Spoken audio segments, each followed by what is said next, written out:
guy, a young boy, probably under 12, very talented boy.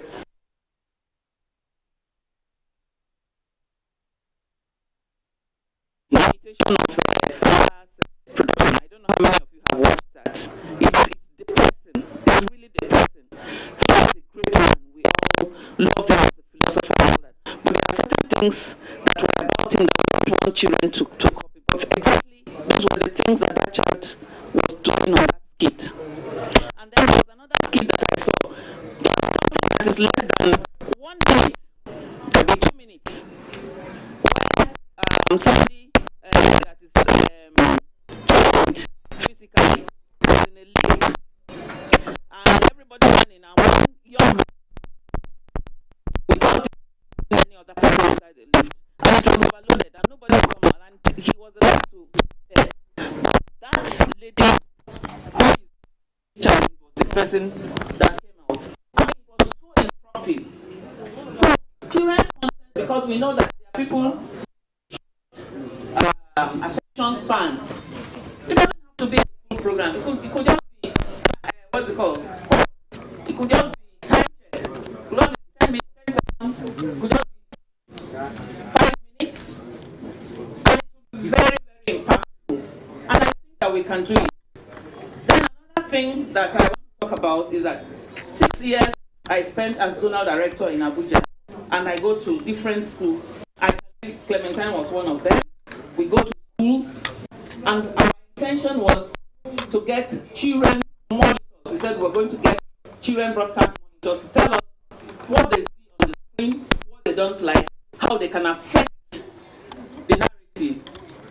But then we saw that they were not watching TV. So what were we doing? We will now give assignments. Okay, you today watch channel, you watch AIT, you watch STV, to you watch listen to Beat FM and tell us what you think they should do that they are not doing. You want to listen to these kids, smart kids.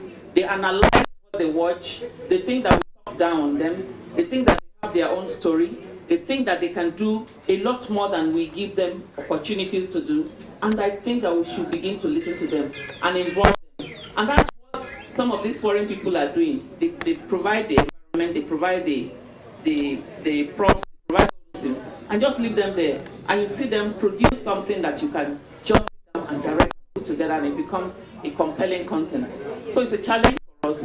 Thank you for giving us the platform.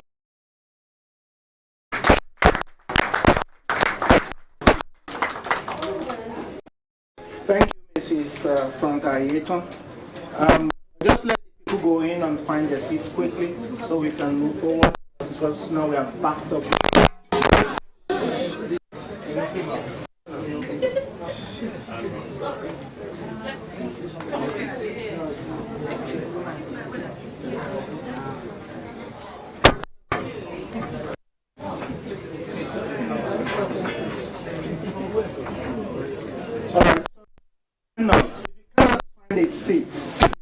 If you cannot find a seat, let's stand at the back. We'll try and sort something out for you just now. Guys, can we stop people from coming in? We don't want this place to be overcrowded. Please, can you, until we can get seats, ushers, until we can get seats, can we stop people from coming in? Thank you. So let's try and move forward.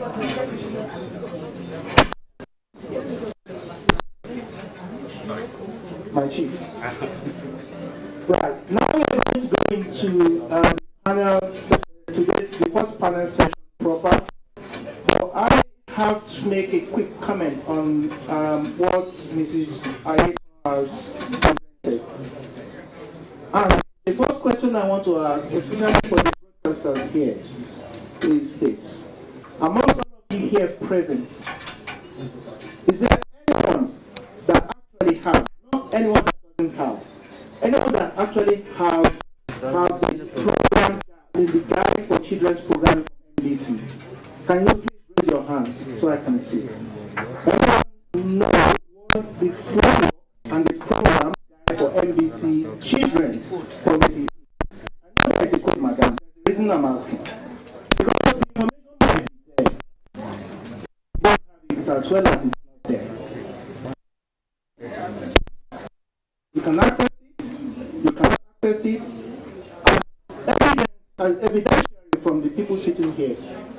Nobody, and there are like 3/4 of the people sitting here are broadcasters. None of them actually know what on earth is the regulator's policy. That is why we are doing this. So how do you know that there is a policy? So tomorrow, next year, when I ask the same question, if I ask who doesn't know and nobody, or who knows and nobody raises their hands up, then it's your fault, it's not the regulator's fault. Because it is there. And to the regulator, my brother, we need to do concerted effort to get these things across to the broadcasters starting now. That is why we are here. By the time we leave today, everybody will be in the position of knowledge. And knowledge, as my elders will say, is power. We move on. Now, the question is, why is there children's content on free-to-air channels in Nigeria? That is the question for the panel that we are going to go into. Why is there a drought? We know there is a drought. It has been highlighted. What would we hear if there wasn't a drought? 2016, NBC with my organization, BMA, did a children's conference. How many years from now? 2016, 2017, 2018, 2019, 2020, COVID, 2021, COVID, 2022. 4 years from now, we are still talking the same thing. Again, this one. Thank you.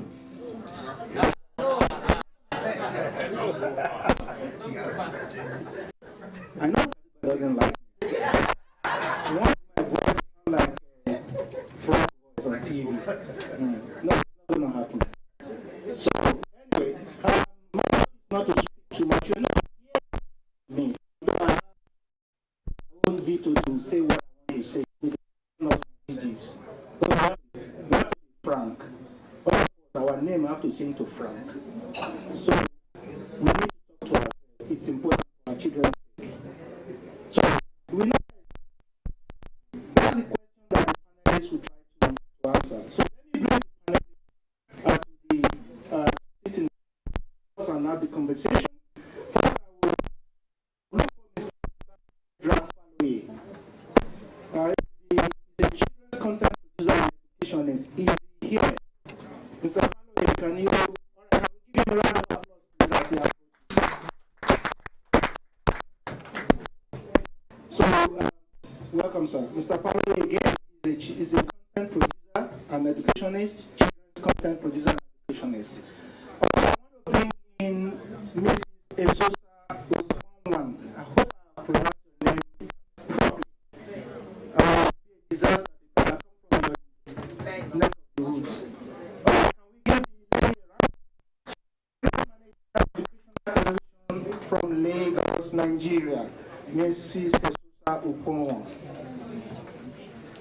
Is it NTA? Yes.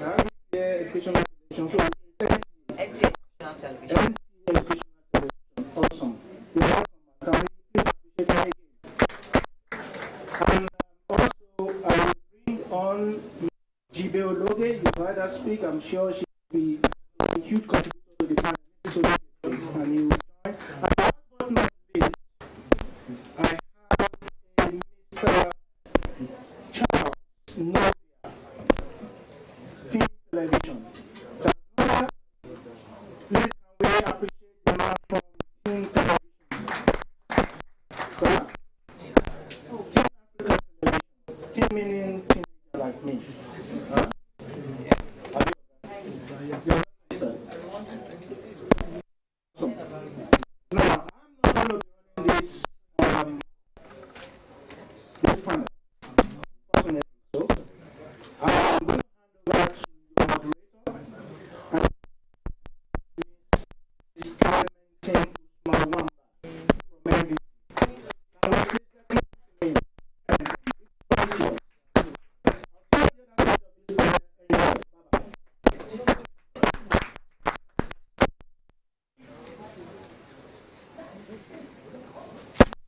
Win. Morning, my Director General, and my directors. Wonderful people. We had a lot of people that come from different broadcast stations across Nigeria. They told me there's somebody from Taraba, Benue, Taraba, welcome. Benue and so many other places. NBC appreciates your interest in coming workshop. I'm afraid that at the end of the day, we're better and ready to do better for our children. All right, so going to our the topic of discussion, the panel. Introduce yourself. I'm sure they'd like to know you. Let's introduce yourself and watch it. Thank you very much. I'm so glad to be here. It's a privilege for me. Thank you so much, everyone. Thank you so much. My name is Faloye. They call me Uncle Show. And you may want to ask why the show? Because we show children the way to live and to be the better person they can ever be. So I kind of work with PRTVC in Plateau State and a couple of the radio stations, but specifically Tin City 104.3. Thank you so much. Good morning, everybody. My name is Charles Nobia.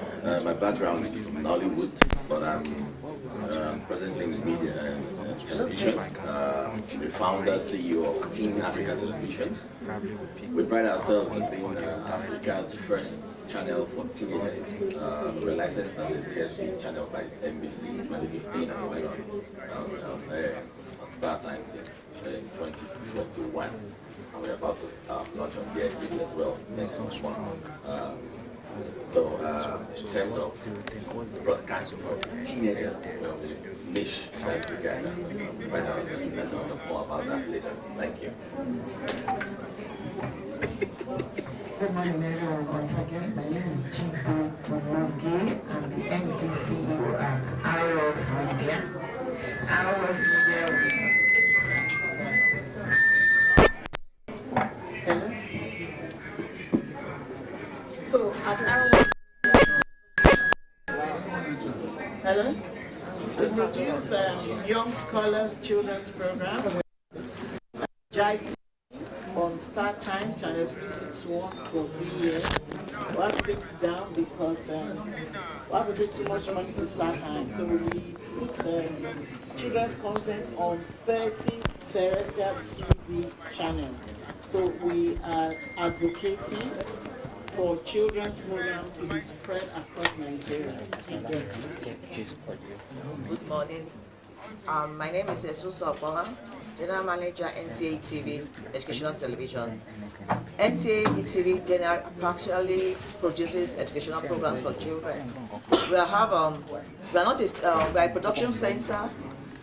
Our main emphasis is on children. We have a running program, an expo show, which we normally do every year for science and arts, bringing children to exploit their talents. But for the past 2 years, because of the situation in the country, COVID, we've not done it. So our primary duty is actually children's program, children and teenagers. Thank you. All right, thank you very much. All right, thank you very much. A round of applause for our panelists.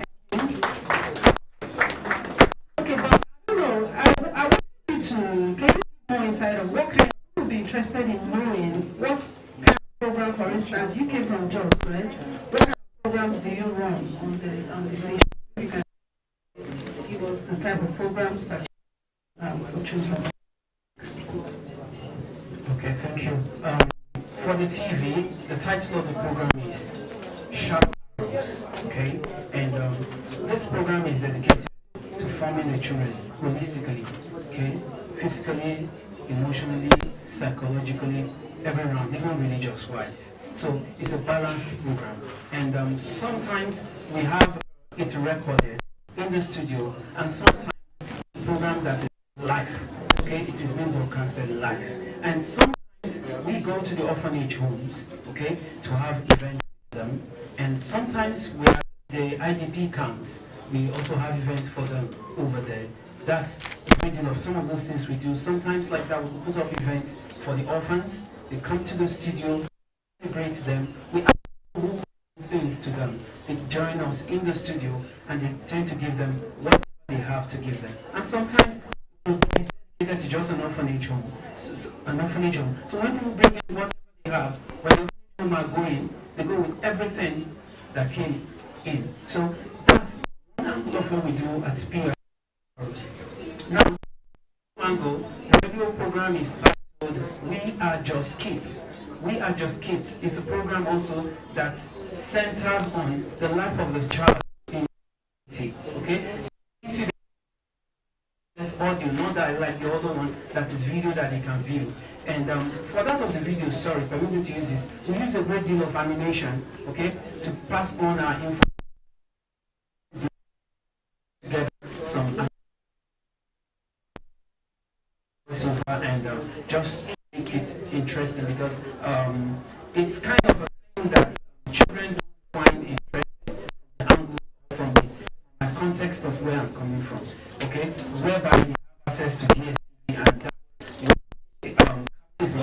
so for us, we make things like attractive in quality of jaw and all of that. But for radio, that's it to them. These programs you do, is it who sponsors them? That's a very big question. If I should use the word no sponsorship, is as true as just that. Good. So, and when I say nobody, it's nobody. So the question you may ask yourself is, how did you start? Why do you do this, or why are you doing this? Okay, for me, What I mean, do they give you airtime or you produce and take to them? How do you do it with PRTV and radio station? okay, permit me to call names. I remember when I started, NTA was the first place I started from, okay? And I have a pilot. I do programs, they cover it, and some person will help me put it on the TV stations. We have two major ones in just, okay? PRTV, NTA. And that's how people get to know what I do, and people love it. So, nothing like sponsorship. Thank you very much. The other thing, share some of the programs you have for... Okay, so Teen Africa TV, like I said, is Africa's first niche channel for teenagers. I come from a content background, so basically our quality control is very high. But the platform, the station itself is a platform where the teenagers, they read their own news, they have their own talk shows, musicals, drama series. We produce 95% original content. That was one of the fulcrum of what we wanted. I didn't want a situation where we'll be flooded with foreign content. I wanted indigenous content. So I had a team. We have a team of very formidable content producers, young people. I would like to be very distinct in the categorization of what we do. So our brand communication is we are a children's channel. We are a teen channel, which means we cater for the teenagers. So for a lot of people might still say you are a children's channel, we do stuff with children, but that's fine. But 80% of our programming is focused on the 15 to 19-year-olds, and there's a reason for that. The 13 to 14-year-olds, they have their own slant of programming, but the young, what we call the young adults, because a 16-year-old in Europe is already eligible for the universal suffrage, can vote. Is already in the first year university, even here in Nigeria. So the young adults, we have to shape their minds. They have to. Somebody said something earlier on about putting our culture, our cultural values, about our own societal values. Have to make their own financial decisions. That is it's around years that they are quite rebellious, if you know about things. So our channel basically gives them that platform to express themselves within the ambits of broadcast decency. Yeah. Thank you so much. All right, ETV, I don't know. Okay, just share with us some of the programs. Actually, ETV was actually founded by the World Bank But as you and it's actually meant to produce a program called Bombers. The first 13 episodes, they worked with the producers to produce the program, and it was actually meant for preschool. So so by the time the children go to school, they already have a foundation of basic alphabet, counting and all. But as we have said, there's a drought of content. You need money. After the 10 episodes, World Bank no more involved. They are not actually fund such a intense program. So we have actually a bit deviated from preschool, but the format is still running because the program agenda has changed a bit, but it's still targeted at primary school children and nursery school children. So that's one of the main programs we produce. As I said earlier on, we usually have a science and arts expo in Abuja, bringing all children around the federation present, and from there we serialize a program called Young Inventors, projecting children what they can do, arts and science. Actually building up children for to take over Nigeria, because at the end of the day we say science, we need science to move the world. So we are trying to build children up at an early stage to be interested in science and arts, because everybody can be a science person. We also have other programs, because NTA TV is basically to produce educational programs. We have a master's program to ginger the of children in maths. That's one program, that's called the Work It Out. Another one, Take a Step, which is a general interest program for senior secondary school children they take part in. Thank you. Thank you. Thank you. Okay, we have the Young Scholars TV show. It's currently running on Silverbird Television and the NTA network. I had to get the help of the minister for them to accept it on barter basis or on 50-50 sharing, because they didn't want to take it. They wanted them to come and pay for airtime. So we also have the Young Chef, where we teach kids how to cook. We also have a Teenage Girls Talk, where we encourage girls to be outspoken. We also have Our Voices. Our Voices is a kids' reality music show, because we realize that we don't have kids' music, and kids have to listen to adults, and songs such as For Lucky for the Night, so that's what they're singing, and they should be singing that. So we started encouraging them to sing for themselves, so that can be on television. Then when they have their parties, there will be kids' music during the children's parties. If you're here tomorrow, one of two winners on Kids' Voice, they've actually released their own music. If you're here for their award night, you will see them perform, and you know that they have actually benefited from Our Voices. They also have Cultural Hub. On Cultural Hub, we encourage we do competitions in speaking your language, where you come from. They were dressed like a Nigerian child, and you learn to cook and eat Nigerian food. That's what Cultural Hub is about. They also have Brain Twister, where we encourage the kids to think. Then we have School on TV. Especially during the time of the pandemic, we had teachers who had to curate various lessons for children during the pandemic, and we called it School on TV. We have so many other programs, and if you ask me how we funding these programs, if you look at our banner, we have other shows. We have Health Monitor TV show, we have Film Lab, we have drama series My Tomorrow. So the money from these other programs is what we use to fund this children's program. We don't have one advertising. Since 2002, when Eleganza sponsored with Eleganza Viral, but when they stopped producing Viral, there's no advertising. But we're still running on NTA network and other stations.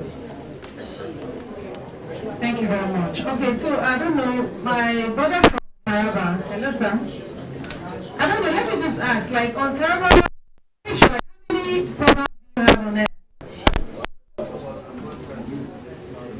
Okay. Okay.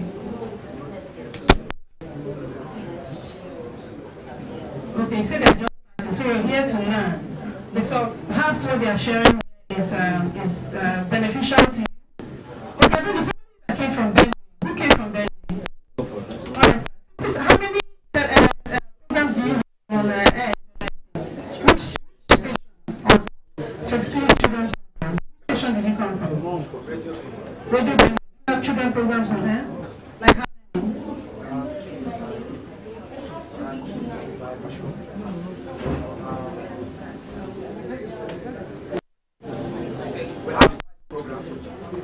Okay, 5 programs for children that run every day, or how does it run? Okay.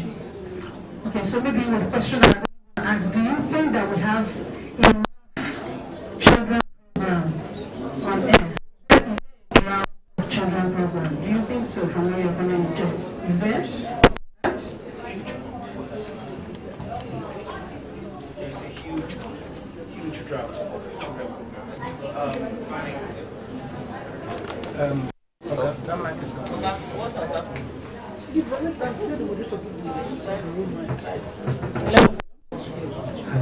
Okay. There's a huge drought of children program. Now let me bring it down to Plateau State. Naturally, this is what is done from our observation. I've been on the plateau for 36 years that have been there. I was not born on the plateau. Okay, that's one. Now, what have I noticed? This is one thing I've noticed. They go to school, get content from those schools, or go to children event centers or children activities, get content, then they do the edit and put it on TV. Okay, that's how I enter without anyone able to oppose me. When I get the word oppose is this. People get to see that, okay, this young man has what we need. That's how the space came about for me.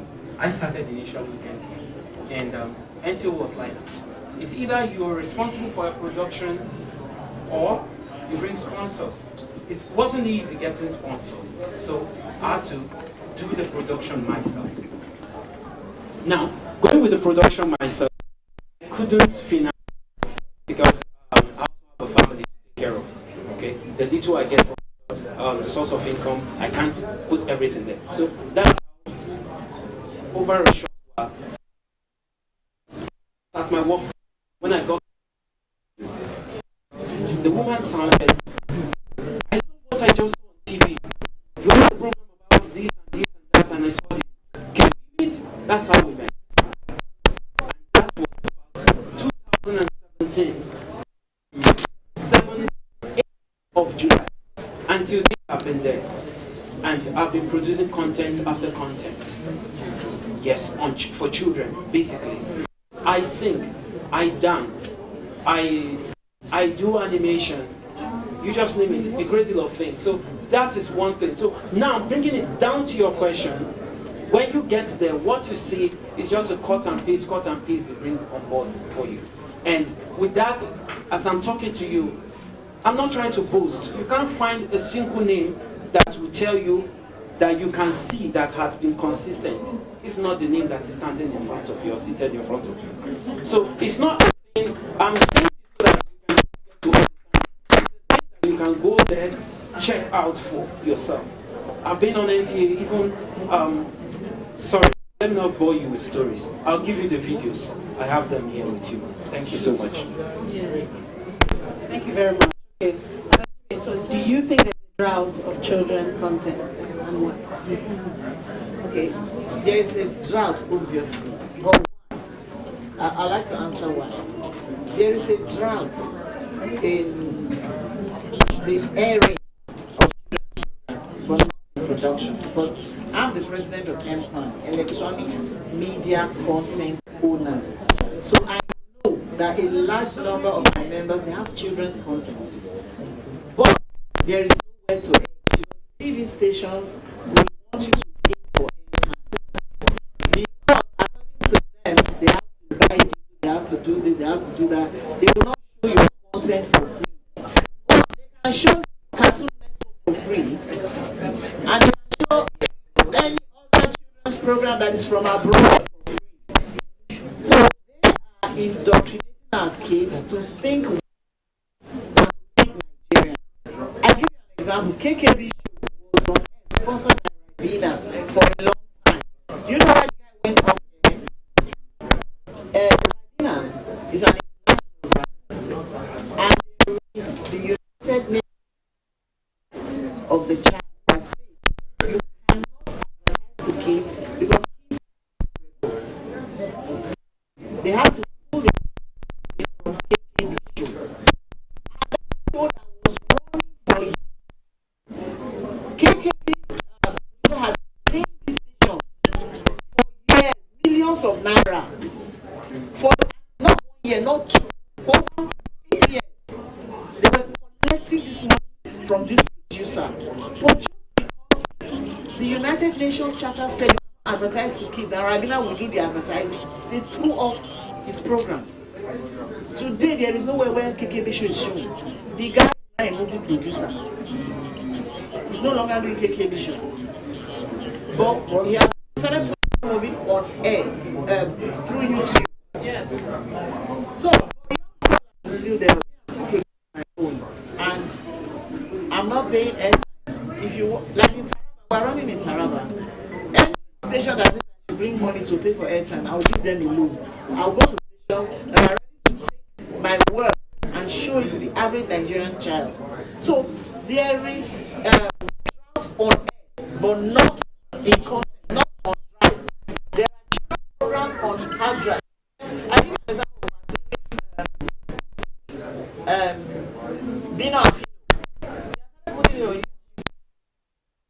Showing it. And because calling me to bring it. And Bino and Fino is a cartoon program that shows children traveling from one state to another. And as they are traveling, they are telling the story of where they are going and where they are coming from.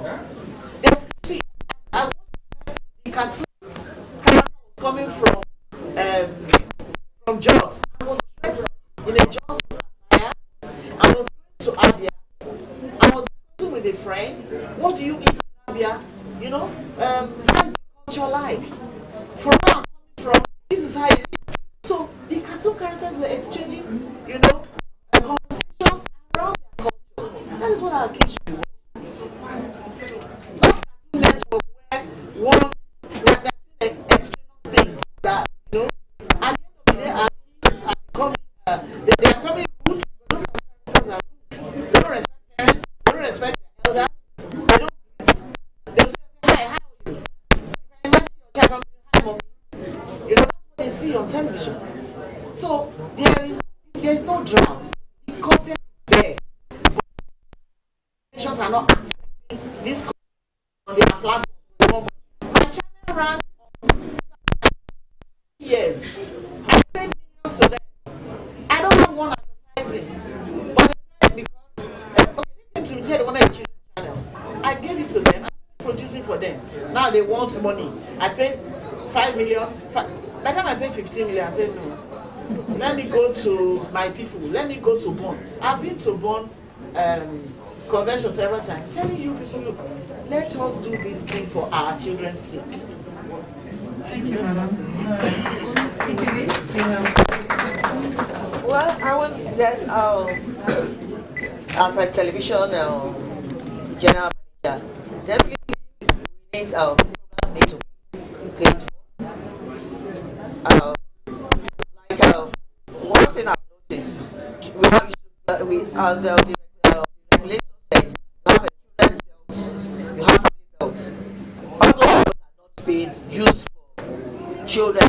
NBC should, as a matter of policy, regulate that children's belt should be meant for children. If those belts are there and it's meant for children's program, they will not be, most stations now you see that belt is for programs that are not children because they are getting money. But if there's emphasis and there's a penalty that belt should not be used for another program for children, definitely that time they can be able to talk to content producers and maybe the money they're asking for might be reduced.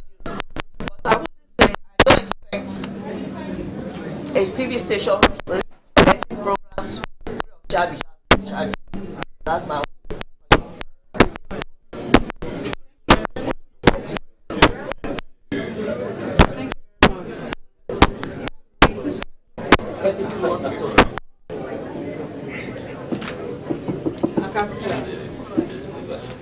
Okay, so can you give us a contribution?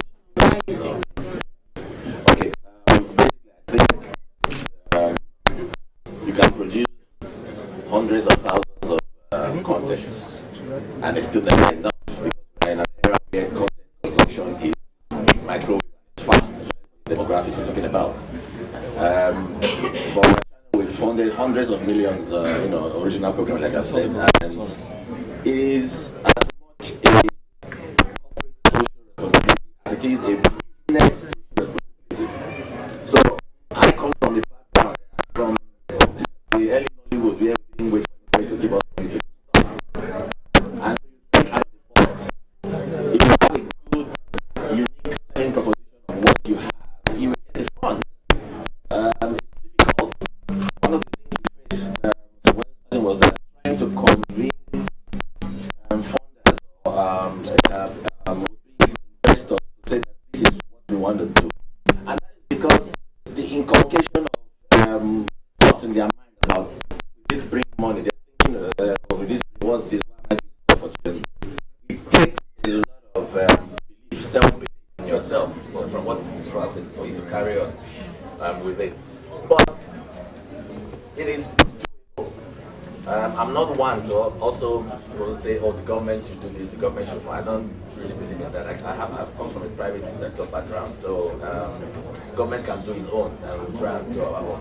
The most important thing is that think of what you're doing in terms of children's broadcasting, in terms of teens broadcasting, as a legacy project. You're shaping minds for your country. It's a service to the nation. Once you start thinking like that, then you are getting it right. The kids, they speak their own language. I'm sure you guys don't know that. They have their own way of communication. So you can be talking to them as adults and they're listening to you. But when they are together, they have their own. You do not know that. So we've invested thousands of hours on child psychologists and all that. The kind of things that we have seen over the years, the kind of interactions we had. First of all, I'm sure you know about the Gen Zs. Gen Zs are those born in 1998, 99. They are now coming of age. They are now the young adults, 21, 22. You know that Generation Alpha is following. Generation Alpha are those born in 2010. So from 1st January 2023, you have the first set of Generation Alpha, the 13-year-old. They are coming. In another 15 years, you have the Generation Beta. Because we've already given all the people have given names. So you have the baby boomers in the 60s, you have the X generation in the 70s, you have the Y generation in the 80s, and the millennials and Gen Zs in the 90s. So now it's going to Generation Alpha, and it's going to Generation Beta in another 10, 15 years. Because they're going back into, what these people do, they have their own way of communication. They are mostly online. So when people say, oh, TV is not what, no, they watch TV, but you have to compress your TV content also online. So when you have to think out of the box, TV is there, you may not get the kind of support you want from sponsors and advertising, but if you have the business side of it to say, okay, I'll put this set of content that they produce over here, put it online, put it on YouTube, I'll make my money on YouTube, but always think of it as a corporate social as a legacy project for something that you want the kids to also, have faith in your country. So it's talent aggregation, and talent support.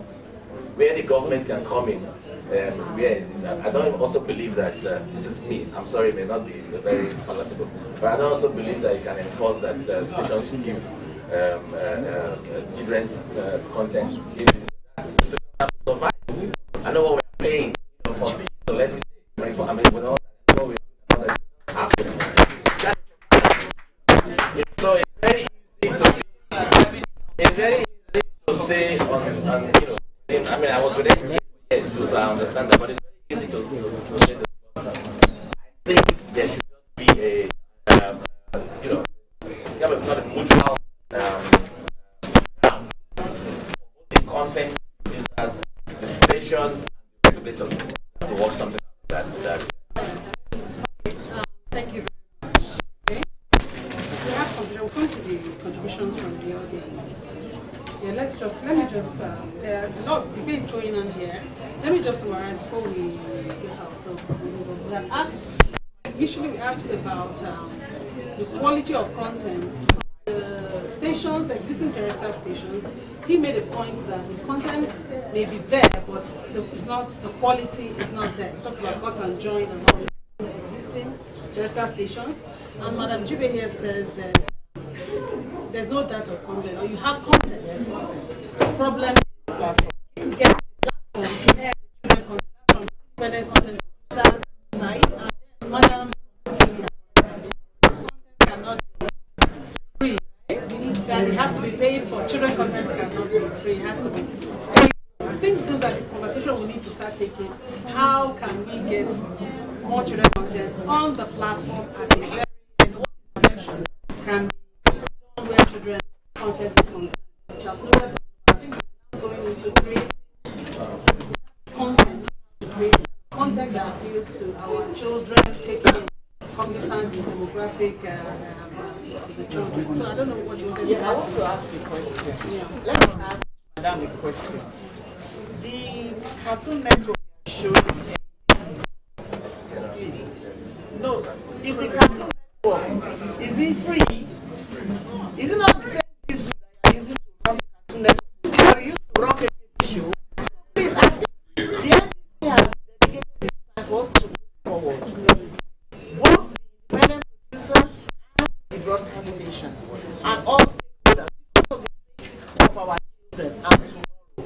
If you can put Cartoon Network on your station, which I think NBC should ban, because it is not in sync with our culture and with our children. If the NBC can intervene when we complain about foreign programs being on prime time, it is time for the NBC, our regulator, to make sure that Cartoon Network and other programs that are coming to indoctrinate our children and make them think that Nigeria is the worst place to be and America is the best place to go.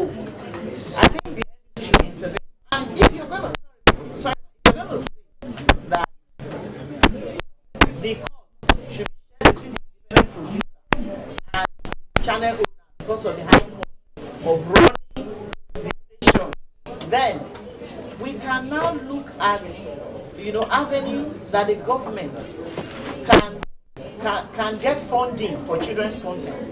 If from the broadcast license we can say, okay, we dedicate 2% to children's content. That's in the next. We'll talk about. Okay, thank you. We'll address the issue of funding in the next session. Man, one time you can help me with.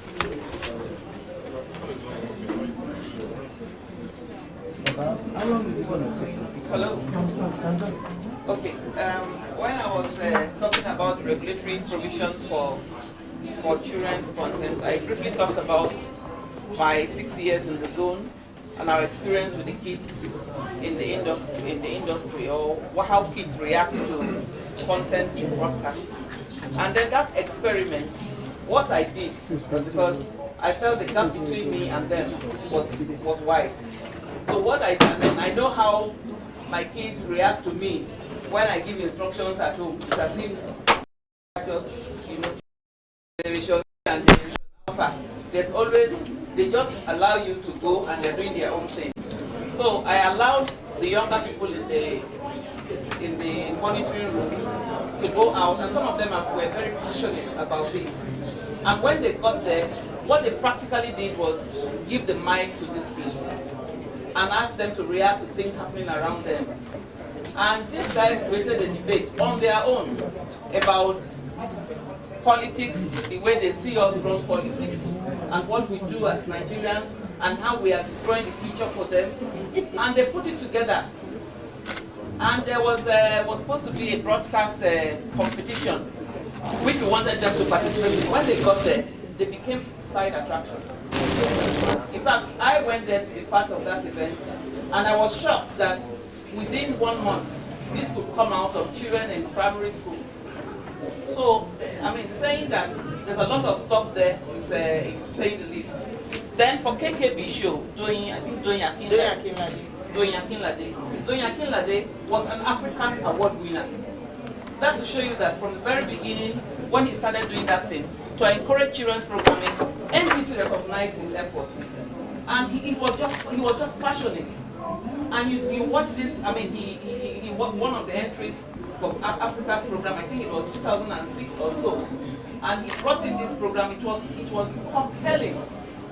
It was compelling. Apart from winning award, we encouraged him, we told him to go all the way. And no matter, even if he's taken out of all the broadcast platforms, like this man, the colleague there said, if he's taken out of all broadcast platforms, there are people who will watch and who will get attracted to the content that he has produced.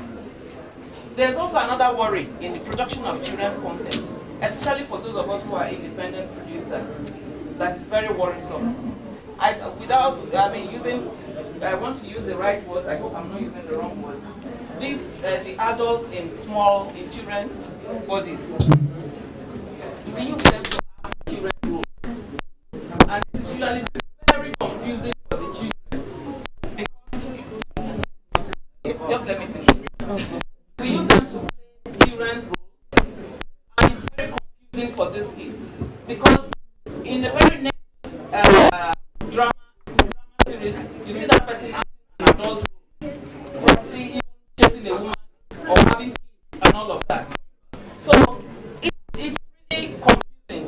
So for those who are into children, responsibility and position of conglomerates, of people who produce products that are used by children. Even if the adverts are not coming out as adverts, the production can come out as sponsored by, and the production is also in the code there. If we came together as an industry, there's no industry that puts down regulations to make sure that everything goes in order, that everything there's a revolution, there's a growth in an industry. If you do not have guidelines like that, then everybody is to be an outcome affair.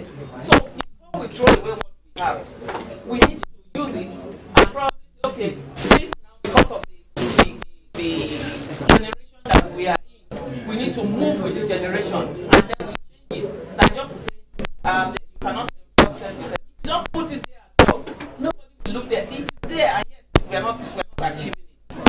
So it is to say it is very important because they are part of the society. In fact, yesterday as it was put, they are about probably 40% of the population, and they said those of us now that are talking here are just about 30% of the population.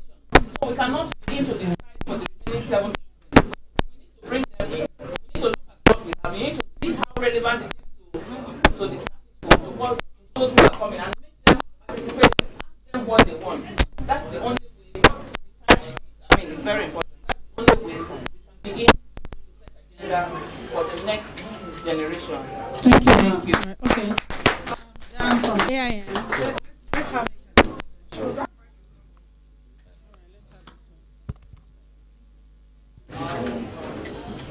Thank you very much. My name is Amina Muhammad, Chief Servant of Ames Media Company Limited. Before I assumed office at Ames Media, I had spent 32 and a half years in NTA. And we are talking now that there's drought of children's program, and that is because of the deregulation in the broadcast space. We now have a lot more television stations. Those days when it was just NTA, I'm sure some of us can still remember and relate with animal games, Tales by Moonlight. And I was just asking if we still have Tales by Moonlight on air.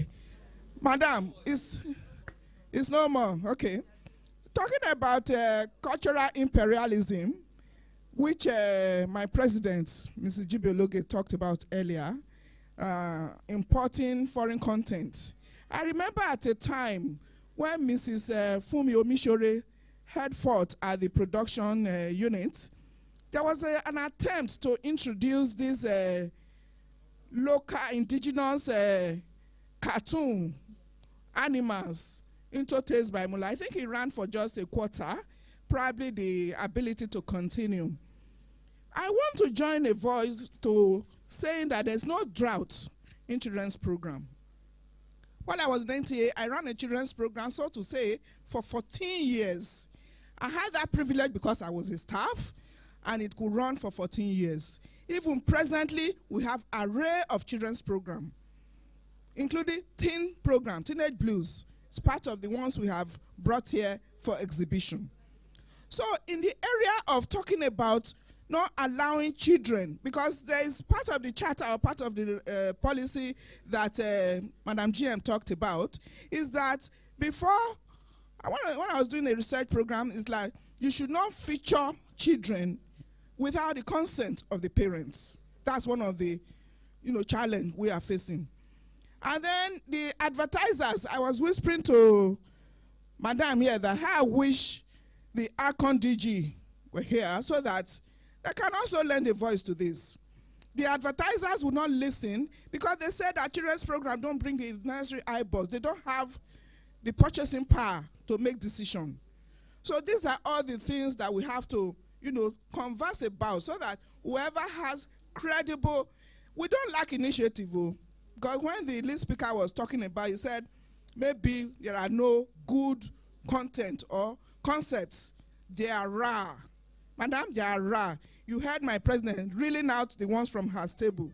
So we just need to, and I'm very happy with this program. I like to lend the voice to also thank the DG for making us have this conversation, and I'm sure the narrative will change. Thank you very much. Thank you, Madam. So do we have any other intervention from the audience? Any other intervention? Please, let's have introduce yourself. 1, 2, 3. Okay, that's it. Just take it there. Please, 1, 2, 3. The man in white. Is it man in white first? Sorry. 1, 2, 3.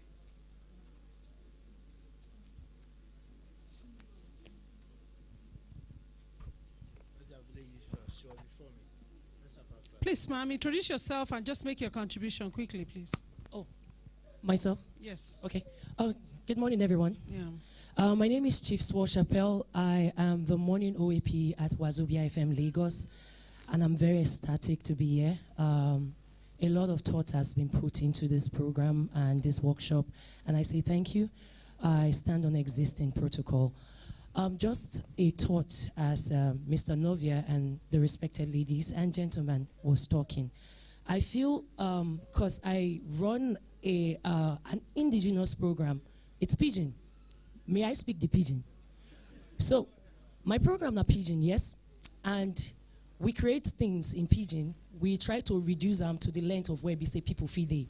250 million speakers of Pidgin as our language, and the mass market now there.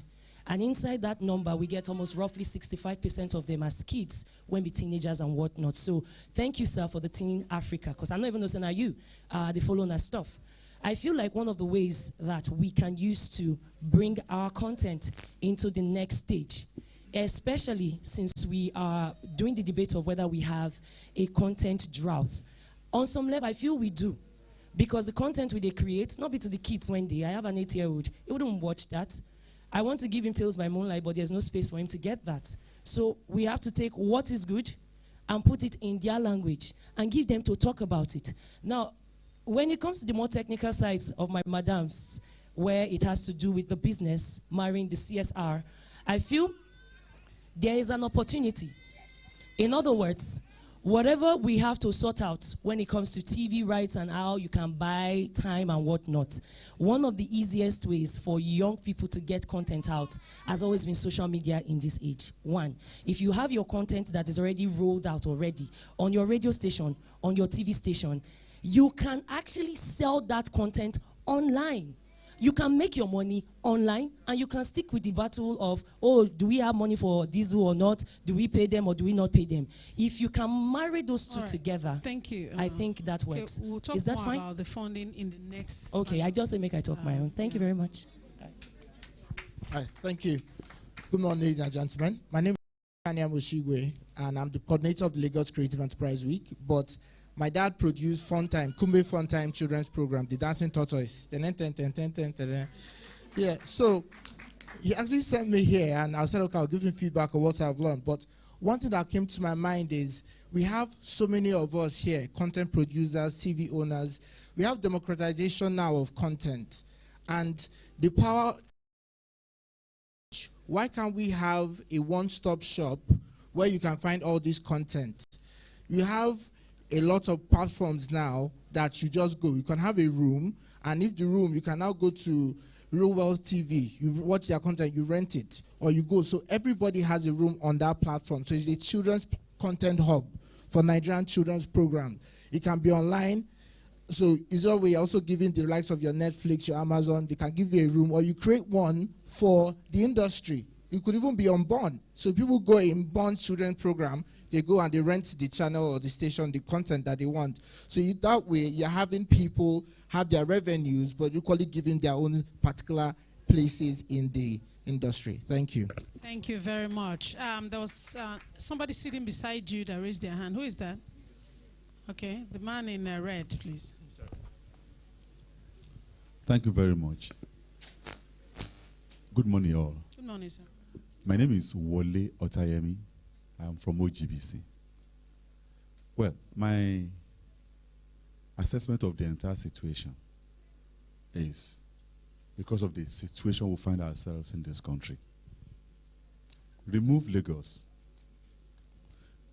You will feel sorry when you visit state-owned media organizations. You will feel sorry. This is a blatant truth.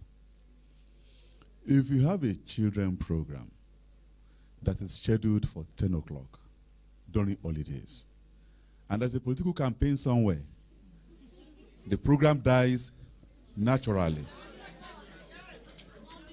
And when that kind of program dies naturally, you kill the audience, because there is a prepared mindset for these children to follow that program.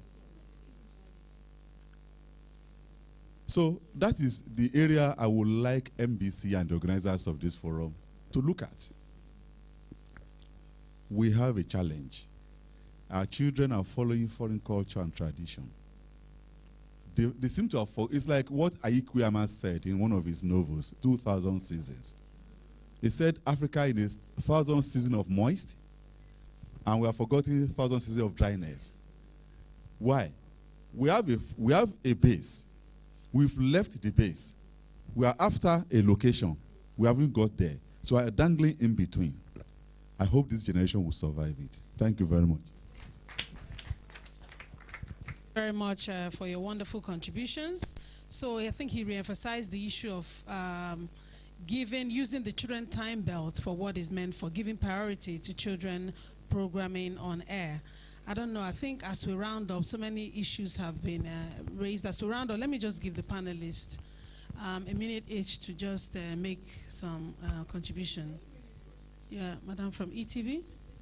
Okay, yeah. Sorry if you're not able to, there's another session, maybe you can make your contribution. As even though we say yes, we have a lot of content. Some productions, as when you're producing for children, we have to also have their mindset. It's not just putting, like the guy from Plateau said, they go and get activities and cuts. I don't think that's really a children's program. I think we should actually really produce programs meant for children. When you're producing a program, think like a child. So what you're producing, a child follows. Like at the end of the day, we say we have a lot of content. How many Nigerian children actually want to watch it? So first of all, we have to first change the mindset of our children and also produce what it's worth producing. Not trying, even some programs, in the name of trying to copy abroad programs, we don't even take our cultural perspective in the program. We say we're having a local program, but you're trying to, the program will be more dancing, vulgar dancing, and also we should also concentrate on making good program. The content should be good and be able to attract children. Thank you, ma'am. Thank you. Thank you so much, ma'am. Okay. All right, so you can. Thank you very much. I want to round off by saying that the conversation for quality children's programs on our airwaves has started. So I will want a collaboration between the content owners and the channel owners so that our children can benefit from content on television so that they will remain children and not become adults when they are supposed to be children, and it can affect their mental health later in life. Thank you. All right, thank you, ma'am. Okay, thank you. I think basically, just as an overview, if you're producing content for children and teenagers especially, you should get their opinion, just like Madam has said earlier, on the kind of content that you're producing. Don't even stay away from it. Be an executive producer, but get the right kind of producers who are young, you know, to see that process through. In our Teen Africa, we have our staff usually basically below 30, and they're all liaison with the teens. The teenagers themselves are the content creators most of the times, and they do this stuff. So you need to stay away. You know, like I said earlier, the guys, they speak their own language. So you don't come and you can supervise from a distance, but don't impose on them. They have their own language. They have their own thing. Just give them the guidelines. This is what you do. Don't do this, but this is what we want you to create, and let them do the thing. And you'll be surprised that with the talents we have, you know, in the young people there. Another thing that has to do with their self-esteem. You need to build their self-esteem. A lot of them came in as caterpillars to us, but they left as butterflies. You understand? It's a process. It's a process. It's a psychological process. It's a talent process. It's a process of development for everyone. So we need to look at that in terms of the generational statements we are making. I just talked about the Gen Z. I'm sure a lot of people didn't know that about this Gen Z, Gen Alpha thing, but I've been doing this for the past 10 years, so I understand the trends of the teenagers. Speak their language, sit with them, get them to understand you. One of the things, just to round up, you know, basically, one of the things too is that for some of us from our own generation, our parents didn't speak to us.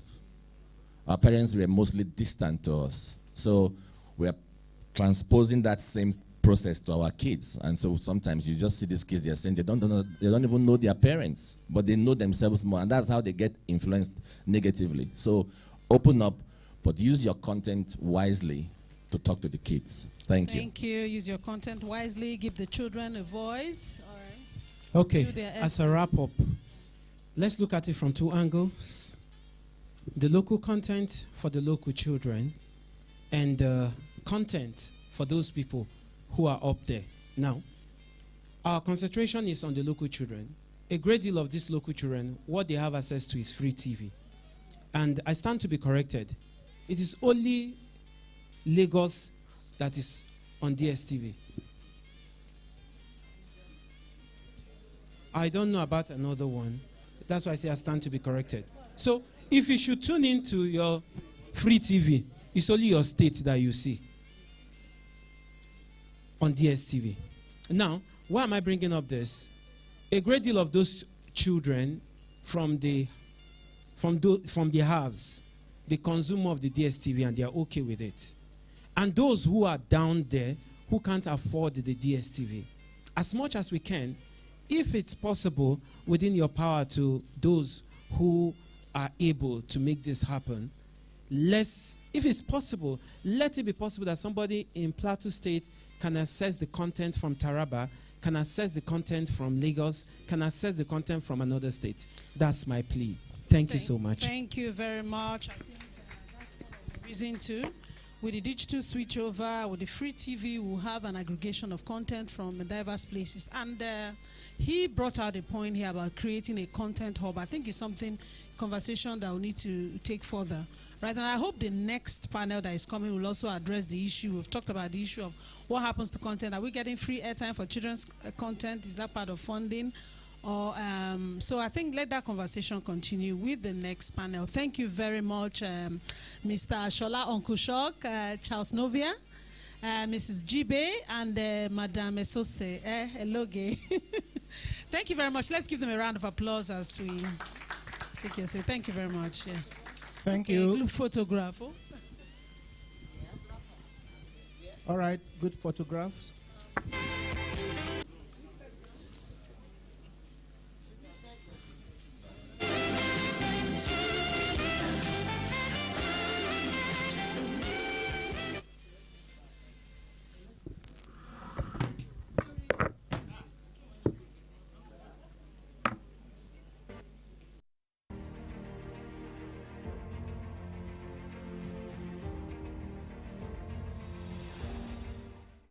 The Nigerian Electronic Media Content Exhibition and Awards, Nemcea 2022, is born. It is the biggest gathering of TV, radio, online, film and all forms of electronic media content in one place to celebrate and do the business of content for 3 days in August 29, 30 and 31, 2022 at Radisson Blue Hotel, Ikeja, Lagos, Nigeria. Register now to attend at www.nemcea.net. Nemcea is brought to you by MCON in collaboration with BMA, collocating with NIFS, proudly supported by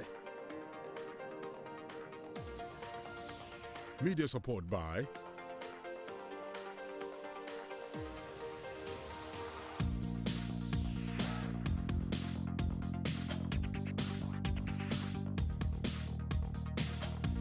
Nemcea 2022. One place, 3 days. Content is king, always.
My name is G.B. Ologe. I am the current president of MCOAN. We are the organizers of Nemcea. So, Nemcea will be happening in 2022 at Radisson Blue Hotel in Ikeja. We hope to see you there. To act as a further catalyst to the already very busy space of content production in Nigeria. That's the best way to guarantee a great 2023 for your business, because you're going to meet people, you're going to trade, you're going to interact, you'll have co-production opportunities. An opportunity of a night like this is a night to interact, to unwind, to meet people, to meet industry stakeholders, and create a convivial atmosphere where we can network.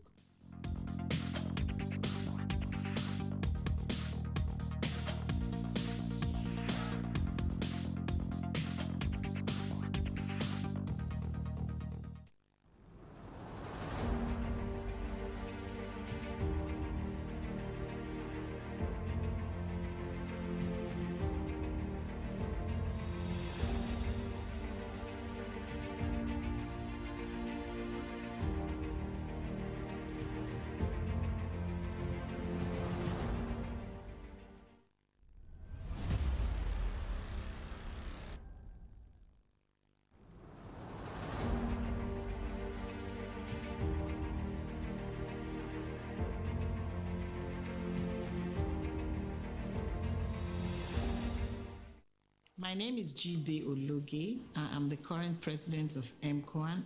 We are the organizers of Nemcea.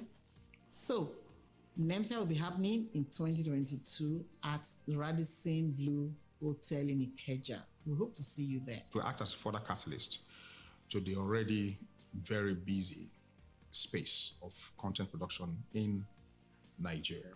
That's the best way to guarantee a great 2023 for your business, because you're going to meet people, you're going to trade, you're going to interact, you'll have co-production opportunities. An opportunity of a night like this is a night to interact, to unwind, to meet people, to meet industry stakeholders, and create a convivial atmosphere where we can network.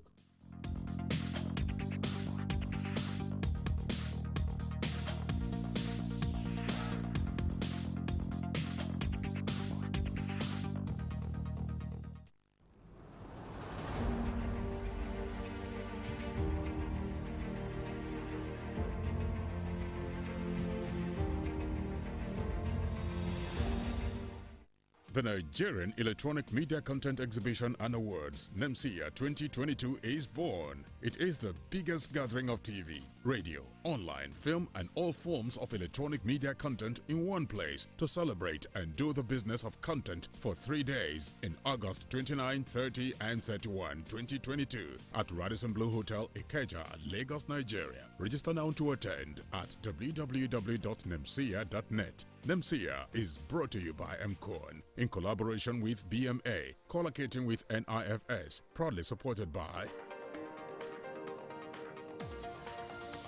media support by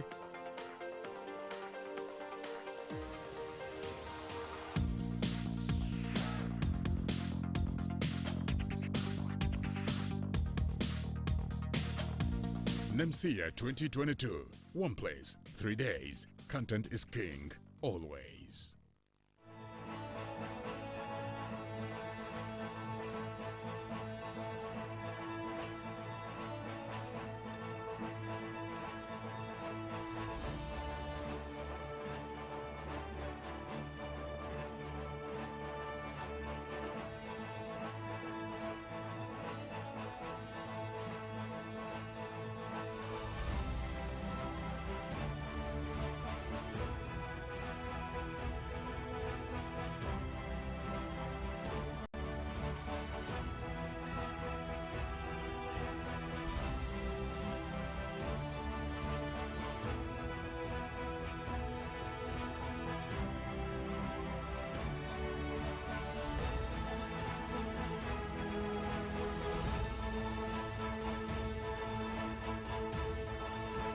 As well as the CEO of ITS, Ba. Can we give him a round of applause, please? Thank you. Anybody else, please let me know. I wish I had this in up front so I can do it properly. Add you again. No, I think we've had enough about you, madam. I'm joking, please, go. All right, so the panel session is about to start.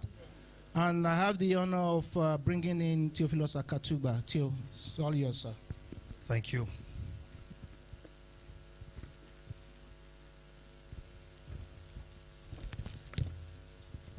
Ladies and gentlemen, I want to say good afternoon to every one of us who love children. That's why we are here. We're trying to look after the interest of the future of our country. A lot of the times, the battle has already been won before you start doing orientation. Because the biggest war today happens in the heart of our people.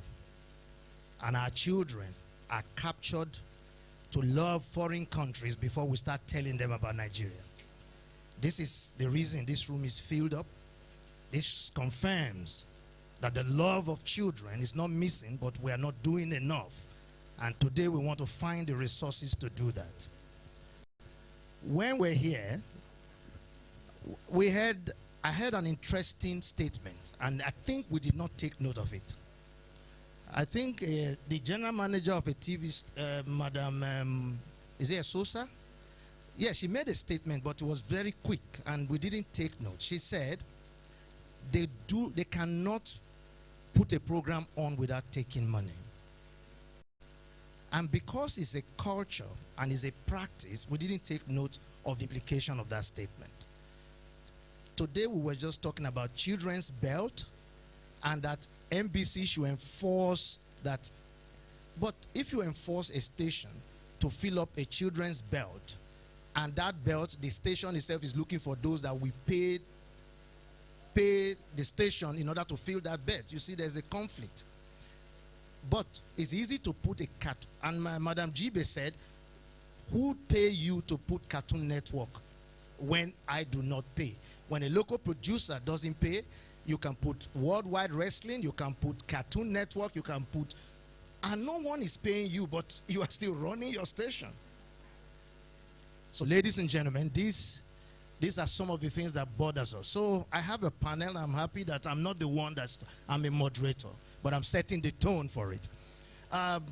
Gentlemen, we are here. Advan is here.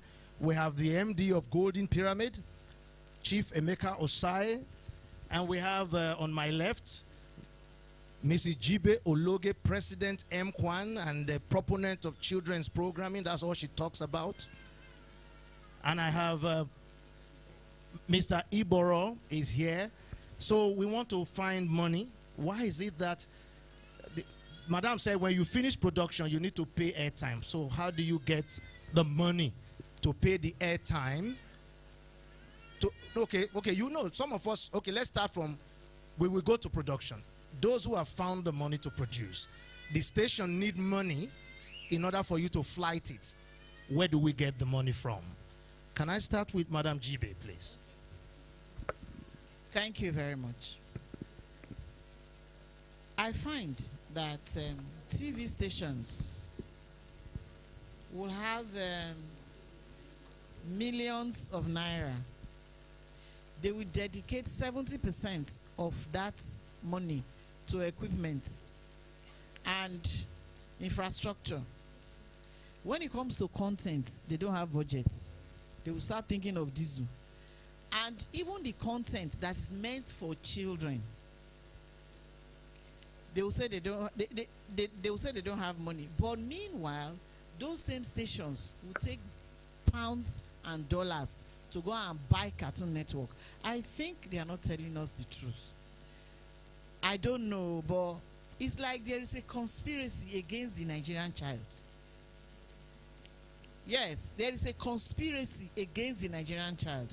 The TV stations will not pay for children's content that is indigenous, but they will pay for Cartoon Network that is meant to foster the agenda of the American people.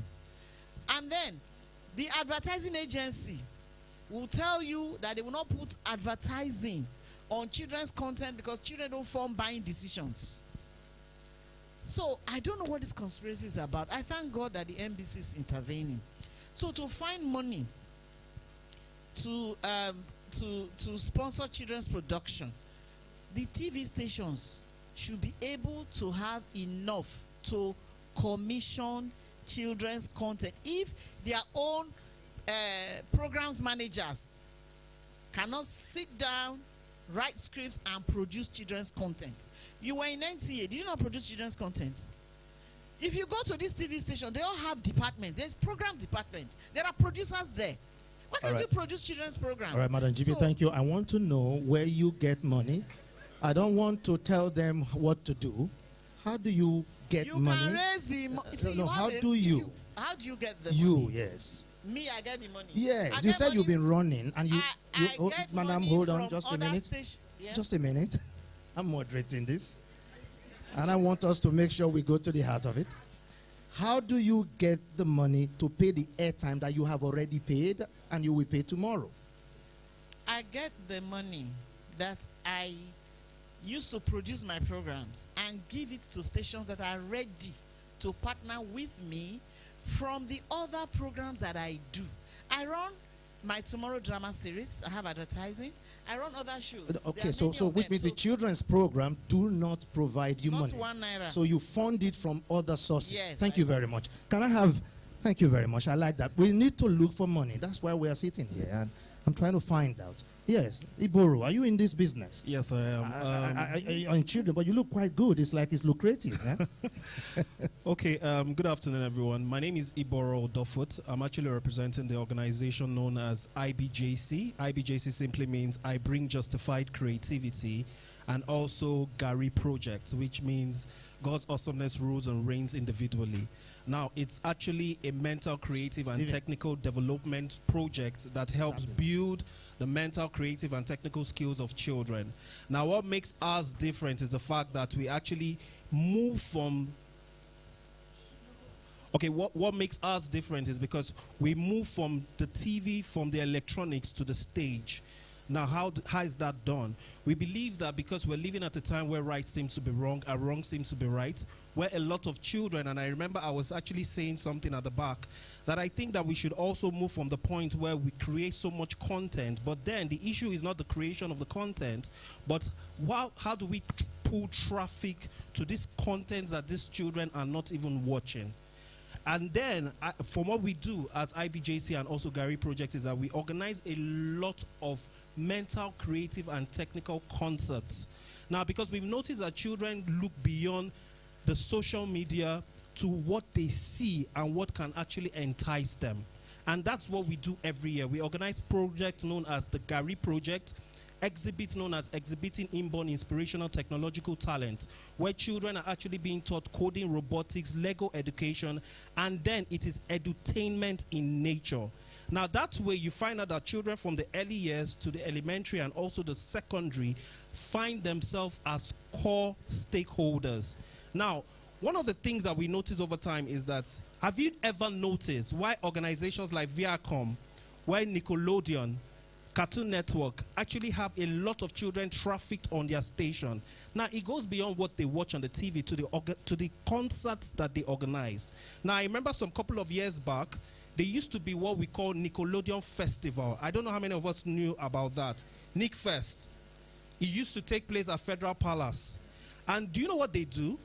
They bring children from different schools, children who are interested in what they do, and they bring characters like Barney, Dora the Explorer, and Ben 10 on stage, and they find out that these children come from different families and different organizations. And you know, the tripping is that organizations fund this because they see that it is a medium of advertisement for these brands. So I feel that one of the ways we can also raise funding is, let's try to be a bit creative from taking what they watch on the TV to the stage, and also bring partners and also brands that can also sponsor this event. And at the end of the day, we're finding that children are not just watching, like Mr. Shola said.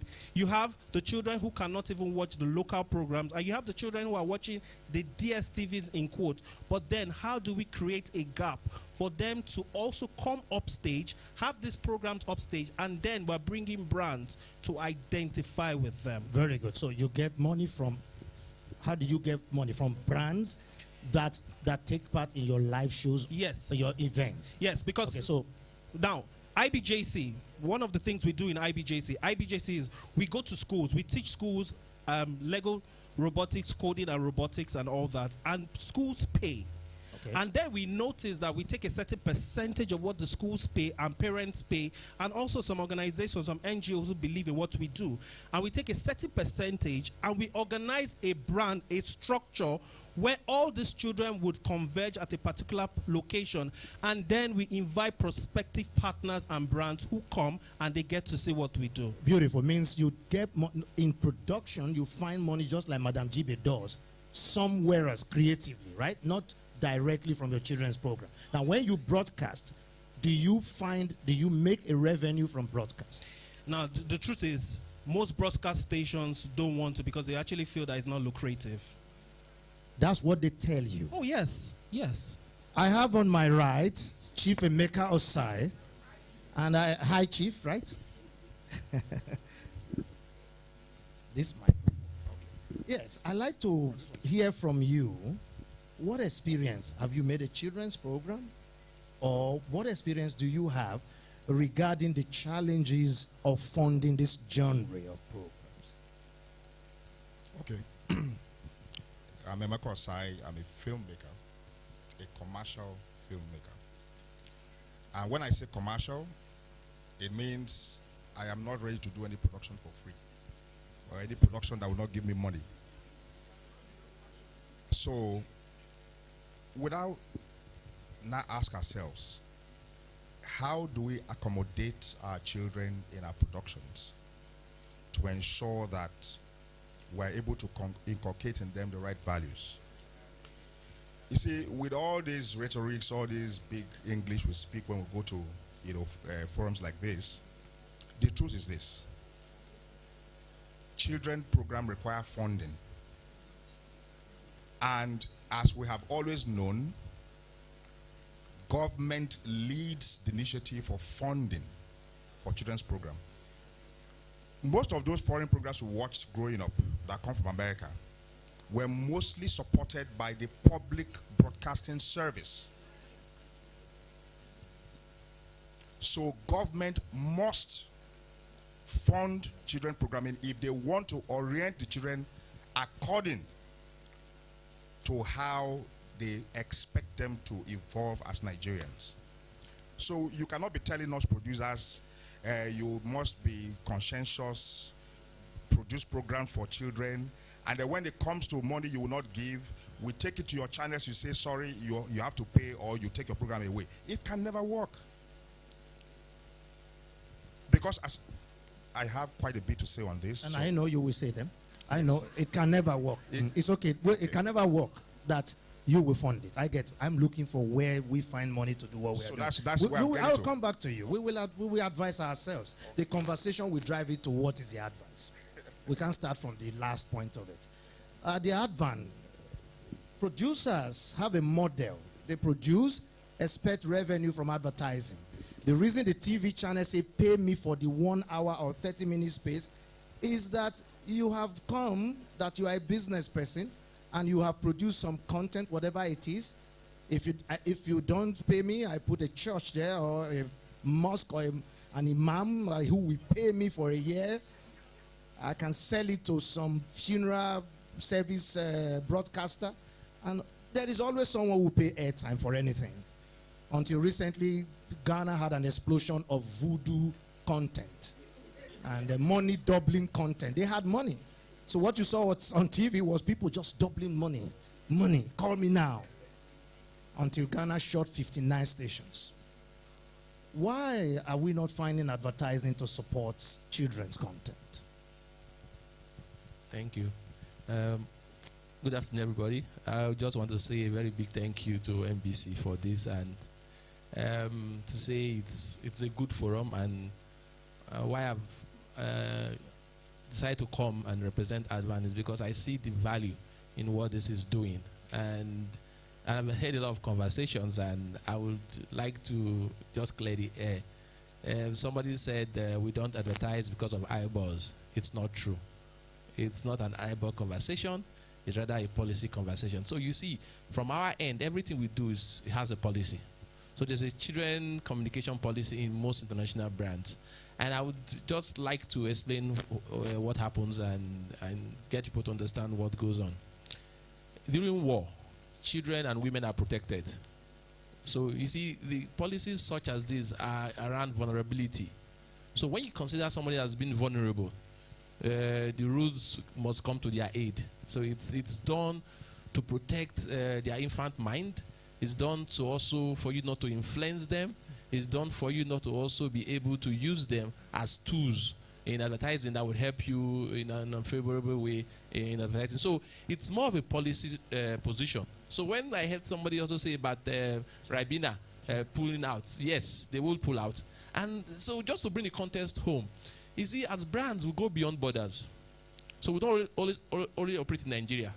So as brands, okay, so for those that know, if you are quoted on stock exchange outside Nigeria, your public accounts must tally with everywhere. So if you are in Joburg, Nigeria, UK, US, when you're such a company, if you even do your end of year financials, if it does not go in line with those standards in those countries, you will find an issue. Because people will say you are collecting shareholding from us, and whatever you are presenting to us does not go in. So as brands, in most cases, multinational brands, there are a lot of things that you cannot do. And as I said, that's why I decided to start from saying it's based on protecting the vulnerables. So children are considered as vulnerables because they are forming their minds. So as a marketing and communication expert, I would love to own people's minds.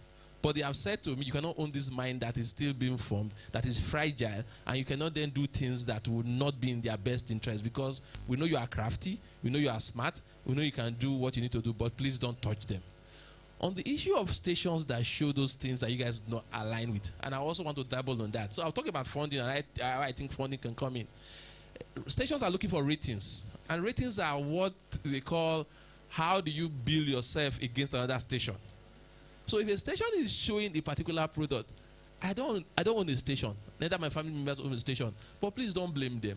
They are just reacting to what the environment they play or where they live get to watch or want to watch. So for you to increase ratings, so I'm an advertiser.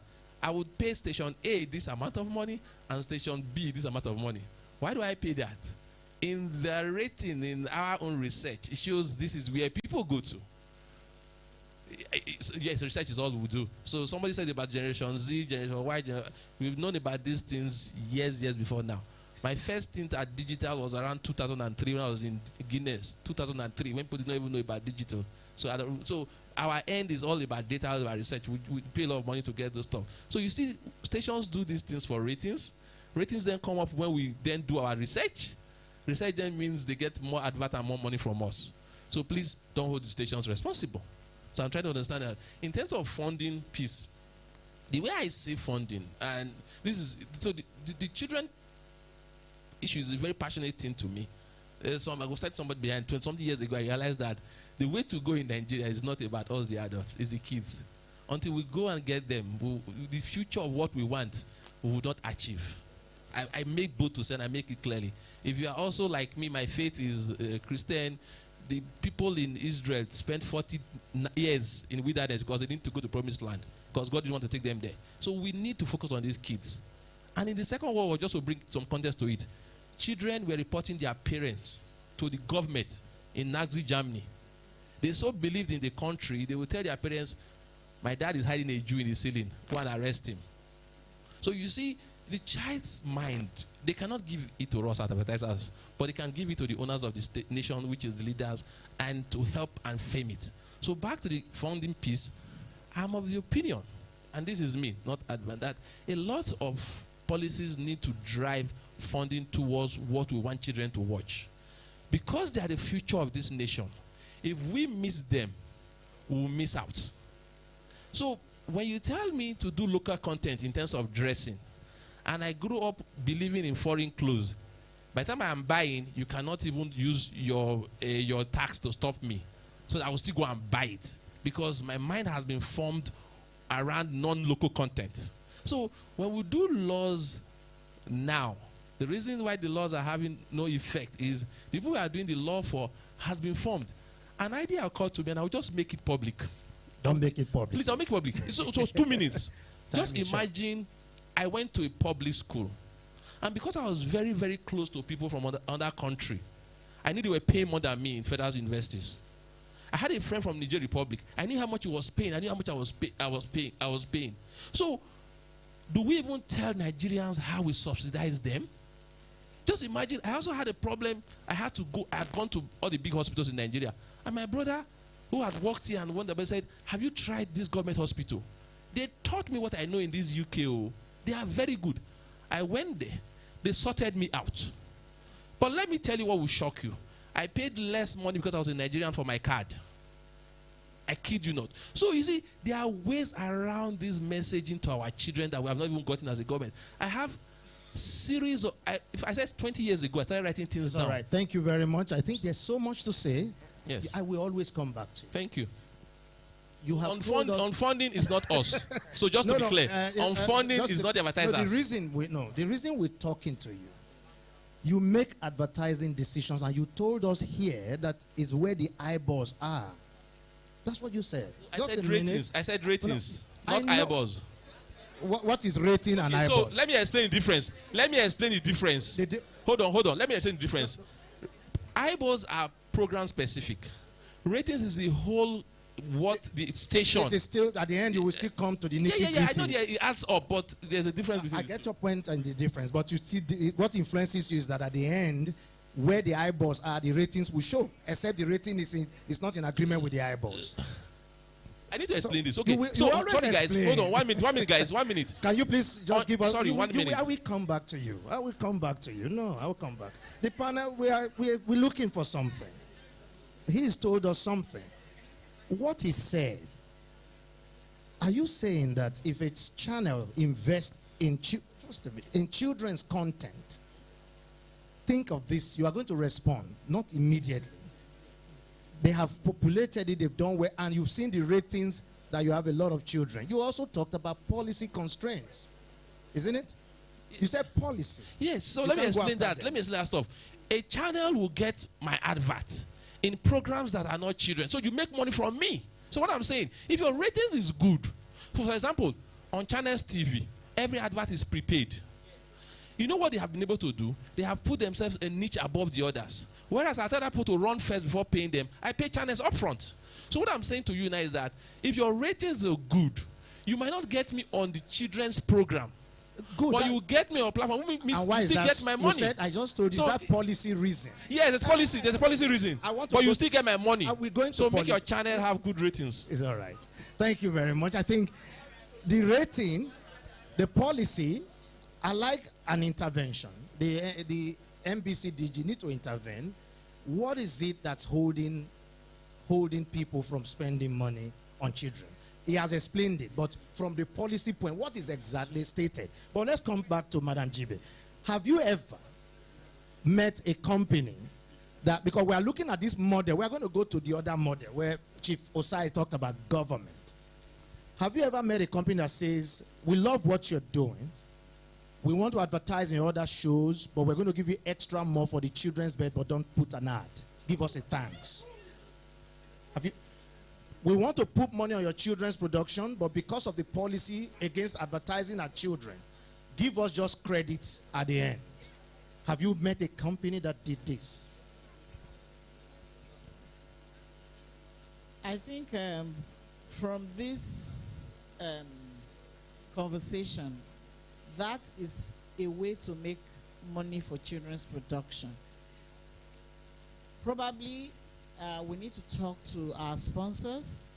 Look, if you're going to put X amount of money behind my drama series, can you put a certain percentage of that on young scholars to encourage children?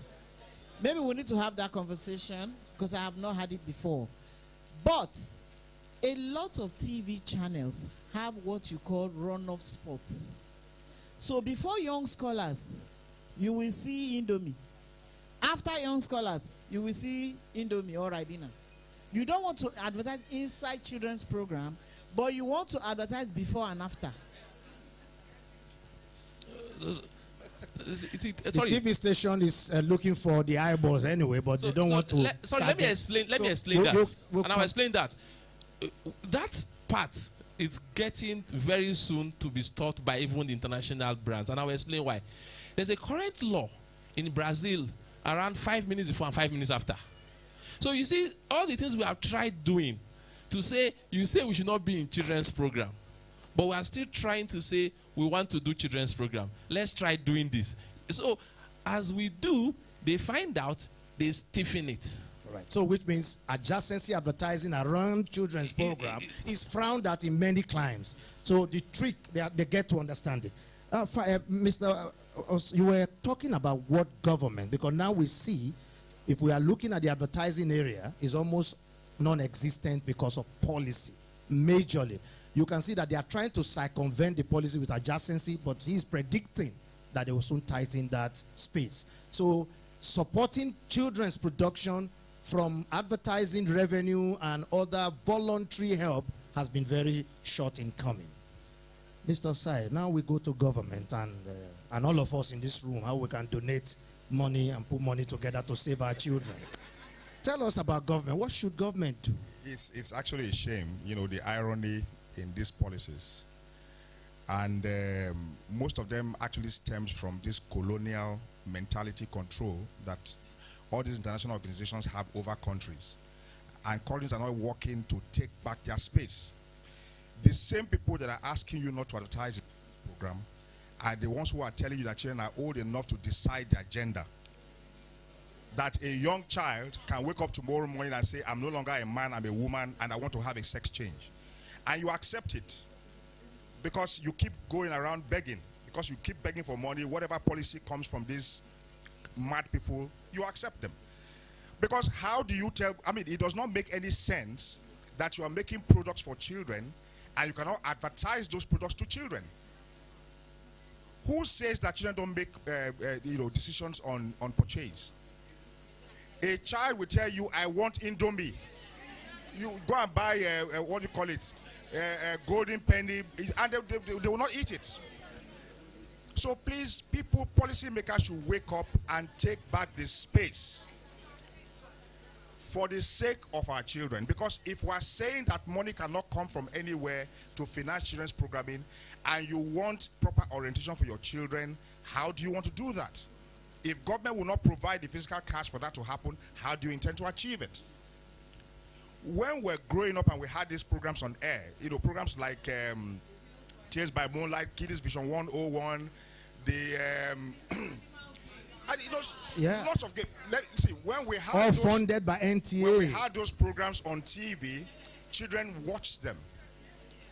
They came back from school excited to see those programs. There was little or no foreign programming. But for some reason, we sold out to these Western countries, and we are here complaining.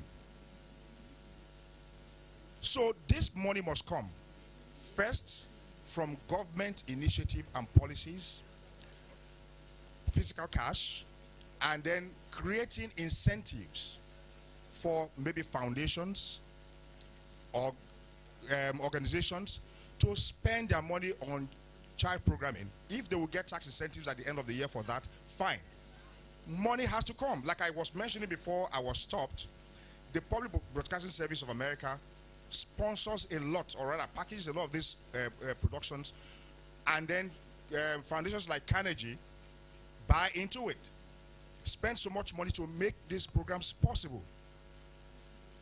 So beyond all these rhetorics, beyond all this big grammar we speak when we go to events like this, please let us try to put these policies together because see, sometimes I feel very sad because I have some young children and I see the kind of influence they have because of this foreign program, and I'm not happy about it. I discuss with my wife every day, what can we do? There's so much a working parent can do to watch these children. But if they're on TV and they're oriented on TV, it is easier for you to manage. We had that, we could take it for granted in the past, but it's a problem today.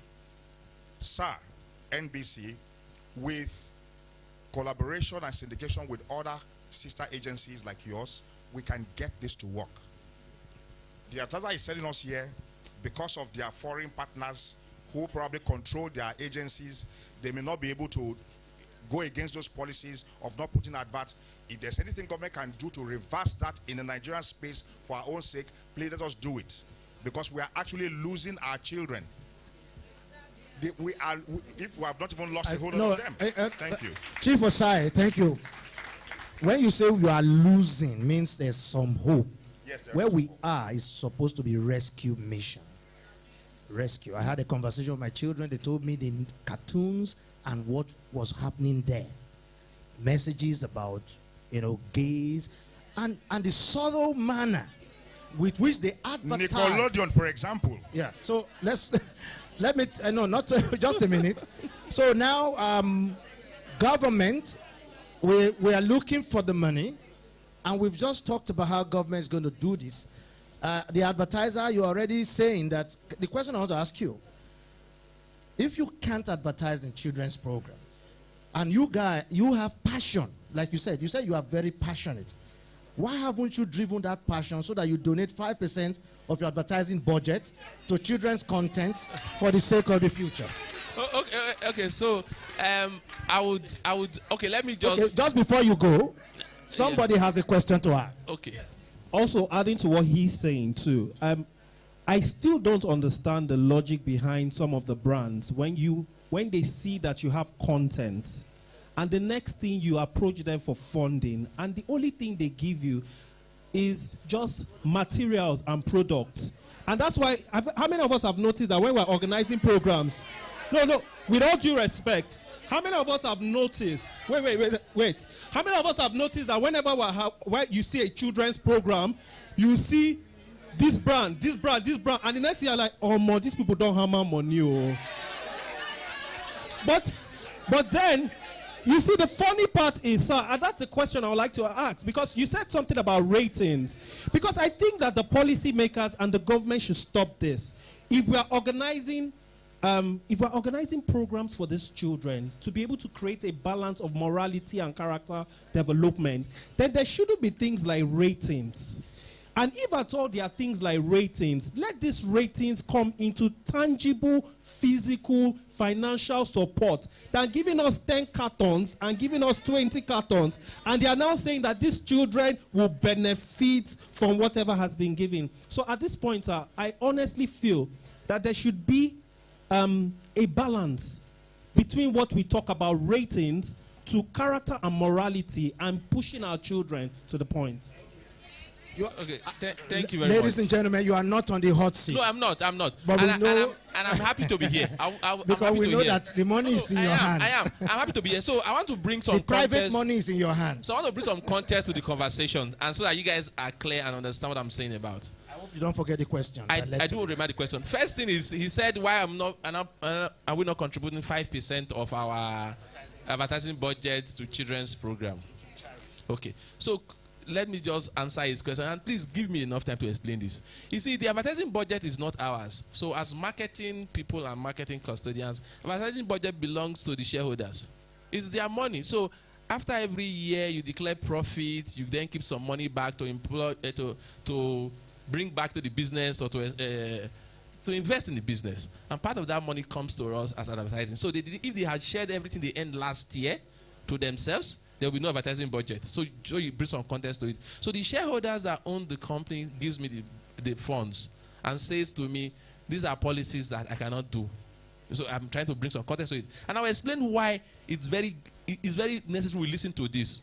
I currently work for a Nigerian pharmaceutical brand, and our dream is to then take Nigeria outside the source of Nigeria. So we want to then become big and also try to send our pharmaceutical products from Nigeria to outside the world. In the current world, the way the world is built, a lot of questions will be asked from the country you are going to and say, how do you produce? There was a documentary on children making cocoa in Ghana. The Ghana government had to look into it because they had to stop Ghana export to other countries. One of the things I've also learned, and that's why I say we should not make the mistake of, is if we start policies that are inimical or against these brands, I mean, I'm working with a Nigerian brand now, they will retaliate. In the world sphere and political sphere, global sphere, there's a way you retaliate. So somebody says, oh, your planes cannot land in my country because my country is not, you're not allowing your plane to land in the country. That's how the world plays. So how do we do our own in Nigeria without having them to say, oh, you have done this to us? My pharmaceutical company would one day want to export to Ghana, to West Africa. That's our first plan. West Africa goes then to Africa. So please note, the reason why we're not doing the 5% I said is because the owners of the money, the shareholders, have policies guiding our marketing and advertising. Okay, because your sorry. So if you can give those physical products to them when they have these programs, why can't you put money? Exactly. Okay, let me explain and how. Say, thank you, Indomie. I would explain how the difference in both. You see, guys, please listen. When you are a marketing person and you want to issue products, they have allowed you some leverage to say, I can use my discretion to do these products.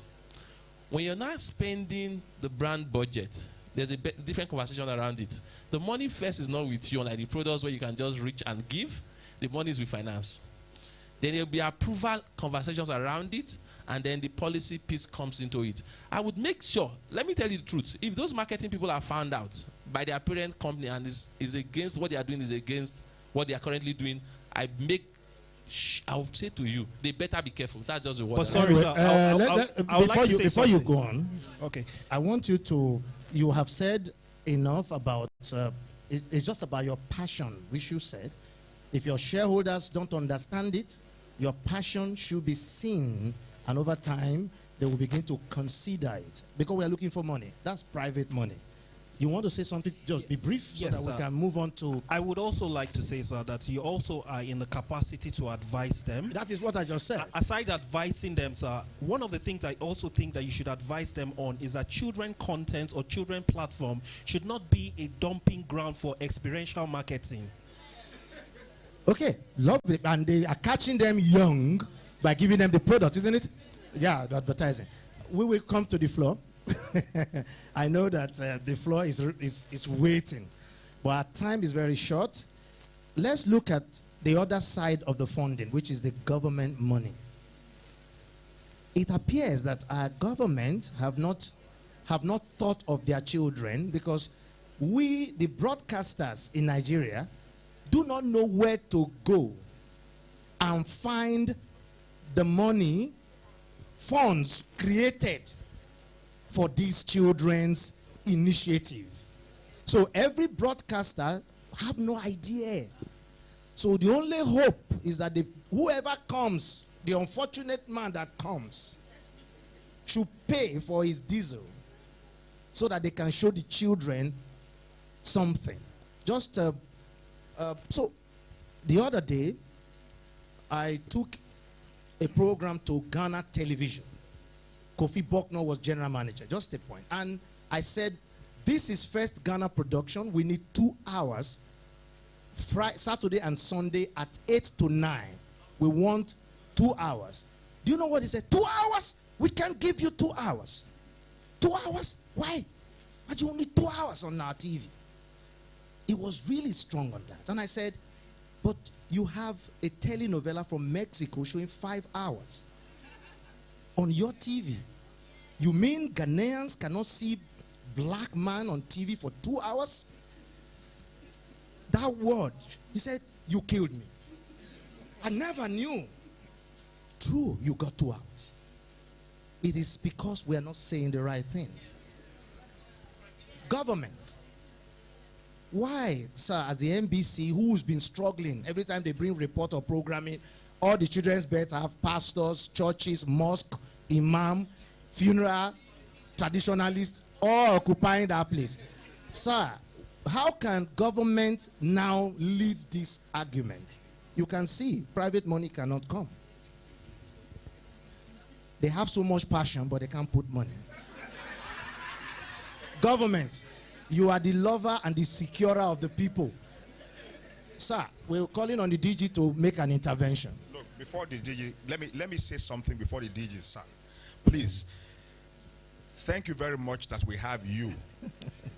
And it's been attested that you are a DG who listened and you are ready to change policies to achieve our goals. One of the suggestions I have, now that we have been able to get the time belt for children and it is stated in the policy, can it be made compulsory that during that time belt, children's program must be showing? Whichever way the TV stations want to generate it, let them go and look for it. That's number one. Two, is it possible to also give an incentive to the broadcast stations that for those who meet, that is from monitoring, that those who meet the quota, we get some discount in their license payment so that they won't be shut down abruptly? All please, right. Sir, please, I'm pleading on their behalf. Thank you, sir. Yes, yes. Well, thank you very much. I've heard all the comments. But what you should understand is, as the chief regulator, I would not like to punch in any suggestion or any policy here. But I prefer to listen, and then aggregate all the suggestions, and then later come up with a policy. So thank you very much, sir. It's not for me to tell you what is my stand and what is the government stance here, but to listen to you at the end of the day, I'll tell you what I would do. But if you need more clarification on some small issues, I think the director broadcast monitoring is here to shed more light on some of these issues. She has the microphone. Please, I'll take 3. So that from the public, so that we can do. We have 5 minutes. Yes, without sounding immodest, I told you that I'm on both ways. I'm working with my Oga, and I also think that I am more part of this side. Because soon I'll find myself here, and I want all these incentives. I want to be able to use these benefits for productions and also be able to feed myself and my family. So yes, aside government policies, I remembered my stint at the Federal Radio Corporation. Luckily, the DG is here.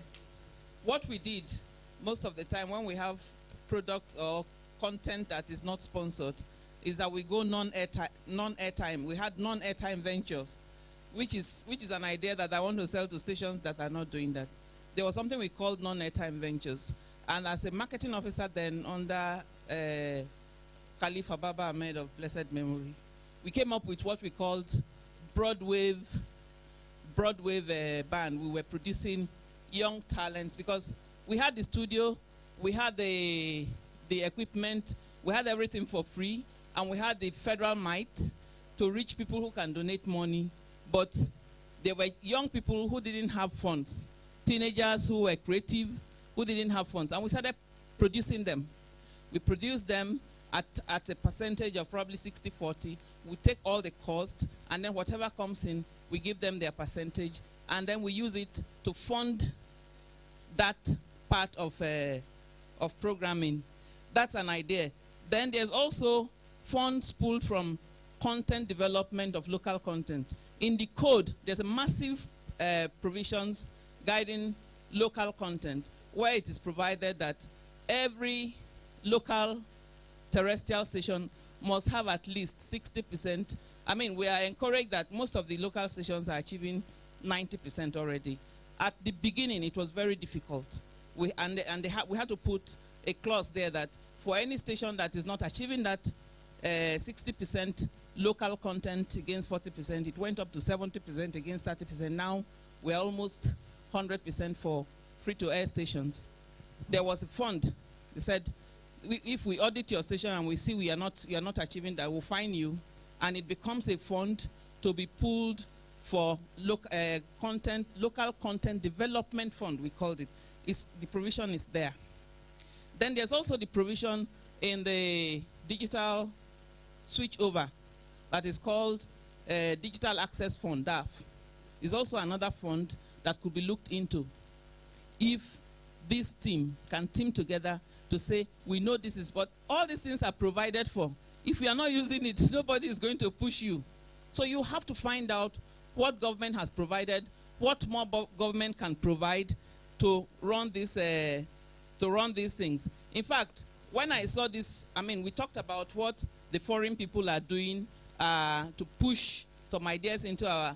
As soon as I saw our title, when you see inclusiveness, you'll be worried because when they talk about inclusiveness, they're talking about other things. But then when we talk about inclusiveness here, we're talking about gender balance, this and that and that. So we can also begin to push these things hard, put it in our policy, design our policy. This is what is world best practice, but we can domesticate it in Nigeria and see what is possible for us and all of that. And yeah, that is it. Thank you.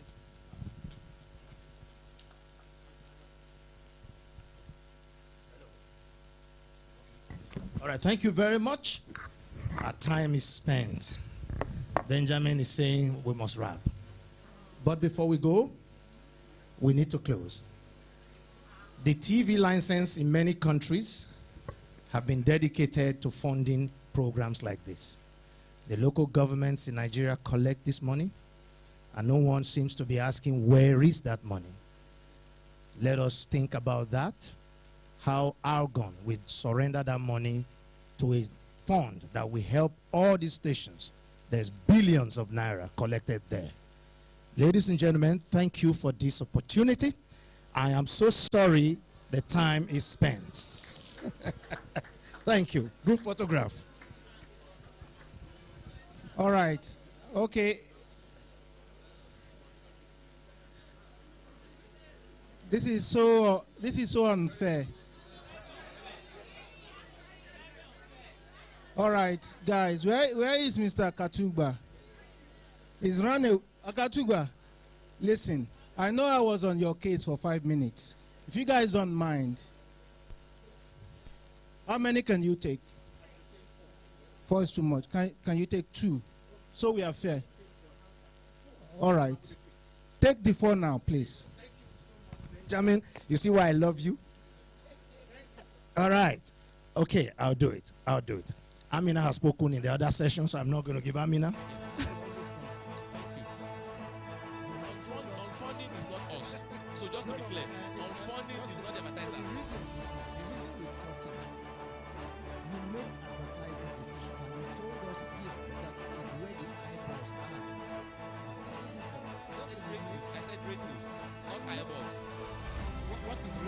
So let me explain the difference. Let me explain the difference. Hold on. Let me explain the difference. I was program specific. Ratings is a whole work.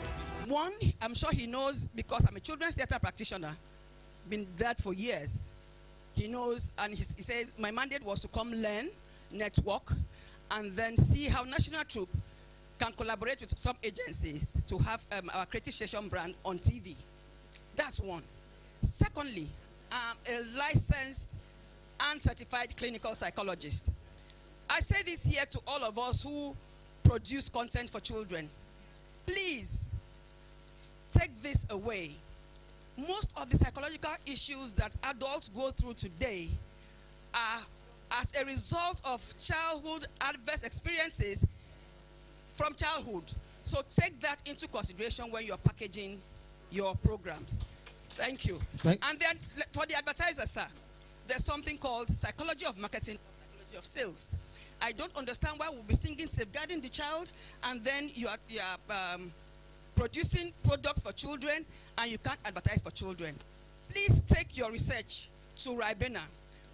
When KKB was on air, let them give you the records for Ribena sales. I remember my children would take no other brand of juice to school but Ribena because of KKB show. Please, you cannot be advertising before and after a program. No, I'm not taking you. I'm just telling you something to take back home. Because we have to take care of our children. If they see products that they like on a show that they like, sales all right, will go thank up. you very much, Thank you Mrs. so Udoka. much. I appreciate that. I Thank have you. child protector. Is that the brother? Yes, please. Yes, I gave him. Yeah, he has the space. All right. Thank you very much. My name is Olakunle Sonny. I'm the National Coordinator for Child Protection Network Nigeria.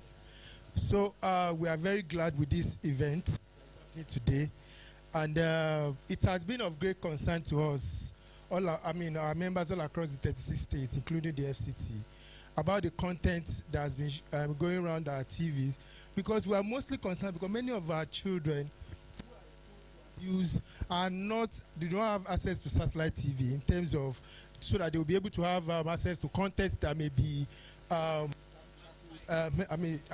help that could aid their development, because many of these children, they are in rural areas and they only have access to local TVs, and what they see on their local TVs are just things that can be regarded as adult content. So for us, we're happy, and we are saying that this is a problem for all of us, not just the NBC. It's a problem because as a society we do not value children. That is a statement. That is a statement. We don't. Not just in this sector alone. Almost every sector. When it comes to children, we put them at the background. You know, we do a lot of things that we don't put any regard as regard children. So, but as regard this, we are one of the reasons for us being here. We have an ongoing program, President, but we just say we have to be here. One of the reasons why we say we're going to be here is that we want to see how we can work with NBC to get content on air. If it's to talk to partners, international partners, local partners, who could bring in to ensure that the local because we've been the concerns have been in regards of funding. Children, yeah. So we see what we can do from our own hand, because we need to get this done. Our children must get it right. We must stand up for our children at this time. Thank you very much. I love that part of the international people, but remember, you are the only one that will save your children. They want your children to think like them. Yeah. Yes, the sister on the other side. Yeah, on the right. No, oh, you are the one. After, yeah, she. Yeah. Okay. Thank you, everyone. My name is Juliet Obi. This is the mic. Good afternoon, everyone. My name is Juliet Obi. I'm the Africa. So today's skit is Tomorrow Business Mogul. And if we're talking about children, I'm very, very passionate about the children because I missed it growing up. And I'm standing here because we did a documentary during the 60th Independence Day, 60 Voices at 60. And your two children were part of the documentary. And there was nobody to support such kind of program that will go on air. You can see that when we talk about local content, there are organizations that are ready to do this, but there are no support anywhere. So when you think about that and you are looking at yourself, there is no support, you go to stations, they are telling you need to pay for airtime. you sit back and said, oh, I'm trying to make a little change from my corner, and there's nobody supporting. How do we change today's kids to become tomorrow's business mogul? What we do is we raise children to become entrepreneurs. And we have 200 of them already. We want to do a program, Kid Business Fair, a one-day market, the largest gathering of children who are showcasing their products and trading their businesses. How many people will show that kind of program on air? You write to TV station for media partnership and they don't look at it because it's children content. You go to the marketing department of organizations, they don't want to come in because it's children content. If we don't raise them today, give them 10 years, 5 years, they become the youth and will start working on the youth. But we didn't do the work when they were still children. We didn't form their minds. The local content we want to create, thank you, sister. Time. The government cannot do it alone. There this are is a privilege for us. From their end. So let's support even those organizations. Put your hands together for her. Finally, oh my God. Thank you. Thank you very much for giving me an opportunity to talk in this kind of forum. I am so excited to be here. I'm a content person. I work with Radio Nigeria. I'm so happy that my DG came for this program. I have this problem with the fact that during program planning and budgeting, there is little or nothing kept aside for productions of, in fact, of children's program and all that. And in fact, programming as a whole. We should do everything we need to do. I must appreciate the panelists, especially Mr. Osai. And of course, Madam Jibe Ologe, I think I appreciate you so much. You've done so much. And all of you on this panel. But I'm not happy with the advertisers. I'm not very happy with you because you're not advertising those that you're managing their accounts very well. They need to invest on children's production. How do we fill up the space? Now we're talking about digitization. It is here. It is looking at us in our faces. There's going to be a lot of spaces in the digital spectrum. And there will be need for content, children content to be filled up. I mean, to fill up the space. 1 minute is done. So we need to encourage producers of content. I can imagine. Please, I know that a lot to be come done. on and let us do you something have it for finally. children. Thank you very much for this opportunity. No, thank you. I'm sorry. Yes. Okay, good Please be quick. You have just 1 minute. 45 seconds. Good everyone. Okay, my name is Jade Sola Adewodun. I'm a presenter with Mainland 98.3 FM.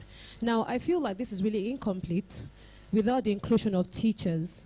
Now, I used to be in the education space. I was a teacher for 6 years before I transitioned into the media because broadcasting has always been my first love. Now, teachers spend about approximately 8 to 9 hours with these children every day. And there's also a struggle with us because there's actually a content drought. There are times where teachers need this content to even teach these children indigenous things. I remember when I had to teach children about Oduduwa, about the history of Yorubas. It was a white man voice overing it. It was frustrating. We couldn't find content for Queen Amina. We couldn't find indigenous content for Moremi. We had to get it from Ghana, from South Africa. It is quite frustrating. So we actually need to put this content out there. Even if we can't, put it on TV, let's put it on YouTube because we use this content to teach these children. That's it. Thank you. You very much. So lovely. You see this?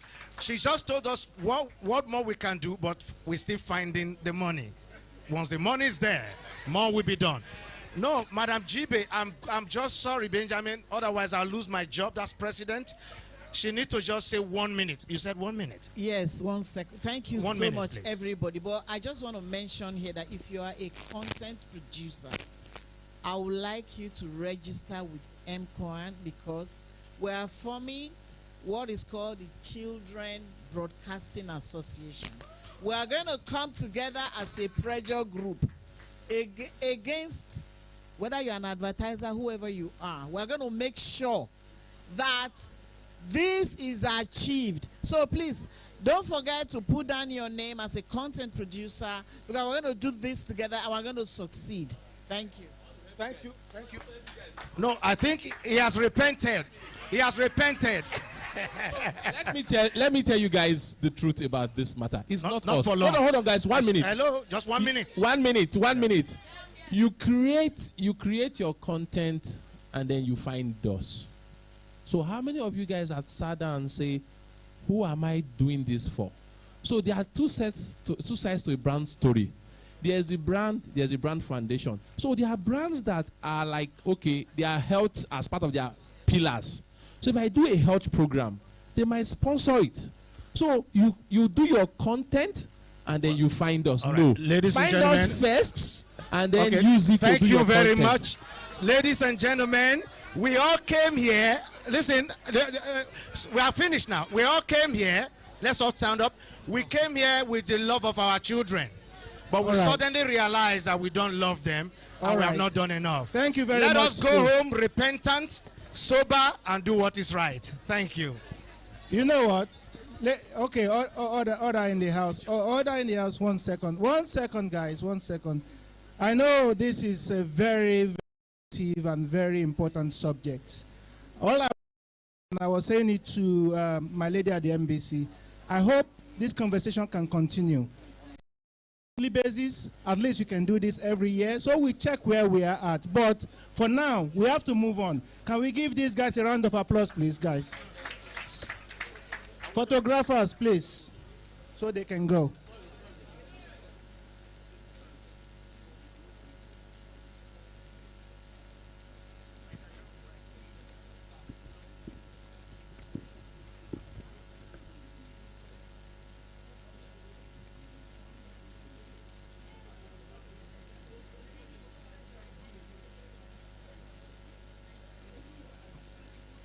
All right, thank you very much. So quickly, please, can we be orderly, guys, please?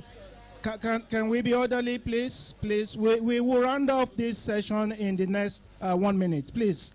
Let's not be disorderly about it, guys, because this thing is being streamed live, like I said. So if you give me just another 60 minutes, then we can all go. All right, Madam Francisca, can you just do your closing thanks, and then we can close this session. So on behalf of the Director General of the National Broadcasting Commission and the organizers of Nemcea 2022 and the DG of, we say thank you to the DG of FRCN for finding time to be here. We thank all of you because it was a short notice, but your passion for the kids brought all of you from far and near. I discovered there are some people from Taraba, some people from Yobe, some people from Akure, Ondo State, and all of that. Welcome. Thank you. I hope you have a take-home from here. Thank you very much. So more of this to come. Thank you, ma'am. Thank you. Can we appreciate MBC for sponsoring this workshop? Thank you very much. All right, that brings us to the end of the workshop on children's content. So we are going now to another session of The Nigerian Electronic Media Content Exhibition and Awards, Nemcea 2022, is born. It is the biggest gathering of TV, radio, online, film, and all forms of electronic media content in one place to celebrate and do the business of content for 3 days in August 29, 30, and 31, 2022 at Radisson Blue Hotel, Ikeja, Lagos, Nigeria. Register now to attend at www.nemcea.net. Nemcea is brought to you by MCON in collaboration with BMA, collocating with NIFS, proudly supported by media support by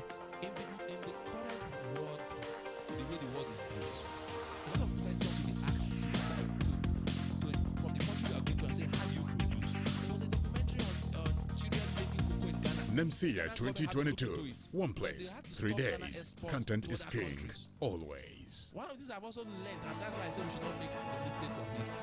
If we start policies that are inimical or against this brand, I mean, I'm working with a Nigerian brand now, they will retaliate.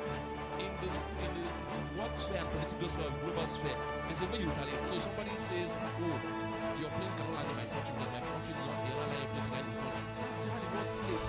So how do we do our work in Nigeria without having them to say, oh, you have done this to us?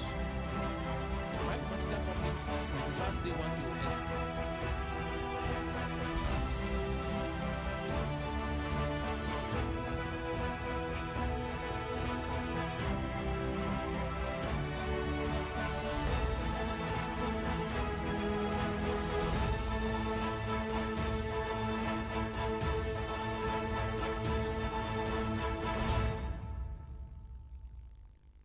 My name is G.B. Ologe. I'm the current president of MCOAN. We are the organizers of Nemcea. So, Nemcea will be happening in 2022 at the Radisson Blu Hotel in Ikeja. We hope to see you there. To act as a further catalyst to the already very busy space of content production in Nigeria.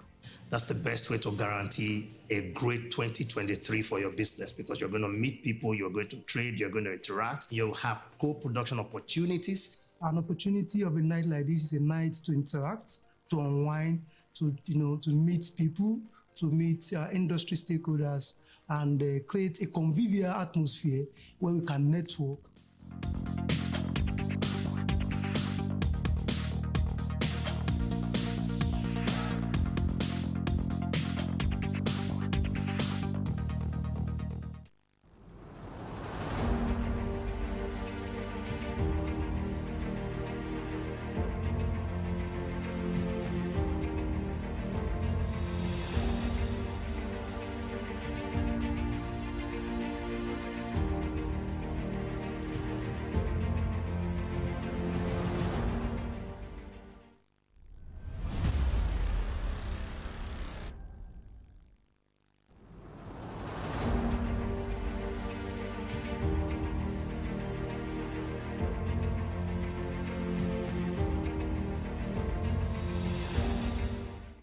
My name is G.B. Ologe. I'm the current president of MCOAN. We are the organizers of Nemcea. So, Nemcea will be happening in 2022 at the Radisson Blu Hotel in Ikeja. We hope to see you there. To act as a further catalyst to the already very busy space of content production in Nigeria. That's the best way to guarantee a great 2023 for your business, because you're going to meet people, you're going to trade, you're going to interact, you'll have co-production opportunities. An opportunity of a night like this is a night to interact, to unwind, to meet people, to meet industry stakeholders, and create a convivial atmosphere where we can network.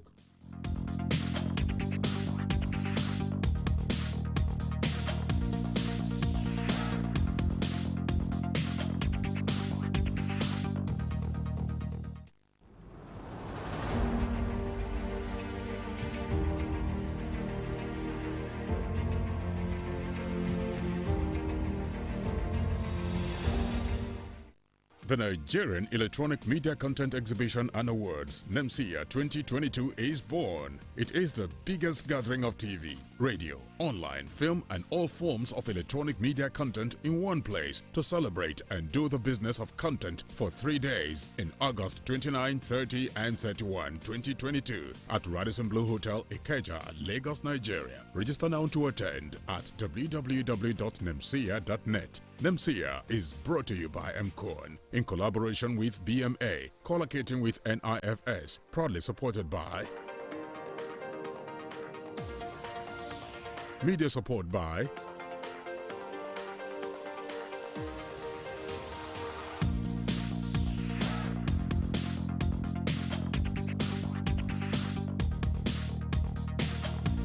Nemcea 2022. One place, 3 days. Content is king, always.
My name is G.B. Ologe. I'm the current president of MCOAN. We are the organizers of Nemcea.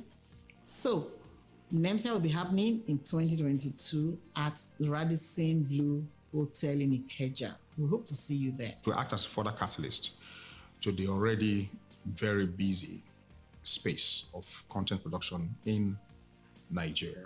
That's the best way to guarantee a great 2023 for your business, because you're going to meet people, you're going to trade, you're going to interact, you'll have co-production opportunities. An opportunity of a night like this is a night to interact, to unwind, to meet people, to meet industry stakeholders, and create a convivial atmosphere where we can network.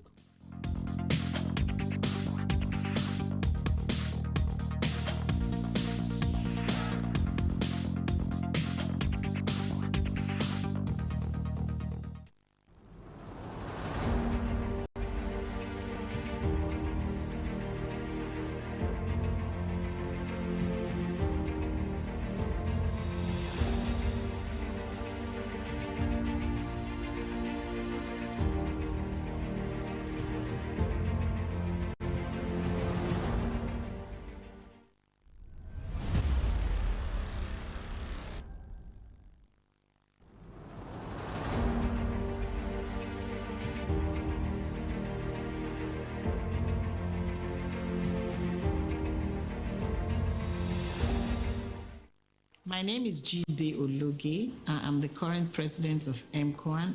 We are the organizers of Nemcea.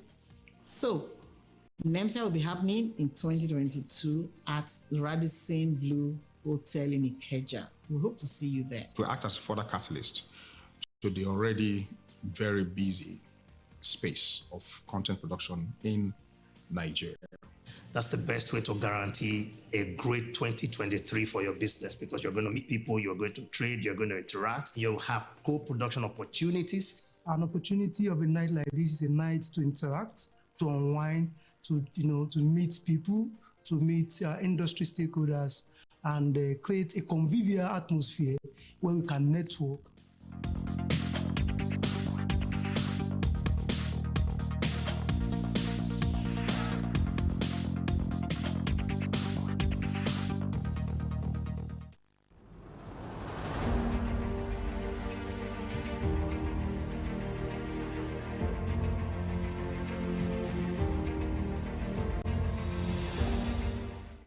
The Nigerian Electronic Media Content Exhibition and Awards, Nemcea 2022, is born.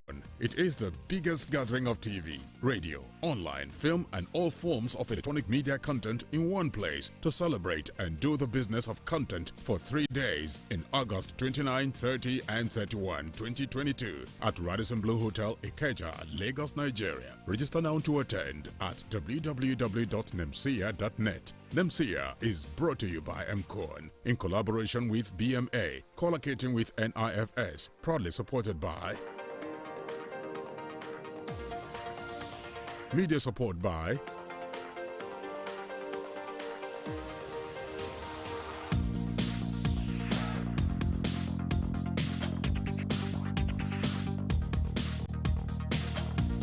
Nemcea 2022. One place, 3 days. Content is king, always.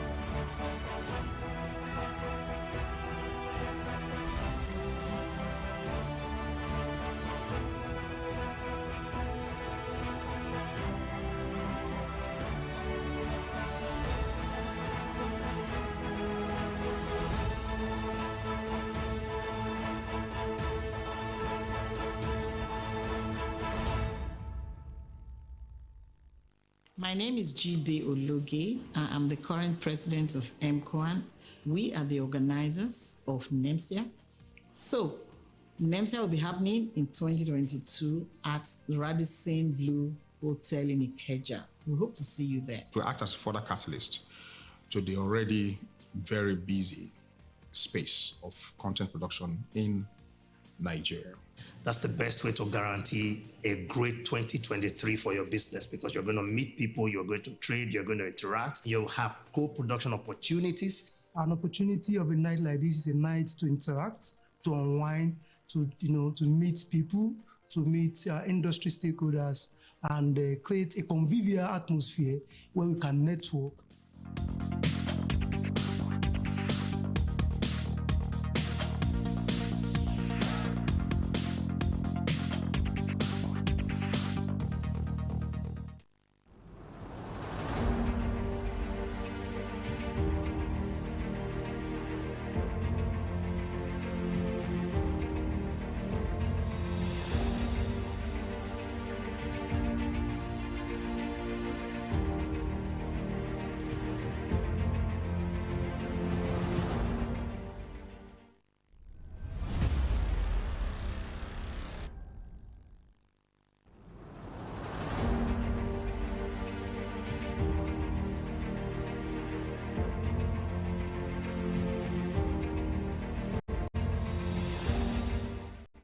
My name is G.B. Ologe. I'm the current president of MCOAN. We are the organizers of Nemcea.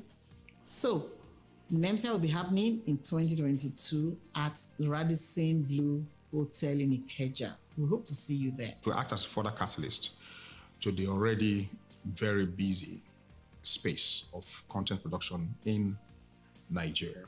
That's the best way to guarantee a great 2023 for your business, because you're going to meet people, you're going to trade, you're going to interact, you'll have co-production opportunities. An opportunity of a night like this is a night to interact, to unwind, to meet people, to meet industry stakeholders, and create a convivial atmosphere where we can network.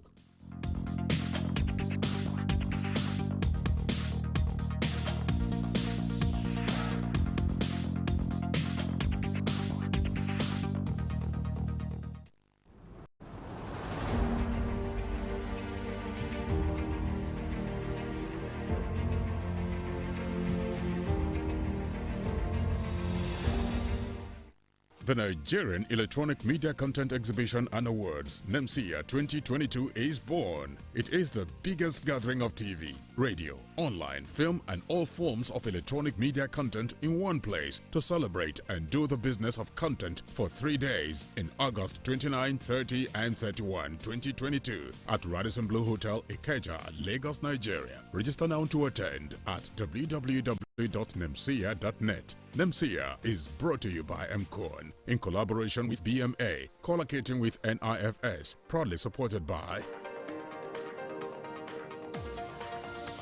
media support by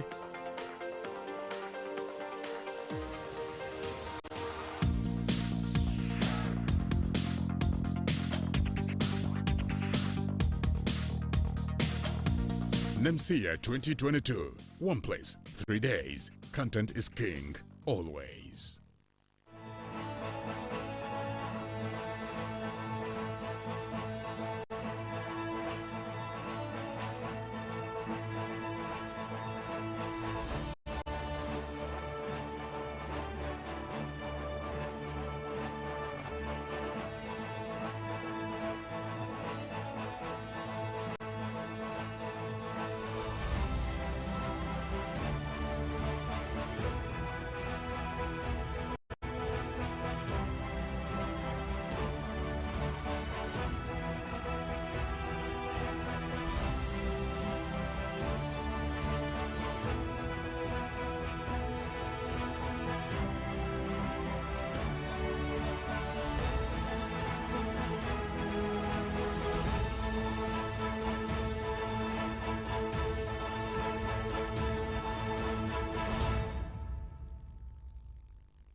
My name is G.B. Ologe. I'm the current president of MCOAN.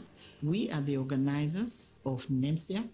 So, Nemcea will be happening in 2022 at Radisson Blu Hotel in Ikeja. We hope to see you there. To act as a further catalyst to the already very busy space of content production in Nigeria. That's the best way to guarantee a great 2023 for your business, because you're going to meet people, you're going to trade, you're going to interact, you'll have co-production opportunities. An opportunity of a night like this is a night to interact, to unwind, to meet people, to meet industry stakeholders, and create a convivial atmosphere where we can network.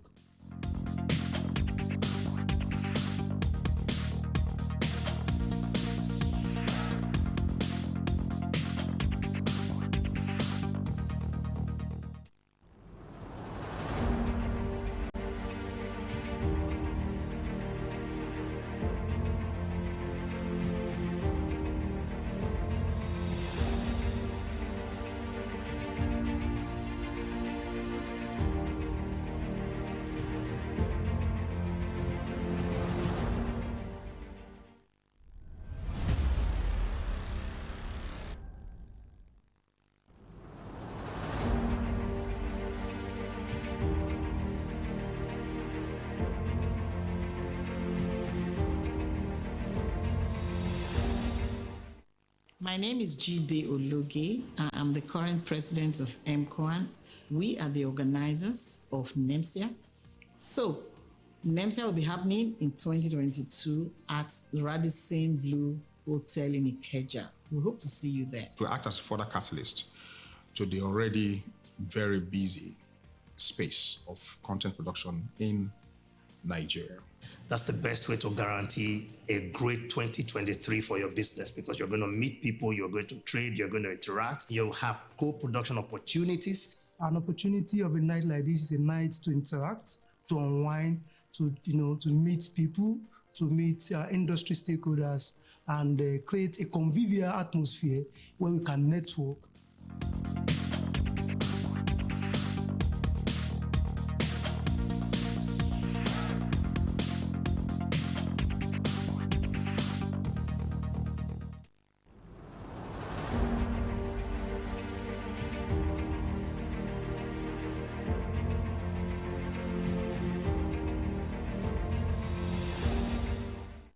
The Nigerian Electronic Media Content Exhibition and Awards, Nemcea 2022, is born. It is the biggest gathering of TV, radio, online, film, and all forms of electronic media content in one place to celebrate and do the business of content for 3 days in August 29, 30, and 31, 2022 at Radisson Blu Hotel, Ikeja, Lagos, Nigeria. Register now to attend at www.nemcea.net. Nemcea is brought to you by MCOAN in collaboration with BMA, collocating with NIFS, proudly supported by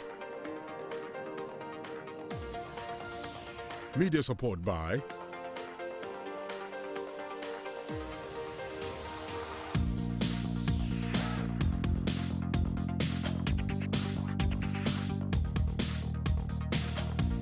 Nemcea 2022. One place, 3 days. Content is king, always.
My name is G.B. Ologe. I'm the current president of MCOAN. We are the organizers of Nemcea. So, Nemcea will be happening in 2022 at the Radisson Blu Hotel in Ikeja. We hope to see you there. To act as a further catalyst to the already very busy space of content production in Nigeria. That's the best way to guarantee a great 2023 for your business, because you're going to meet people, you're going to trade, you're going to interact, you'll have co-production opportunities. An opportunity of a night like this is a night to interact, to unwind, to meet people, to meet industry stakeholders, and create a convivial atmosphere where we can network.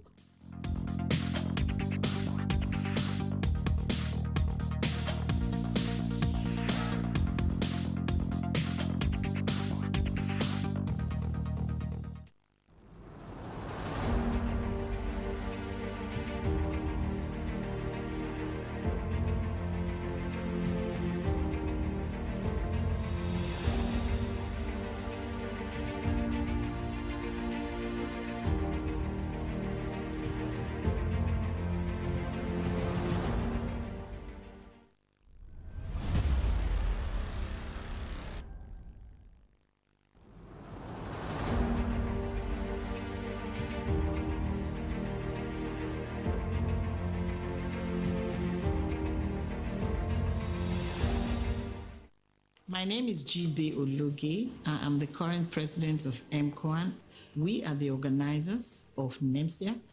So, Nemcea will be happening in 2022 at the Radisson Blu Hotel in Ikeja. We hope to see you there. To act as a further catalyst to the already very busy space of content production in Nigeria. That's the best way to guarantee a great 2023 for your business, because you're going to meet people, you're going to trade, you're going to interact, you'll have co-production opportunities. An opportunity of a night like this is a night to interact, to unwind, to meet people, to meet industry stakeholders, and create a convivial atmosphere where we can network.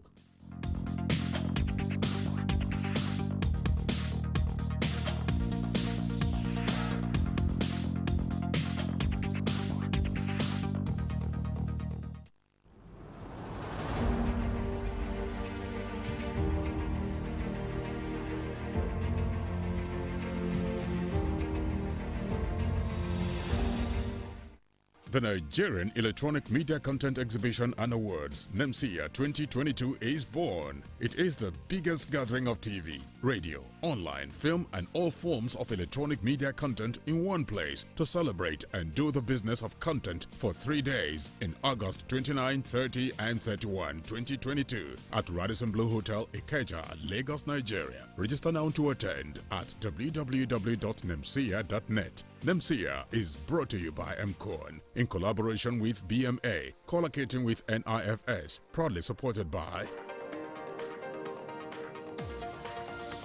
media support by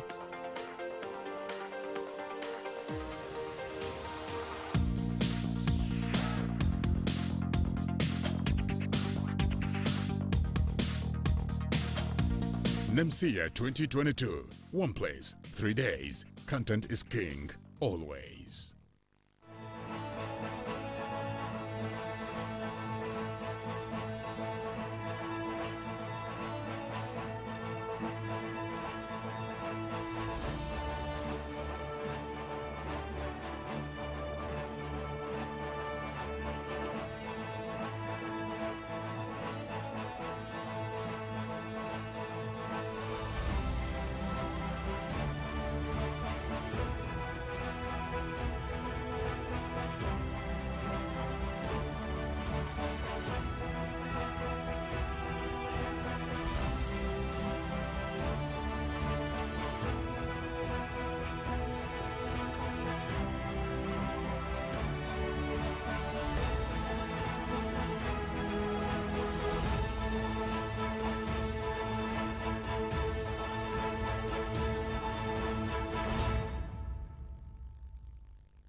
My name is G.B. Ologe. I'm the current president of MCOAN. We are the organizers of Nemcea. So, Nemcea will be happening in 2022 at the Radisson Blu Hotel in Ikeja. We hope to see you. As a further catalyst to the already very busy space of content production in Nigeria. That's the best way to guarantee a great 2023 for your business, because you're going to meet people, you're going to trade, you're going to interact, you'll have co-production opportunities. An opportunity of a night like this is a night to interact, to unwind, to meet people, to meet industry stakeholders, and create a convivial atmosphere where we can network.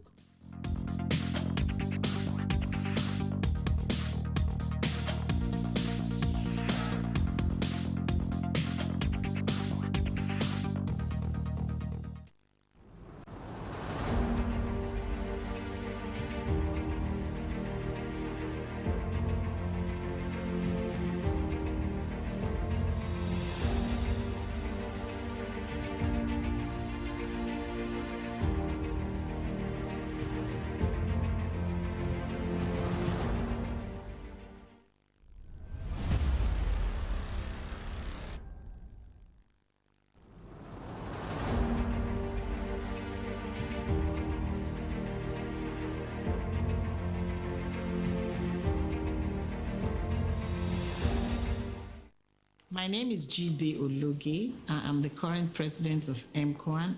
We are the organizers of Nemcea. So, Nemcea will be happening 22 at the Radisson Blu Hotel in Ikeja. We hope to see you there. To the already very busy space of content production in Nigeria. That's the best way to guarantee a great 2023 for you're going to meet people, you're going to trade, you're going to interact, you'll have co-production opportunities. An opportunity of a night like this is a night to interact, to meet industry stakeholders, and create a convivial atmosphere where we can network.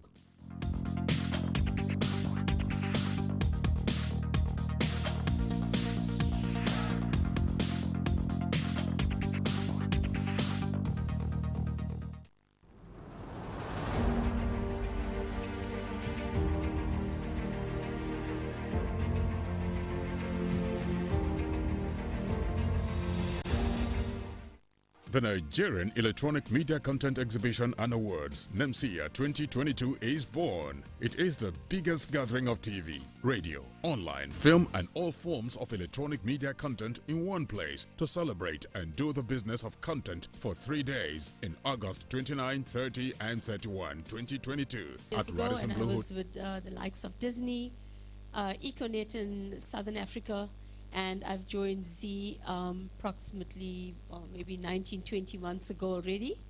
Prior to that, I've worked with Z for maybe 15 years on the multi-choice side of things, and now it's very interesting and different to join it on the other side of the desk. All right, so our presentation today, I think everybody wants to know what makes Z successful. And you know, it's not complex. It's simple, practical things that you can do in every day in your work life. So it's not rocket science, it's nothing complicated. We're going to keep it very simple, and we're going to focus on maybe 3 principles that we apply in the marketing and the content programming side of the business. And then I'm going to hand over to Vanessa, and then she will take you to the next big strength of Z, which is our syndication arm. All right. Vanessa, you want to change the slide? Thank you. Okay. Okay, so you're going to click and again, and again, and again, and again. One more. Okay. I think people know of the, sorry, just wait for the people to come in.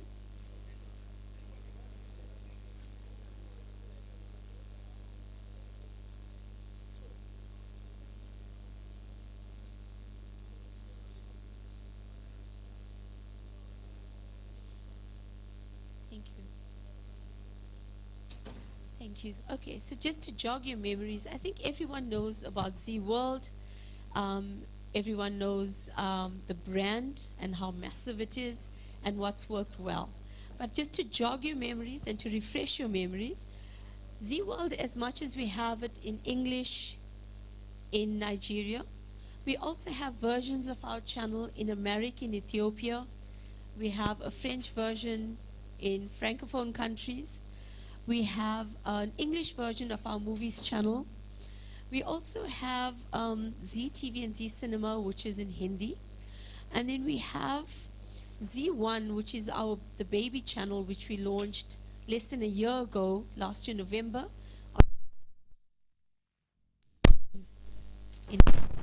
Okay, so just to let you know how many languages that Z is available in.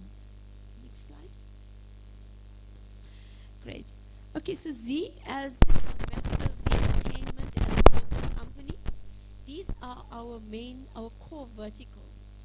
Okay, so we're available. The things that we do very well, our television channel.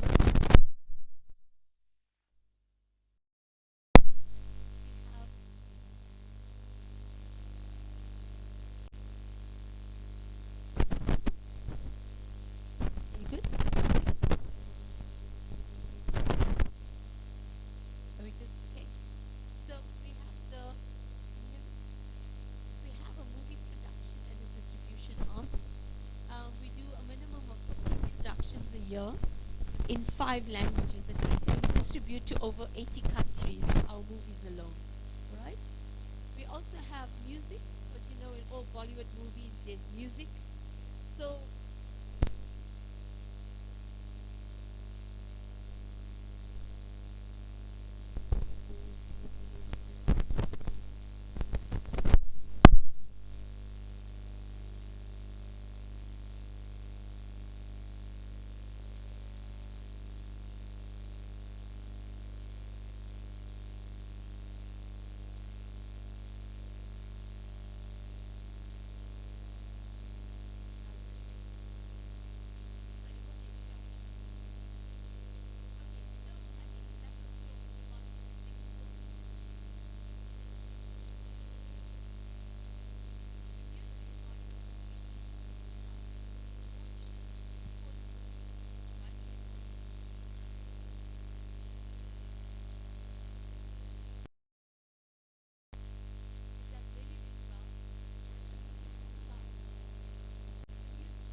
We look different. Our skin color is different. The way we eat, the way we talk is different.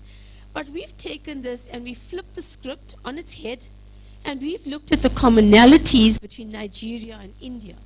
And that's made us hugely successful. It's not looking for barriers to divide us, but looking for things that actually unite us and make us understand and help us understand, why does Z World do well in Nigeria? Why does it do well in Nigeria? Because of these exact commonalities. If you look at it from a nationwide and a community perspective, on your left, we both are growing economies, okay? Most robust in Africa would be Nigeria. Most robust next to China in the east would be India. We also look at things like family viewing. We are very community-based. We're very communal living. We don't live in isolation. We live with different generations of our families and in society. That brings us together. That bonds us, because it's exactly the same in India and in Nigeria. You look at the vibrancy, whether it's a fusion of color. You look at the I'm going to touch a little bit on the festivities in a bit. You look at the business acumen. You look at the entrepreneurship, the self-starters with businesses. Indians and Nigerians are the same. We are very, very business-oriented. Okay? Sorry. Go back. And then you could go, I was going to talk about the dress, the similarity in our dress code. You look at just the traditional Nigerian gear is the long, I'm just looking at, for instance, you have the long top and the pants.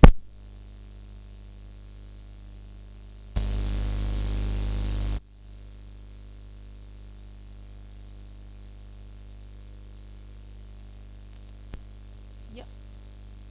No, go back. Vanessa, go up. Yes. Okay.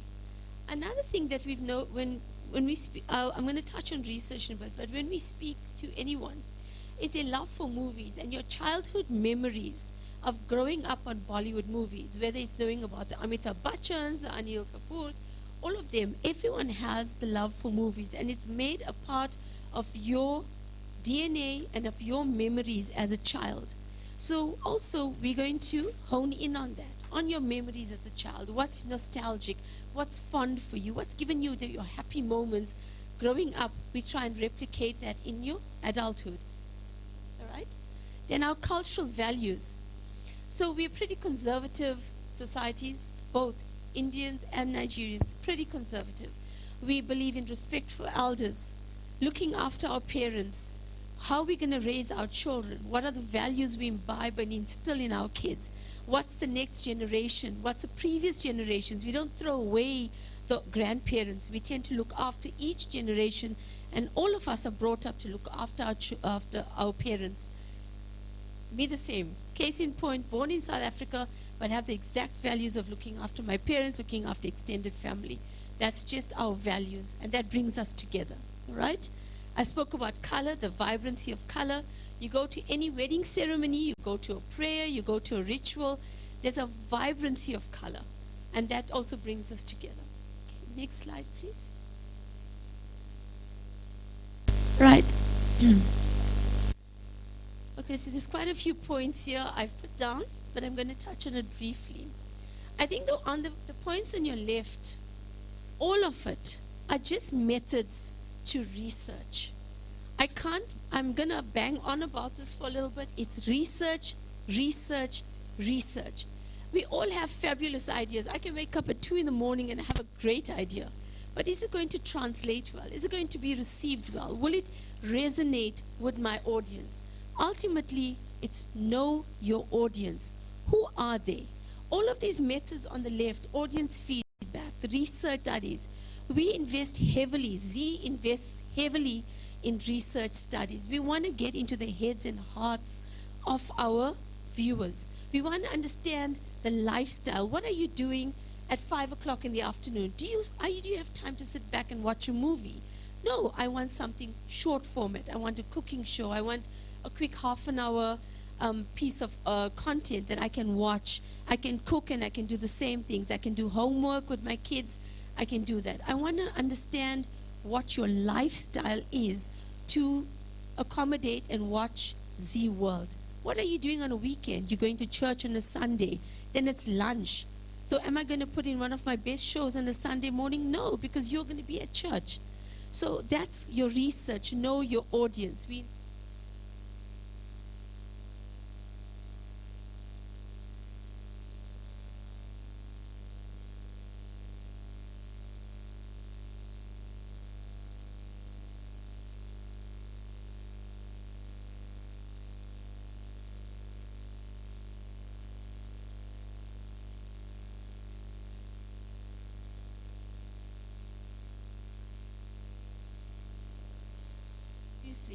What do you want to watch at 5 o'clock? What do you want to watch at 4 o'clock, at 3 in the afternoon? So the schedule, as much as it may look like the same throughout the week, it's very carefully thought through, based on lifestyles, based on what our viewers are doing at certain times. Okay, so that's your research covered. The next thing is, how do we select the content then? Okay, I'm going to go back again to my previous slide talking about the values, talking about our cultures, talking about the commonalities between the content and the viewers. So we look at the storylines and the genres. Okay, we know dramas do really well. We know romance. Everybody wants to have their heart touched in different ways. We know the family values. We have to make sure that the values are carried through in the storylines. The one unique selling point of Z World, and that's come through in our research over and over again, is that we've had people or females say,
next slide, please. Thank you. Okay, so these are some of the cultures that's broken down a little further. And these are things that I'm now going to touch a little bit on the storylines very briefly, because I think those are the big hooks is in the stories of Z. So as much as you can see, these are all your cultural dimensions. I'm going to go into it a little bit in your next slide. So just to say your masculinity versus a femininity. So we've got the gender-based roles in society, in your families, in your communities. Long versus short-term orientation, I'll talk a bit more about that. Your power distance and indulgence versus restraint. Go to your next slide. Thank you. Thank you. Okay, I spoke about this, the fact that we look after generations and our communal living. I think it says everything, the softening of generation roles in an increasingly hard world. Okay, so that's looking after our parents and other generations. And that comes through in our storyline. So no one is isolated. It brings everybody in. Next slide, please. Okay, so if you look at this picture, it says it all. A lady that's working and has to babysit at the same time. I think it's balancing your life, whether you're a single parent or it's difficult to have childcare, it's difficult to juggle roles of being a breadwinner. I think we cover that in our stories across our series. Okay, next slide, please. And of course, the biggest one are the sheroes.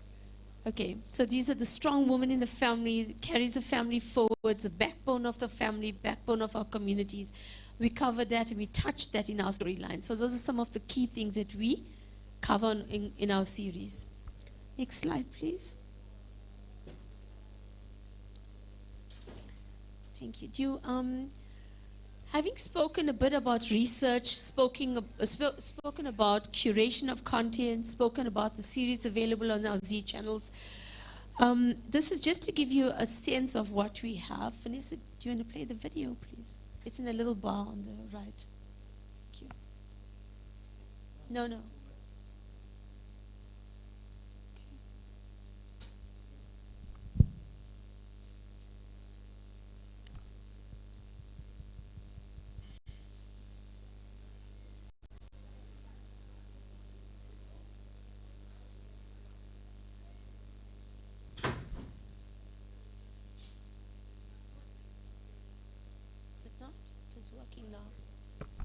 Fine. I'll talk it through, it's fine. Okay, sorry, we had a nice video for you to show you all of these series and what they come through as.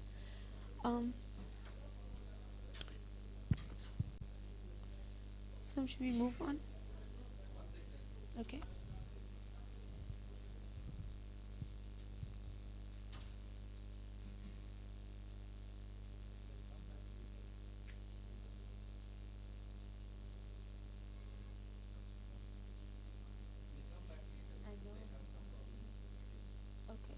That's fine.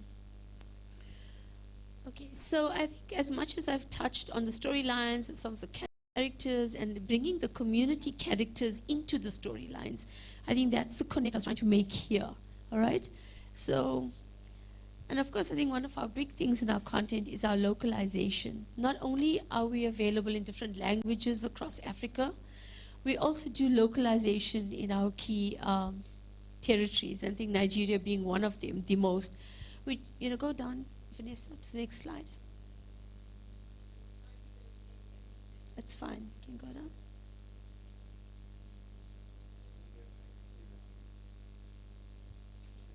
Okay, so let me tell you. So in May we finished our second local production in Nigeria called Dance Niger Dance. We of course big on the Afro Niger fusion.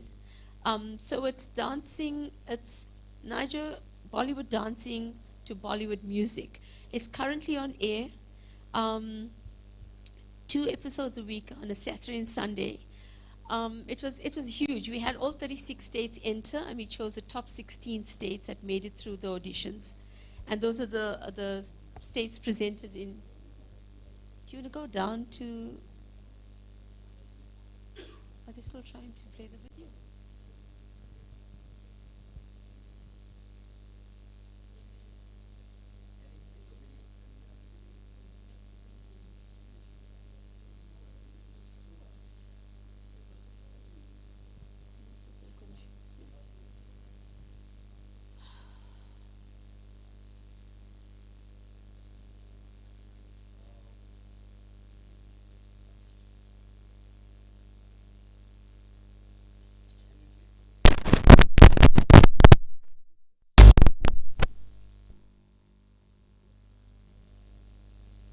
Z-World is home to the finest Bollywood entertainment on the African continent, and we are proud to continuously bring you the freshest and most captivating content for the whole family.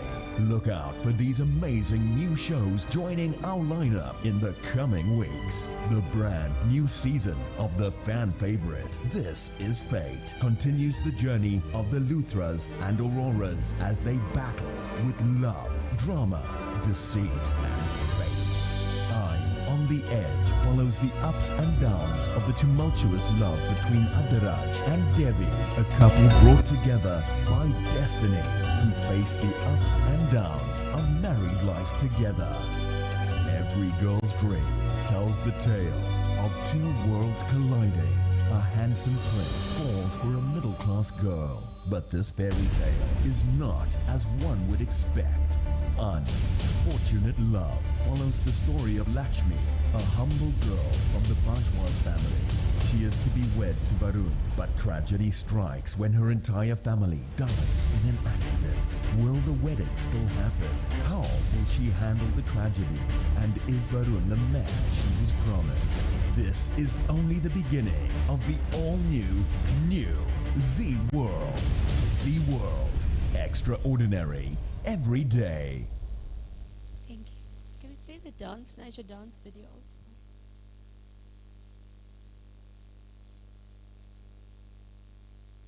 Thank you. Are you ready to laugh? I'm laughing already. Till you drop. This week, we bring you dance comedy with hilarious dance moves that will make you laugh your heart out. Dance Niger Dance, Saturday and Sunday at 7 p.m. Z World. Thank you. Should go back to those slides. Yeah.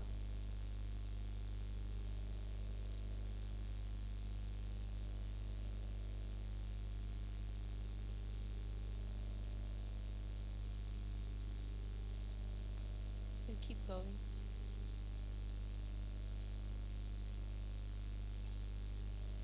Okay, so I think I'm going to summarize. I think, guys, what I want to highlight to you is that I touched on research, all right? It was a big one.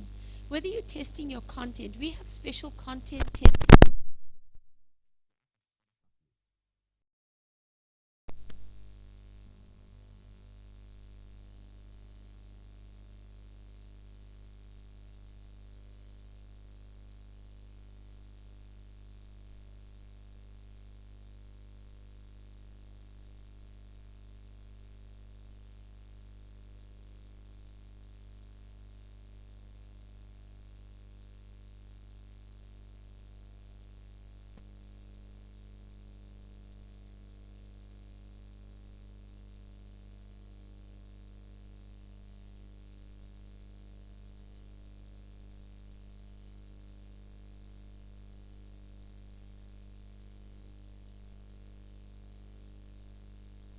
Commonalities and the content. Test your content. Like I said, we have viewing sessions.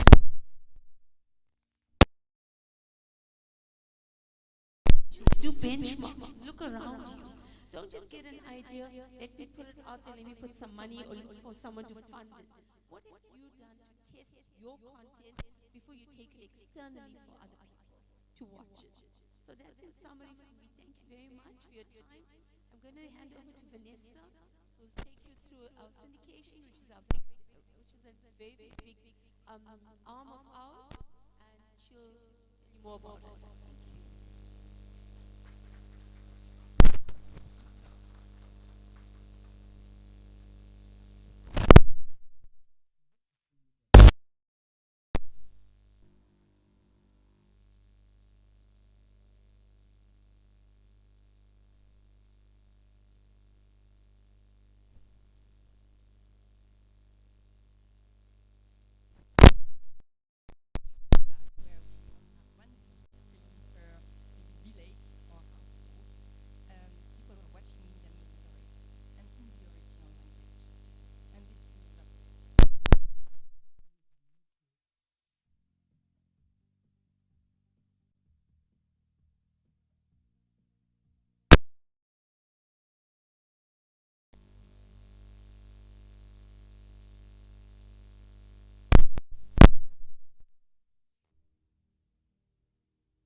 I've watched them in the past. They were very popular back then across Africa and as well here in Nigeria. So since our catalog has grown tremendously, and on top of content broadcasted on Z World and Z1, we can also propose fresh content from our large catalog, which provide over 300,000 of hours of content, which we offer, of course, through our linear TV stations and VOD and OTT platform, such as, next. So as you can see, we have different genres. Of course, we have our romantic and family dramas. We have also the thriller and police investigation, the comedies, the biopics, the costume dramas, which are very loved here in Nigeria, like with Joda Akbar and Razia Sultan, which has been very popular in the past years.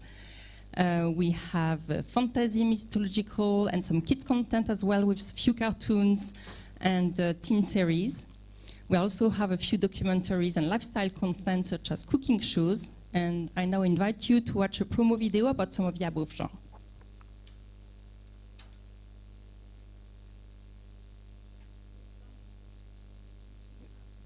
It's 60 seconds promo.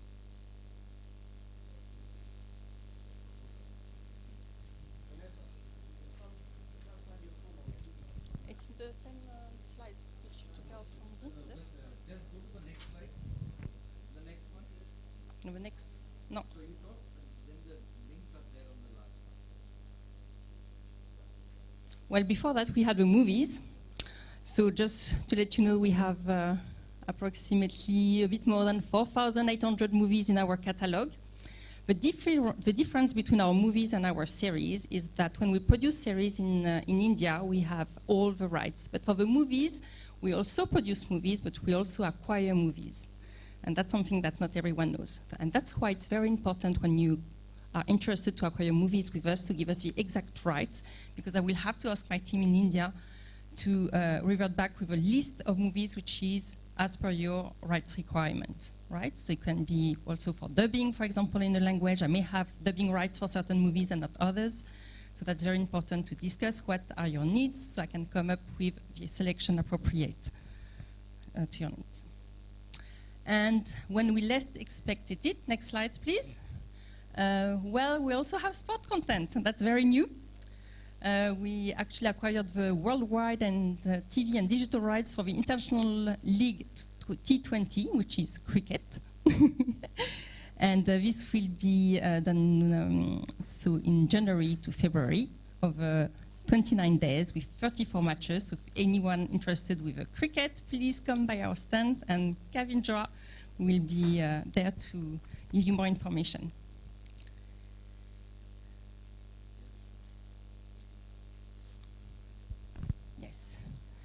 So since yesterday, come back please. Since yesterday I've been asked the questions, what is new? What else do we have in store for us? Well, we are now able to syndicate and distribute Z5 exclusive production. What is Z5? It is the digital SVOD platform launched in India and available to the diaspora around the world with content from across Z channels in India. So this was launched approximately in 2018. So we have content from our linear TV stations in India, but they also produced original content, as Desiree mentioned earlier, like the Netflix original productions, which offer great series with a new twist and which will appeal to both men and women. The episode numbers are much shorter than our usual Indian drama series because they are approximately around 10 episodes. And the quality of production is different from what you are used to watch. So I invite you to actually see it, watch it, and see a glimpse of what is Z5 content.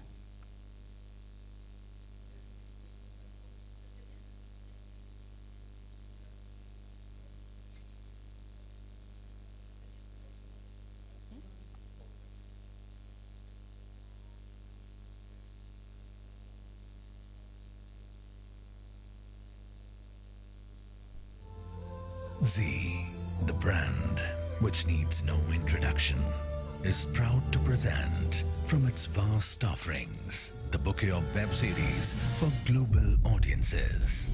Z has more than enough web series to satiate everyone's requirement, and more are being added on a regular basis. web series with diversified genres like drama and romance, and much more. Never Kiss Your Best Friend, a writer caught between friendship and love. Han Okay Please. What happens when two individuals as different as chalk and cheese are forced by destiny to live in? Jamai 2.0.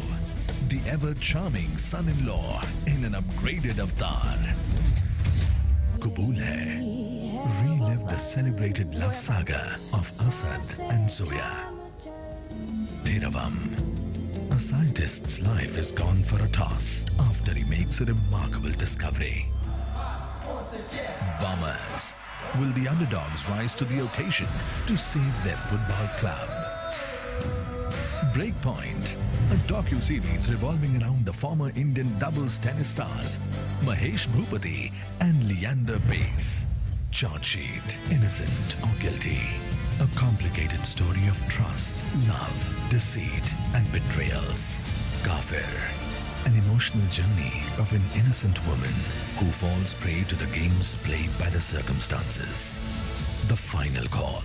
What happens to the fate of the passengers when the pilot of their flight decides to commit suicide? Desh.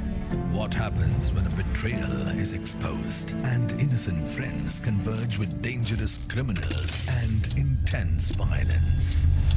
This is just a trailer. The entertainment extravaganza is ready to be unleashed. So what did you think of that? That's different, right, from what you usually see from our drama series on TV station. So this is great content that we're now proposing to our clients. So if you're interested, please come and see us. So what is our strength?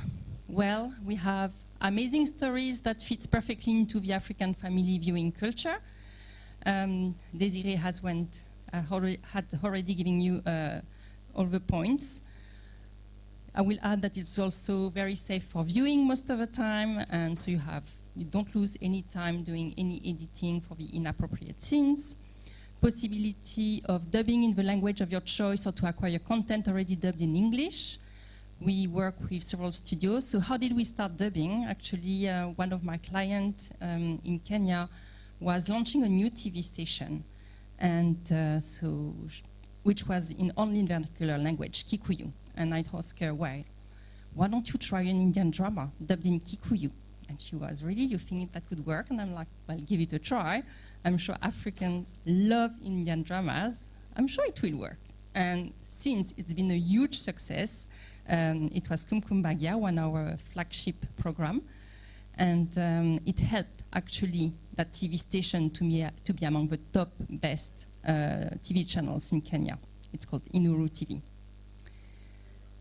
We also, and soon after, then we decided to try the same thing across Africa. So we've done it in Ghana, in Akan, in Swahili, in Tanzania,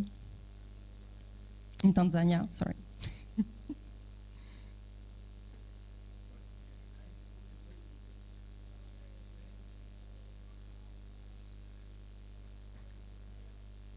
And we've been also dubbing here in Hausa. Some of our clients have acquired our content and dubbed it in Hausa, such as Arewa 24. And soon, hopefully, we will be dubbing in Yoruba and English Pidgin as well for your market. One other advantage to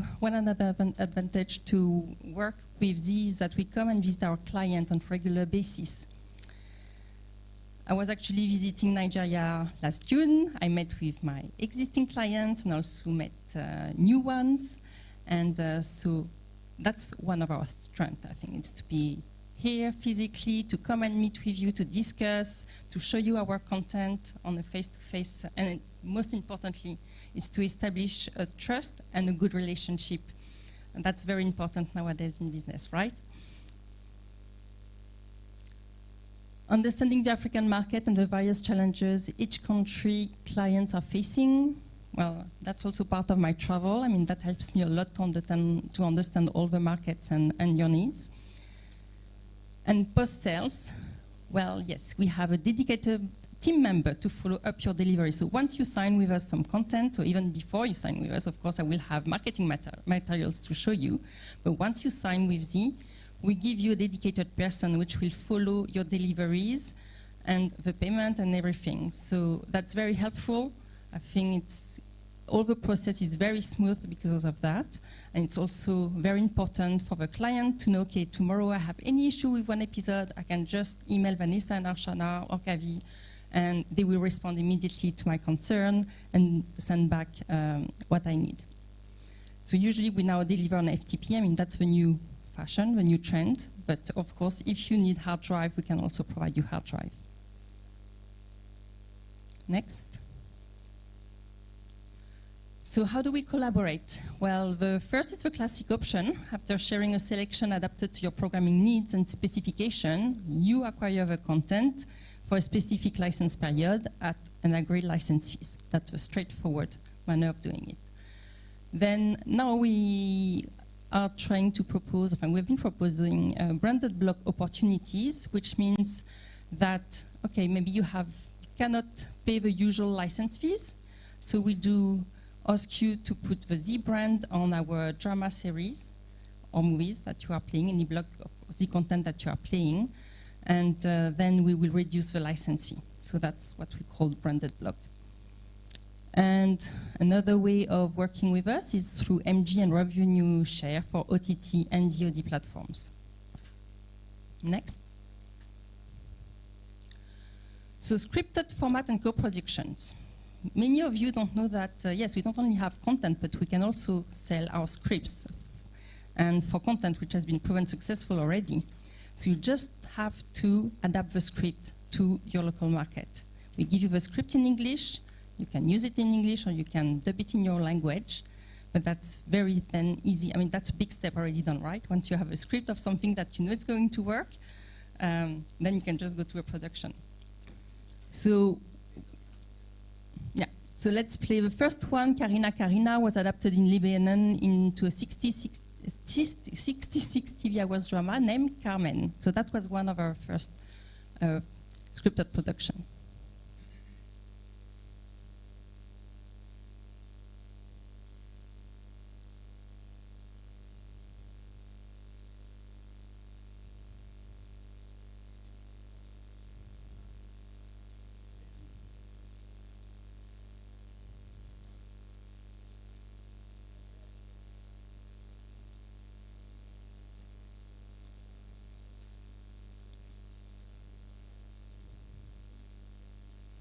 So Karina Karina was actually a drama series that was produced in India in 2005. And here you are.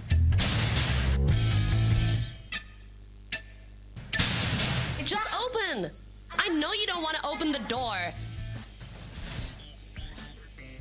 Okay, Carmen, you'll see. And how is work? There is nothing new, Mr. Ali.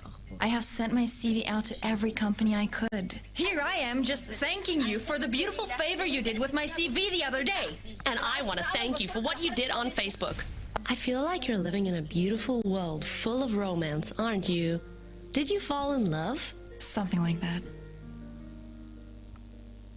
I never fell in love. We got married right after college. Why are you still waiting for him? So tell me, why would I get married just to make you happy? But you do love her. You love her way too much. There's nothing I can do to make her love me, right? I have decided. So will you support this decision that I have made? You'll know tomorrow. I will make Nader and Gerges suffer. He will regret coming down to me. What do you want? It'll be 2 million. Yara, she knows that Carmen works at Style, doesn't she? He was treated in a psychiatric hospital after he tried to commit suicide. Satan is ashamed of your actions. In this case, Mr. Selman's property will be seized, and we'll seize the property of his wife and son, too. Mom, don't you know that you cannot destroy the lives of Carmen, Suleiman, and Taufik just to seek revenge? That's it, it's over. For you. But for me, it has just begun. Look what's happened to you. So this production, we dubbed it over in English for a presentation and to propose it now to our client, but initially it was produced in Arabic for Lebanon, Middle East. The second one is Punar Viva. So that's a script that we sold directly to a Kenyan broadcaster, and they produced it locally with 256 FTV hour episode. Zora, yes. So that's based on Punar Viva. Kuna wahusika na wachochezi. So it was produced in Swahili. Kujitetea ndio mtindo. I promise you, this secret will die with us. You're going to marry Kwame. I love you so much. And I'm here for you. Na huruma ndio lango.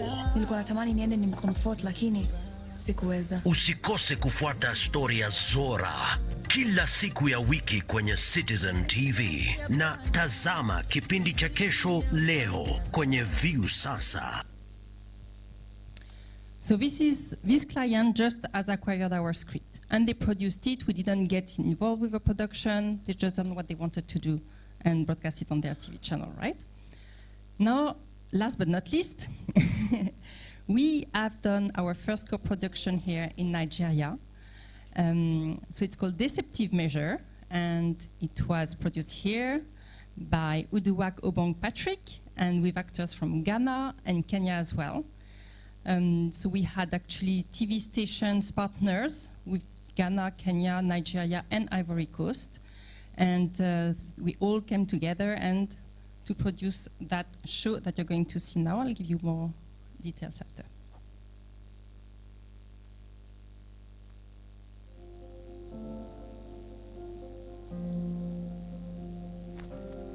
If everything goes well today, our daughter will be happy forever. A mother's boundless love for her daughter. I think it's about time you think about yourself too. A daughter's admiration for her mother goes beyond respect Sometimes we just need to do things for the people we love. and becomes an inspiring tale of compassion, sacrifice, forgiveness, and above all, love. Also, you called his name. Do you know him? I've never even seen his face before. It's just that I feel like I've been bumping into him for the past 2 days. But fate always has a say, Mommy, help! altering paths when you least expect it. A garage mechanic enters her life. Hey! Love struck at first sight. Blessed by destiny, he finds himself fortuitously around when she needs help. Love blossoms. I can feel a very romantic love story developing. Boy, you're only repairing a car, not painting a masterpiece. Sometimes in life, you have to do what you have to do to help your family. Our sweet daughter here will come home with a suitable groom, you know? And for her daughter, that is all the mother wants. A record-breaking scripted format in a heart-rendering story of relationships that survive the toughest temptations. Trials, lies, deception, vendor delusion.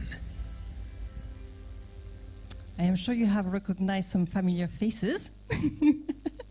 Very good actors that you have here in Nigeria. So yes, it was done on our scripted format Pavitra Rishta. I actually met with Uduak Obong Patrick earlier today, and he came to our stand to say hello. And it was the first time I was meeting your producer, who has actually adapted our script. And he was telling me how, because we actually sent a few team members from India to help with the production. And he was telling me how that has helped him tremendously to grow into his field and to implement what he has been learning through this production with Z. So this is the last slide, I believe. I think it's the wrong title, but anyway. So what I just wanted you to remember a few things about Z before we leave, or that we answer to your question. So we have great Indian content at your doorstep, various content offering. As you had seen, we have the series, the movies, the lifestyle content, the kids content you can dub in multiple languages, in a language that will touch your heart. And we have a dedicated team of sales, pre and post sales. So I hope you have enjoyed this presentation. And please, if you have any question, raise your hand. We'll pass you the micro. Or any question?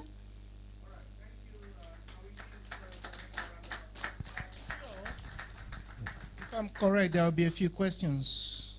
Any questions for Z? Right.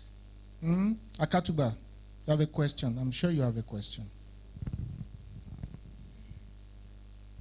Thank you very much. This is very enlightening. The question is, there is this idea that a lot of the TV channels in Nigeria do not have budget for acquisition.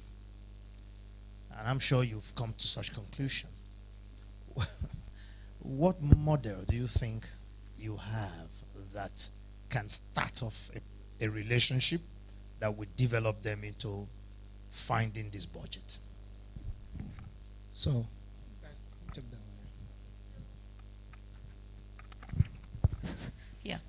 Okay, so there's something in the pipeline that Z is working on. I think the promo is on, the promo's been on air for the past 4 to 6 weeks already. What we're doing is we are looking for, filmmakers, but short stories. We want to start to grow an Afro movies, a short movies block on the Z channels as such. So what we're doing is we put a promo out there asking people to submit their content of 10 to 20 minutes more or less. And we want to put these, and so far we've gotten from 8 to 10 countries, we've got submissions for these short stories. We're going to be creating an Afro Flicks block on the Z channels, and we will then showcase this content. The thing is, it's going to be a proper trade exchange.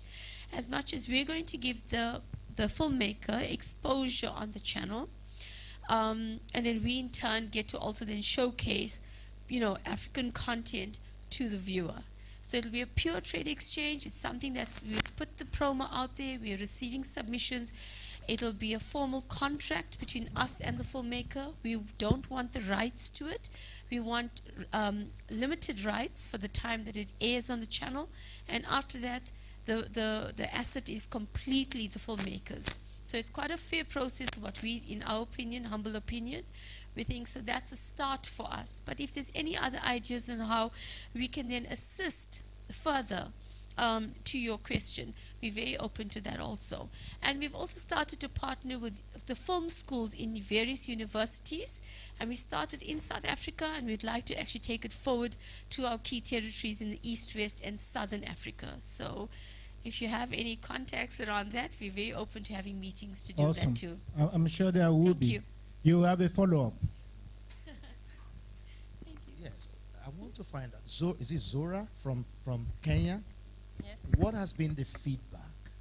Very good. It was actually aired Monday to Friday on peak time for over a year, and it has been very successful. Yes. Why did you start with Kenya? Nigeria is the biggest market. Why didn't you start this with? We started the co-production with Nigeria, but Kenya just acquired one script and producing themselves. That's the difference. All right, Vanessa, I want to stay with you because I don't think that question about, because I know you are the one that actually goes to your clients and the broadcasters to tell them what you have. What do you say to a broadcaster if they say we have no budget?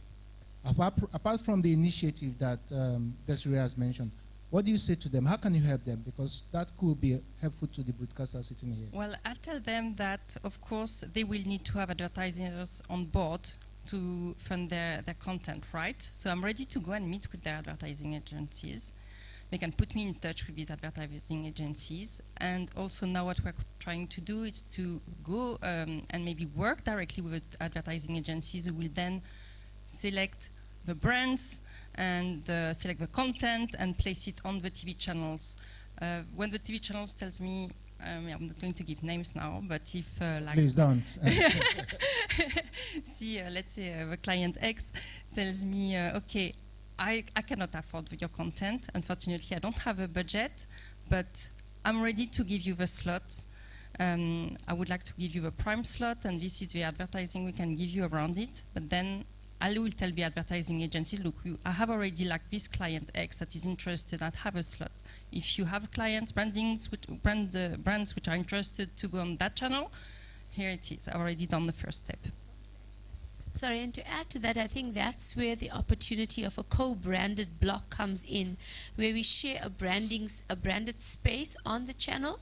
So that covers that. And then to add to Vanessa's point of monetization of the content for both ways, will be a rev split on ad sales. Ad sales. That's fantastic. I think that's an awesome model. I have another question for you here. It's maybe you could say it's a funny one. But one of the things that we see in production is that you try to portray your culture to other people watching. While growing up, I watch Indian films. I never see a man and a woman kiss. But in one of the reels that you showed us, so the question now is, what are you trying to portray? What really happened? Is it that there's an erosion of your culture, or you're thinking about the Western culture into your culture? Sorry, brother, I missed your name. Yeah, what's your name? Your name? My name is John Olufemi Ojo, Head Programs, AIT Lagos. Okay, hi. I think I had a meeting with your chairman the other week, couple of weeks back. You know, very pertinent question. If you see, as a content creator, and over the last 2 days, we have been talking about how we can create content for the holistic viewers. Now, while for the linear, we can boast and we use it as an USP to say that Z World, Z1, Z Bolly Movies, which is the mainstream linear channels across DSTV, Star Times platform, the mother can leave the remote with the kid and go away. The scene that you have seen over there is from the Z5, which is the OTT platform. Now that content is largely going to be syndicated. But if by any chance that storyline ever comes on linear, I can bet my life on that you will not see those people kissing. Okay? They might be kissing but off screen, not on screen. Okay? Because we want to retain that element of family viewing as far as our linear content is concerned. But again, you know, in this world, you have to have content which is applicable to every part of the society. So there is an audience which is maybe interested in a slightly more evolved content of that kind, but that will be done only through syndication. I hope I have been able to answer that question, John. More provocative content.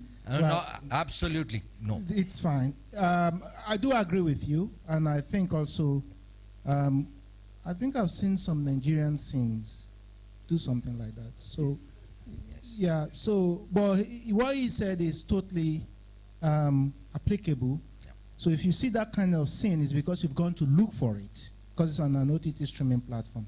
On the free-to-air one, they don't show it. No, not even free-to-air or pay TV. No. Okay. Never. Awesome. Awesome. Now, I want to take any other question, otherwise we're going to wrap up. So if there are no more questions, I'm sure if anyone's having any questions churning in their mind, we have the Z stand. Please go there. You've seen what they have to offer. I'm sure they will give you more elucidation and some deals can be closed. If not now, maybe later you can talk to Vanessa. But in the meantime, can you please appreciate Z and give them a round of applause? And we want to thank you guys for coming all the way to tell us what you are doing. Thank you very much. Thanks. So it is at this point that I have to hand over to Theophilus Akatugba, the project director for Nemcea, who's going to run the next panel discussions. Thank you very much. I'll see you later. Cheers. Thank you very much. A round of applause for Benjamin Pius and Z.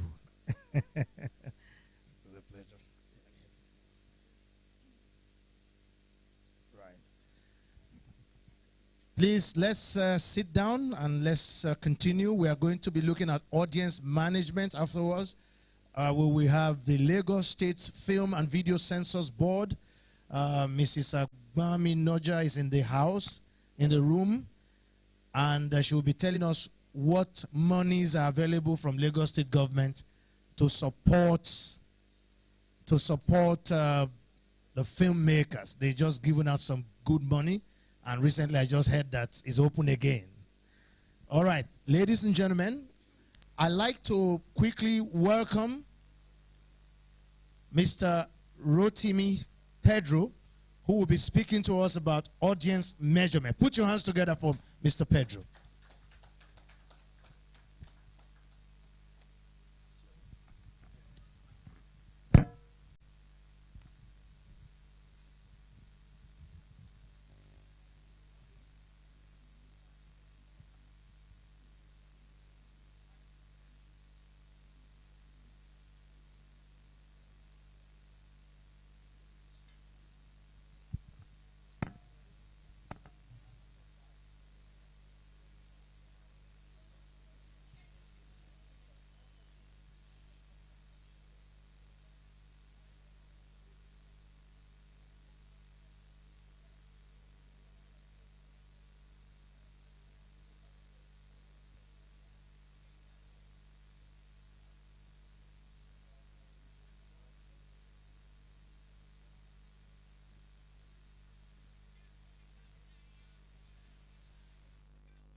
I know you miss me, I know.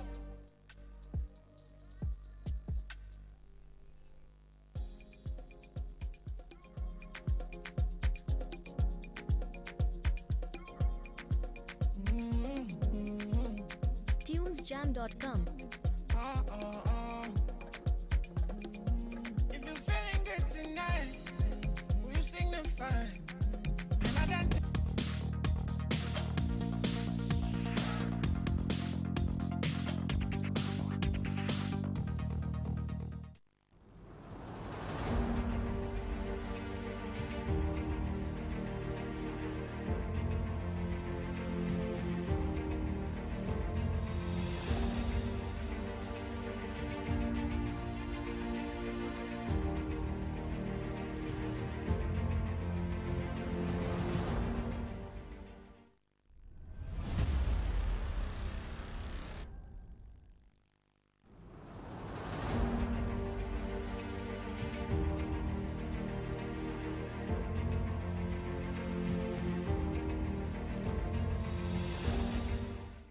My name is G.B. Ologe. I'm the current president of MCOAN.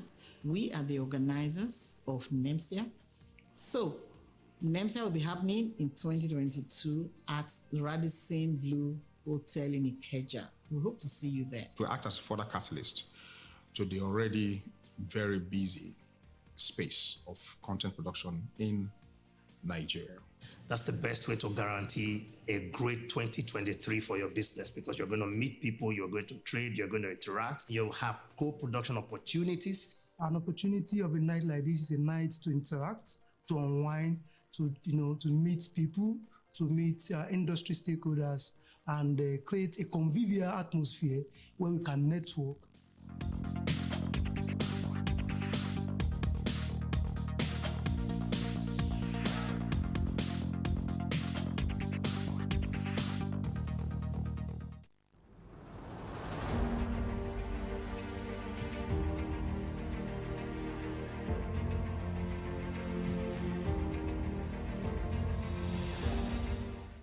The Nigerian Electronic Media Content Exhibition and Awards, Nemcea 2022, is born. It is the biggest gathering of TV, radio, online, film, and all forms of electronic media content in one place to celebrate and do the business of content for 3 days in August 29, 30, and 31, 2022 at Radisson Blu Hotel, Ikeja, Lagos, Nigeria. Register now to attend at www.nemcea.net. Nemcea is brought to you by MCOAN in collaboration with BMA, collocating with NIFS, proudly supported by media support by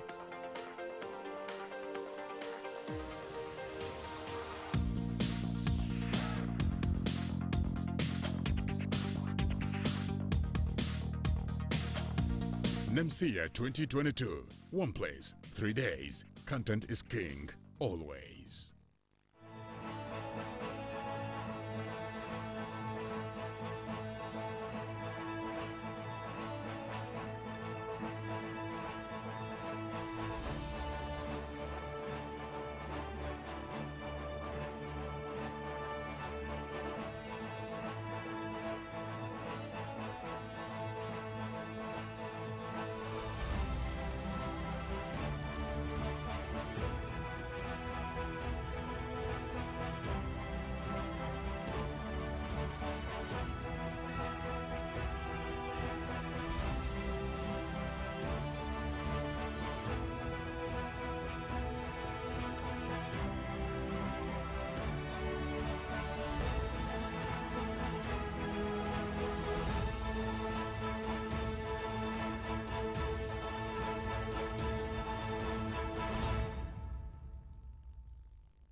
My name is GB Ologe. I am the current president of MCOAN. We are the organizers of Nemcea. So, Nemcea will be happening in 2022 at Radisson Blue Hotel in Ikeja. We hope to see you there. To act as a further catalyst to the already very busy space of content production in Nigeria. That's the best way to guarantee a great 2023 for your business, because you're going to meet people, you're going to trade, you're going to interact, you'll have co-production opportunities. An opportunity of a night like this is a night to interact, to unwind, to meet people, to meet industry stakeholders, and create a convivial atmosphere where we can network.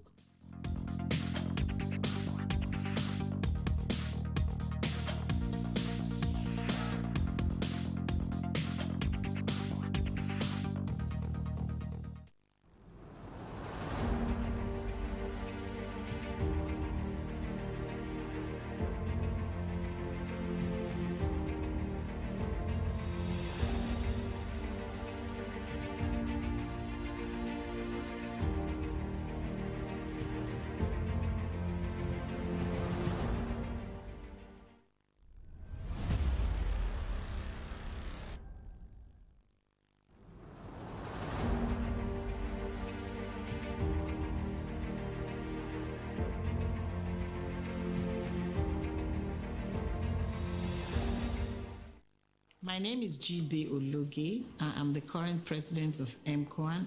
We are the organizers of Nemcea. So, Nemcea will be happening in 2022 at Radisson Blue Hotel in Ikeja. We hope to see you there. To act as a further catalyst to the already very busy space of content production in Nigeria. That's the best way to guarantee a great 2023 for your business, because you're going to meet people, you're going to trade, you're going to interact, you'll have co-production opportunities. An opportunity of a night like this is a night to interact, to unwind, to meet people, to meet industry stakeholders, and create a convivial atmosphere where we can network.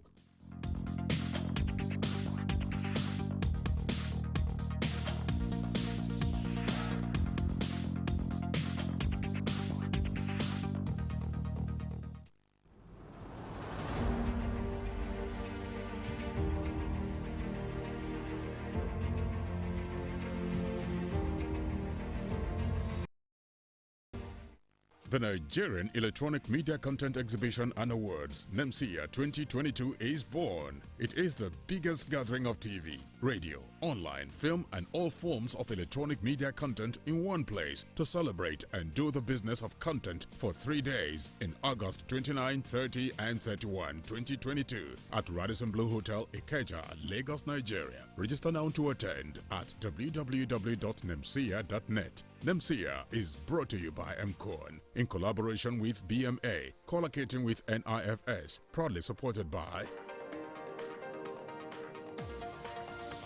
media support by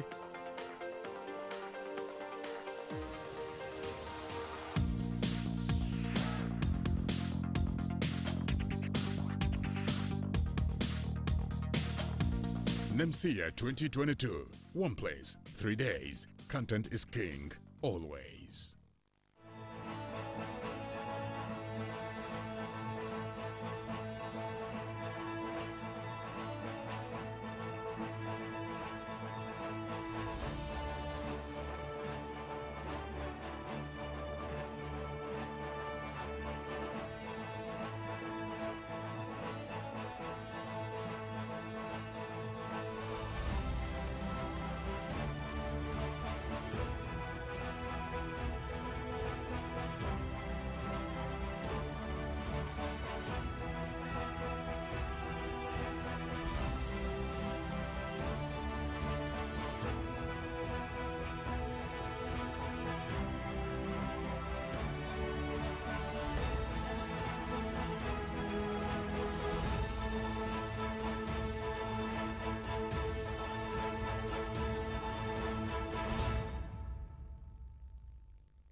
My name is GB Ologe. I am the current president of MCOAN.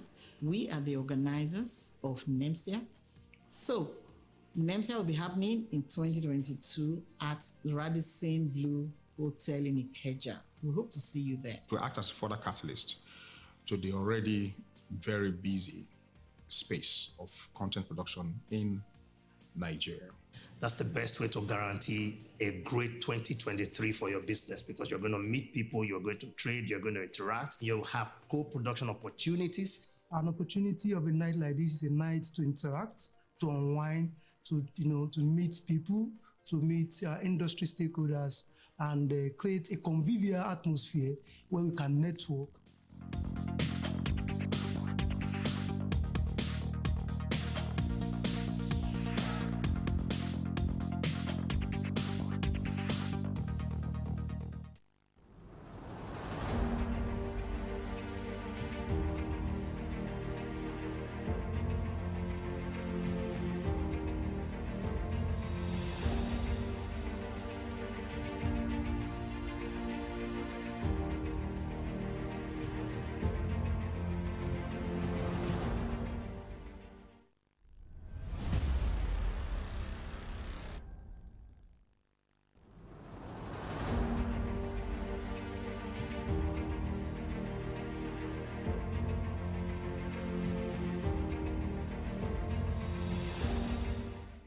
My name is G.B. Ologe. I am the current president of MCOAN. We are the organizers of Nemcea. So, Nemcea will be happening in 2022 at Radisson Blue Hotel in Ikeja. We hope to see you there. To act as a further catalyst to the already very busy space of content production in Nigeria. That's the best way to guarantee a great 2023 for your business, because you're going to meet people, you're going to trade, you're going to interact, you'll have co-production opportunities. An opportunity of a night like this is a night to interact, to unwind, to meet people, to meet industry stakeholders, and create a convivial atmosphere where we can network.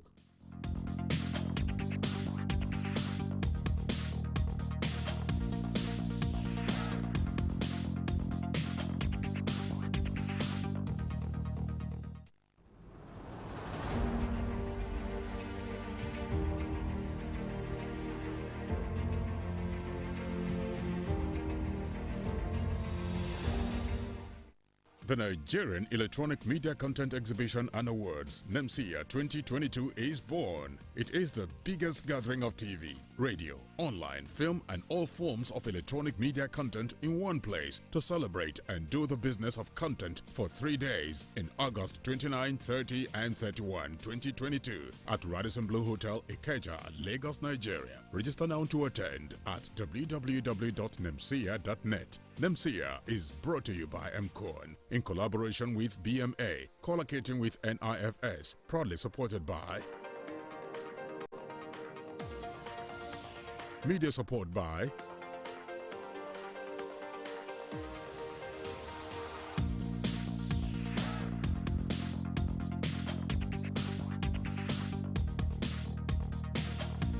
Nemcea 2022. One place, 3 days. Content is king, always.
My name is G.B. Ologe. I am the current president of MCOAN.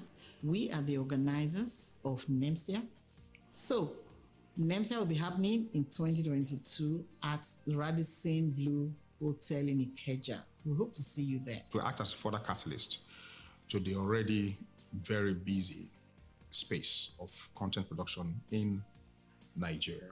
That's the best way to guarantee a great 2023 for your business, because you're going to meet people, you're going to trade, you're going to interact, you'll have co-production opportunities. An opportunity of a night like this is a night to interact, to unwind, to meet people, to meet industry stakeholders, and create a convivial atmosphere where we can network.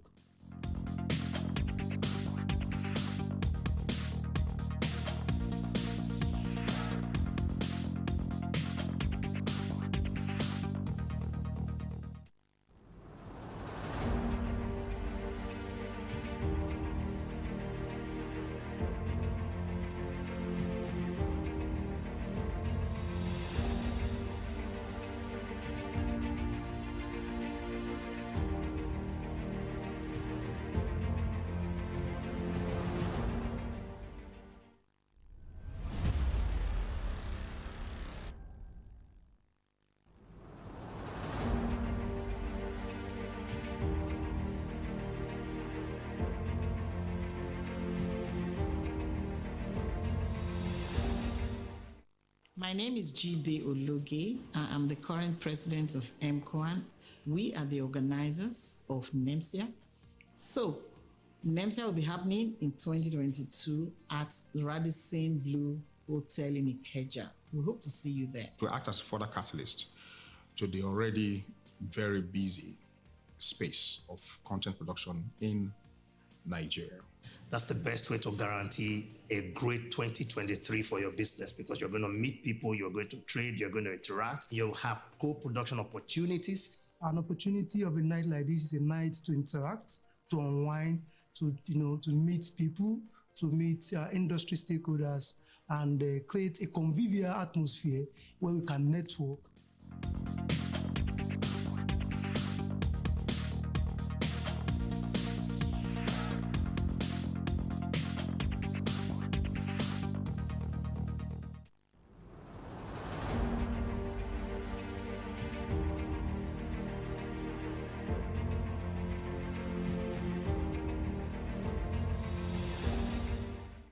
The Nigerian Electronic Media Content Exhibition and Awards, Nemcea 2022, is born. It is the biggest gathering of TV, radio, online, film, and all forms of electronic media content in one place to celebrate and do the business of content for 3 days in August 29, 30, and 31, 2022 at Radisson Blue Hotel, Ikeja, Lagos, Nigeria. Register now to attend at www.nemcea.net. Nemcea is brought to you by MCOAN in collaboration with BMA, collocating with NIFS, proudly supported by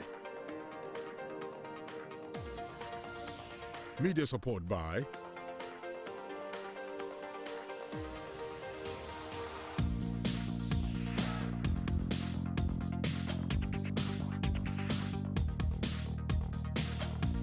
Nemcea 2022. One place, 3 days. Content is king, always.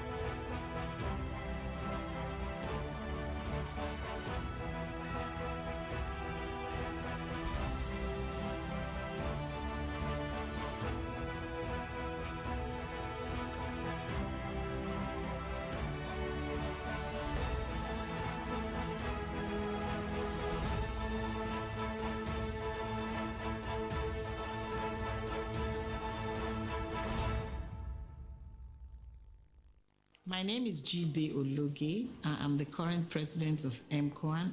We are the organizers of Nemcea. So, Nemcea will be happening in 2022 at the Radisson Blue Hotel in Ikeja. We hope to see you there. To act as a further catalyst to the already very busy space of content production in Nigeria. That's the best way to guarantee a great 2023 for your business, because you're going to meet people, you're going to trade, you're going to interact, you'll have co-production opportunities. An opportunity of a night like this is a night to interact, to unwind, to meet people, to meet industry stakeholders, and create a convivial atmosphere where we can network.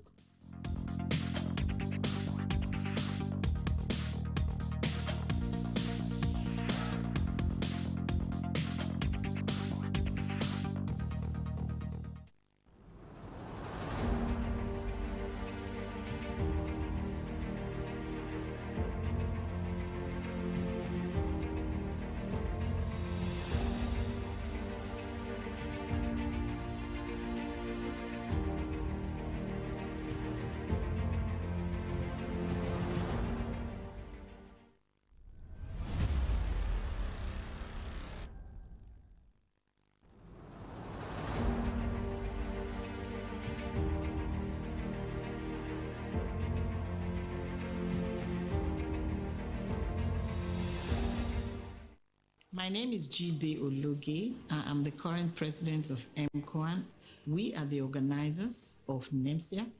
So, Nemcea will be happening in 2022 at the Radisson Blu Hotel in Ikeja. We hope to see you there. To act as a further catalyst to the already very busy space of content production in Nigeria.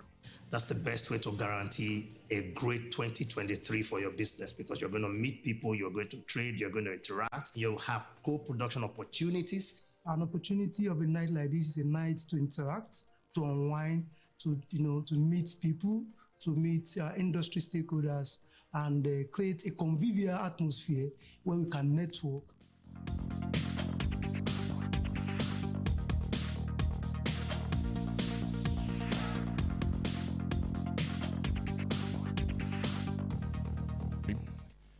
The free-to-air space, only one revenue stream, but you've seen value erode every day or every year in, year out from the TV spend. That slide talks about the relationship between the TV spend and radio spend and the GDP of a country. I call it the good news because if you look at the countries that we're comparing with, South Africa, Brazil, Kenya, and Ghana, this is as at 2020. You find out that you see the television spend in South Africa is in the yellow. The one in yellow, the green one is Nigeria, and the red one is in Kenya. The second block is the radio spend. As at 2016, as at 2020, the total TV spend in Nigeria is about $400 million. And the total TV spend in South Africa is about $1.3 billion. What was spent on TV. Yet, our population is about 1.2%, ratio of 1.2 to South Africa, and our population is almost 3.2 of South Africa. So what does South Africa have that we don't have? Measurement. They have a currency that they exchange media value with. That's the audience measurement. We don't have that. What we're trying to put together in place in Nigeria is a second measured market on the continent. And we believe that would more or less help to determine what the ROI and that would drive investment into the sector. So that's the reason why I say that slide is the good news slide. There's money in the system, but nobody is confident enough to put money in what you are doing until they can see their ROI. Investment, understand only one language. It's ROI, return on investment. Nobody puts any money anywhere if they can't measure what they're going to get back in return. So it's important that that slide is understood from that perspective, that there's hope. It's not all gloom and doom, and there's money in the system. We just have to make sure we can unlock the value in the system. Next slide, please. I also will try to illustrate what we are trying to do with the direct impact of measurement. And a case, the reason why I picked Bulgaria, because our technical partners for the service that we are providing in Nigeria, we will be providing in Nigeria, is from Bulgaria. And they started measuring their eyeballs in 1996, And you can see that their investment in TV, content, production, and everything that we guys do has increased about 13 times from when they started. So it was about 78 billion investment million in 1996. By 2020, it had gone to about 10-fold, 13-fold to 976 billion. A small country of about 7-8 million people, but their advertising spend is 798 billion. So it goes without saying that what you measure, you can manage, and you can invest, you can monetize. And the point of this session is to tell us how does the impact of measurement would have on what we are doing. Next slide. It's not to say that we don't have any measurement in Nigeria. There is a measurement system in Nigeria, but it's based on the system called the diaries. Is old-fashioned, and what diaries means that you have a family of maybe representative of maybe the population, and you ask them every month what they watched last month, and that's if they can recall what they watched and when they watched it and who watched it at what time. So that's the failure or the deficiency in diaries. There's a diary system, but it's not accurate. And the data here on this slide, the television audience measurement system, a digitalized one, which we're putting in place in Nigeria, compared to a diaries one, there's about 38% discrepancy in the in the reliability of the data. So it's not that we don't have a system, but it's not efficient, and nobody trusts it. No investor trusts it and say, okay, look, how can an old lady of 80 remember what they watched 3 months ago? So the reason why the whole world is switching to digitalized system is because of the unreliability of the traditional audience measurement system. Next slide.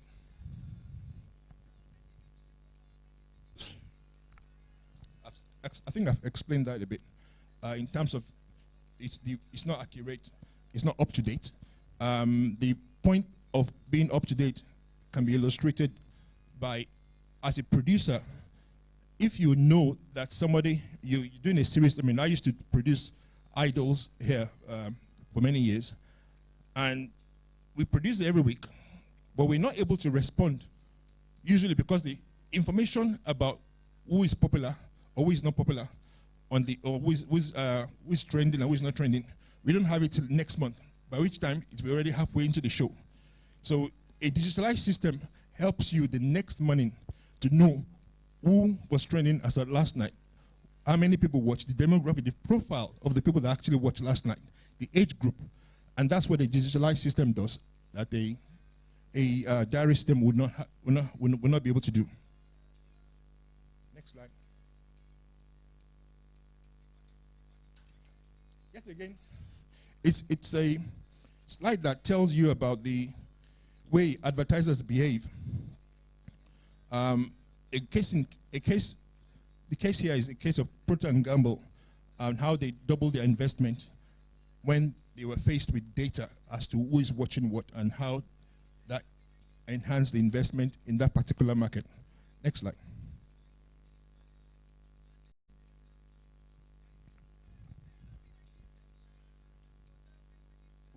I already mentioned about this. I've already spoke about this in terms of the rating, measurement, the popularity, what it does, and why we need to do it, and what we are trying to do in Nigeria. This is just to tell you about what FVML does.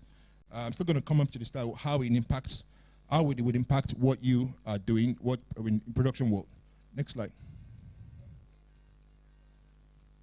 As I said, to be reliable, to be, investment grade, it has to be reliable, it has to be affordable, it has to be focused, and the speed of disseminating the data has to be there.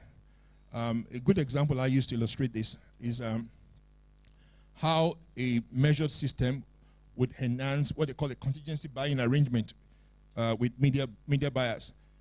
Best example, best global practice is the American Super Bowl that happens in February every year. There's no rate card for the Super Bowl. Okay, this is the rate card of what they give you a range between $5 million to $8 million, or whatever it is per sport. What you end up paying the next morning would be determined by the audience figures. So that's the reason why they don't charge you. They don't give you a rate card. They give you a guide to a rate card. And that's a system that's measured. By the next morning, when they give the audience reach for that particular match, you will know exactly how much you would pay. And that's the beauty of a clear audience measurement and digitalized audience measurement system, a TAM system in a country. The speed at which the data is delivered. Next slide.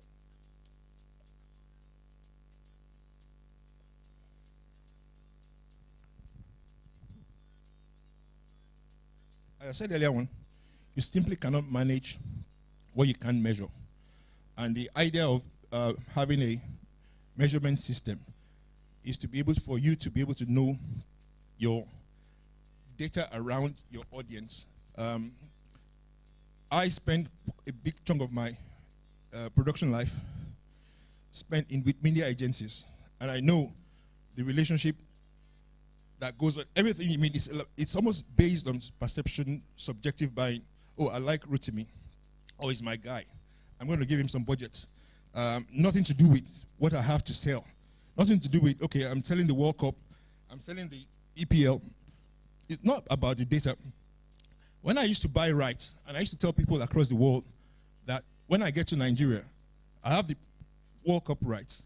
I have to go to NTA and pay them to air the FIFA World Cup, the #1 media asset in the world. FIFA used to think you must be lying, you must be a cheat. How can you say you have the World Cup and you still have to go and pay to actually air it? People should be biting your hands off this asset to actually put on their network. It doesn't work like that. The only reason that happens in Nigeria because it's not measured. Nobody's measuring anything. It's about perception. The moment you put a system in place that says, okay, this audience is going to be watching this at a particular point in time, broadcasters will start commissioning programs to make sure that they fill that airtime. And that's what happens elsewhere in a measured market. A good example is in England. You might wonder why they would have a X Factor at 8 o'clock on Saturday, showing on Saturday. If BBC does not respond at 8 p.m. and that same belt by showing Strictly Come Dancing, they would not get a single advertising budget. And that's the reason why then producers will say, okay, BBC is pulling at 8 basis points. I need to make sure I have 4 basis points that can actually attract half of the advertising budget available at that point in time. So it's important that the system is encouraged by producers, because at the end of the day, it determines, we are trying to enthrone market forces to determine what we pay, what advertisers pay in the system, as opposed to subjective buying. The era of subjective buying, I believe by next year or the year after next, is almost like extinguished in this country once the measurement system comes in place. And I'll tell you what we're trying to, how we're going to be doing it in a short while. But next slide.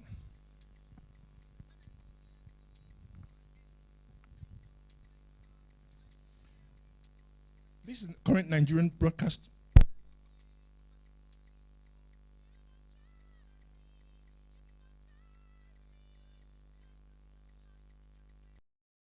Side. The advertisers are on the right-hand side. The media independents are in the middle.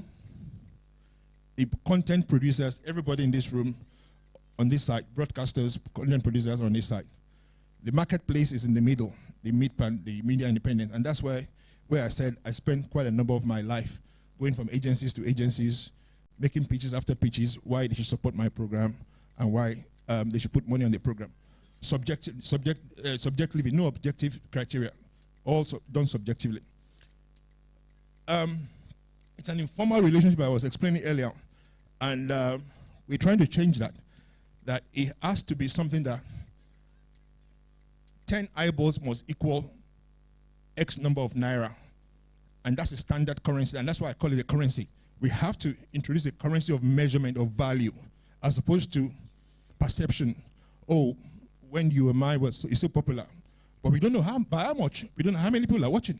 We don't know who is watching, the profile of the person watching. We just think, okay, housewives are watching. Oh, men are watching football. And we just heard, I think yesterday, where the Z guy said 45% of their audience is actually male. Which data would have actually turned that out? None, apart from their own market research. So those are the sort of things I think where the deficiencies and inefficiencies in the system that an efficient monetization process would put in place. So this is what we're trying to disrupt. How this should work efficiently. We are trying to introduce a currency that is understood by Bond or MQuan in that column, that's understood by MIPAN, and that's understood by Advan as well. Common currency. So 10 eyeballs at 8 o'clock would be Y. 20 eyeballs would be Z. And 50 eyeballs would be this at 10 o'clock in the morning. So that's the currency that audience measurement puts in place. Next slide.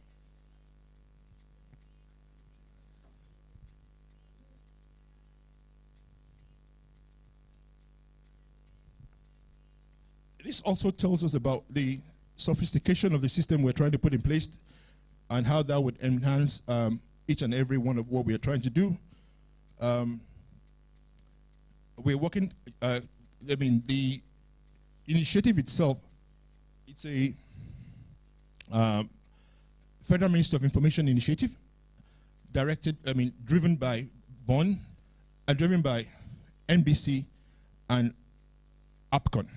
So the industry regulators have decided at long last to save the free-to-air space in Nigeria. There must be some form of measurement. And I don't say that lightly, that to save. Yes, literally to save. We've seen over the years that the income that we retain in the free-to-air space is dwindling every year. Our rate card in 2010 is different from our rate card in 2022. The numbers are shrinking. So the direction that we are going without an intervention is it's really, really bleak. The future was bleak until the intervention came in. A good example is that I happen to be consulting for an organization that handles some sports assets a few months back. And we found out that despite, from the current systems, despite the free-to-air space delivering 72% of everybody that watched the African Cup of Nations in Nigeria, and the pay space delivered 18% of the audience from the MPS data that came a month or two after the tournament. 74% of the media spend of the for the entire space, for the entire tournament, went to the person that's delivering 18%. And 26% of the media spend went to the person that's delivering 74%. How does that work? And the person that's delivering 18% still has pay revenue, pay subscription revenue to draw from. And you see that every day. Go to any or most of the media agencies, because the people that they respond to, the people on that side, the advanced side, usually everybody has a DSTV at home. And they watch DSTV at home. But the penetration of DSTV in Nigeria is less than 2.5 million. We just happen to be the 2.5 million sitting in this room. That's not reflective of the country. But then, I call it the golf syndrome. The reason why golf is the second most sponsored sport in the world, because the decision makers that put money in golf are the ones playing it. So it's the same thing. It's like a self-fulfilling prophecy. Same thing in advertising. That advertising has turned out to be in Nigeria. That because everybody's watching their football on DSTV, they think there's no sports anywhere else. They neglect the 78%, where most of them still watch their sport. This is MPS data. And that has to change, because there won't be any free-to-air. Everybody in this country would have to pay for television to watch television. That can happen. So that's the reason why the government, the ministry, and the regulators felt that it's important that they have to intervene. this is almost like something to save 78% of people, my driver, my cook, still watch their television, not on DSTV. Are they entitled to a television set to watch or not? Yes, they are. They can't. Can they afford 12,000, 13,000 a month? No, they can't. So it's a public policy consideration, a public policy battle that needs to be fought. And so we can avoid all the content gravitating towards pay. Because we are still a very poor economy at the end of the day. Next slide.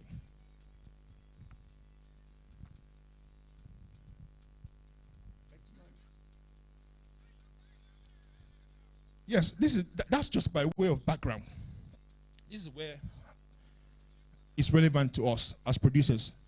And that's the data, the reason for data, why data is necessary, why we need to actually embrace data in the next, in what we do generally.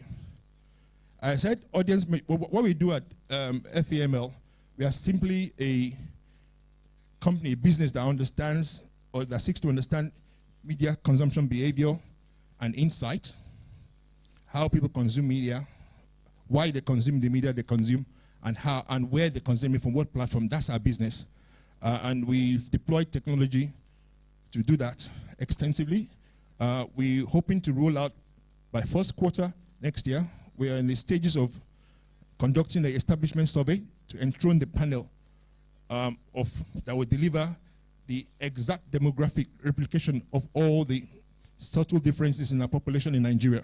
So there will be a panel of 7,000 people spread across the country that will feed the data that we need to do our media planning and buying. So it's a currency of buying and selling that's universal, that's agreeable to everybody. And that's what we're trying to do. And that's what we've been mandated to do by APCON and NBC. Knowing your, sorry, last slide. Yeah. No, not the last one.